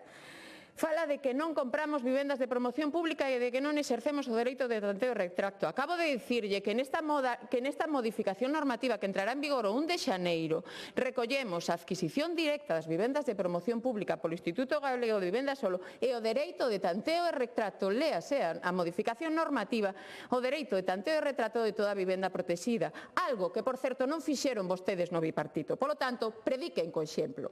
Fala do mercado residencial tensionado. Fala do mercado residencial tensionado, menuda teima, que ten os efectos contrarios aos desexados. O está a padecer xa Coruña. Como que di que ponemos trabas? Temos declarado Coruña como zona de mercado residencial tensionado a pesar de estar totalmente en contra. Fala de falta de vivenda protexida. Sabe por qué deixaron de construir vivenda protexida? Porque o Goberno central non axuda en nada a construción de vivenda protexida. Desapareceron as axudas para a construción de vivenda protexida. E quero recordarlle que foi este Executivo galego quen estableceu a protección indefinida de todas as vivendas de promoción pública e a protección indefinida das vivendas protegidas que se construan en solo público, algo que non fixo o bipartito. Temos que falar claro, o esforzo que estamos a facer é inmenso. No ano que ven non só estamos falando de proxectos, fala de mover papeles. Como mover papeles? Estamos falando de proxectos que están xa redactados, que estamos tramitando cos concellos. Non é mover papeles. Mover papeles é o que está a facer o Concello de Santiago cando licita parcelas que quedan vacantes, volve a licitar, as pedimos, non nos la dan, salemos. Eso é mover papeles. Nos estamos a traballando. O ano que ven entregaremos fogares reais, xa que empezamos a construción nesta legislatura. O ano que ven teremos en marcha as 4.000 vivendas comprometidas ata o ano 2028 para duplicar o parque público de vivenda. Temos 4.000 e queremos pasar a 8.000 vivendas públicas. Entregaremos os primeiros fogares en Santiago, en Coruña e en Pontevedra, porque estamos a traballar nas grandes cidades en unha vintena de concellos. Pregúntolles, para que se poden, respondan. Se pode dicir que en España algunha comunidade autónoma ten o compromiso que estamos a ter dende Galicia? Se pode dicir que alguén en España ten un compromiso tan firme como este? Dígolle, non, e dende logo o Estado e o Goberno central non o ten. Porque, repito, a licitación de vivenda do Goberno central é 0 euros, 0 euros. As vivendas entregadas en Galicia polo Goberno central son 0, porque o Goberno central sí que fai anuncios, sí que fai propaganda, sí que fai fume. Nos creamos esta operativa Bipugal, a nosa Sociedade de Vivenda Pública, unha ferramenta propia que non perdeu un só día de traballo dende que entrou en funcionamento. 1.900 vivendas en marcha que non son mover papeles, señora Fernández. Aquí non hai sociedades pantalla. Galicia fixo o que non fixera antes. Temos proxectos de interese autonómico. Escoita a data, que lle estamos dicindo que no 2028 teremos aprobado xa esa figura de proxecto de interese autonómico, teremos adquirido o solo, estaremos urbanizando, concursando as parcelas para simultanear a edificación e a urbanización. Por lo tanto, no 2028 teremos xa vivendas en construción que terán os seus plazos de execución, pois 18, 24 meses, depende do proxecto, porque non é igual, e vostedes saben moi ben, un edificio de 50 vivendas que un de 200 vivendas. Todas esas vivendas terán calificación protexida protegida, 80%, e todas, sexan públicas ou privadas, que sexan protegidas, terán protección permanente. Isto é planificar e isto é gobernar. Planificar é ter un orzamento sin precedentes, 350 millóns de euros para o ano 26. O esforzo licitador que estamos a facer non ten precedentes tampouco. Colaboramos co sector, sí, co sector, co que conveníamos ese futuro plan que servirá para Galicia para os vindeiros anos, 5 anos, que nós sí que aprobaremos entrará en vigor no ano 2026, non como o de Estado. Vimos de declarar o sector da construción como sector estratégico porque é fundamental para acadar este obxectivo. E tamén é fundamental a colaboración dos concellos cos que estamos a conveniar, con independencia das cores políticas. Todos están conveniando con nós, todos están adherindo ás nosas solicitudes. Hai algún que non o fai, pero bueno, non o quero mencionar. Todos os que así o desexan están adheríndose á plataforma de solos, sí, pola que cal concursaremos o vindeiro ano 26 os seus solos de titularidade municipal, que son para construir vivenda protegida, para que promotores e cooperativistas coñezan a disponibilidade desos solos. Temos medidas valentes, innovadoras, que pretenden axilizar. Non estamos perdendo garantía, ni moitísimo menos, como vostede pretende insinuar. Mire, dende o Executivo galego temos moi claro, porque isto non trata de discutir, non trata de bloquear. O que temos que facer é construir vivenda, o que temos que facer é habilitar solo, o que temos que facer é conveniar co sector, o que temos que facer é dar respostas reais á cidadanía. Por tanto, invítoles, de verdad, señores da oposición, invítoles a sumarse a un diálogo constructivo, a escoita, a colaboración, a unidade, porque a vivenda é o futuro e Galicia está a garantir ese futuro. Súmense a Galicia, calidade en materia de vivenda pola que estamos traballando. Moitas gracias. Moitas gracias.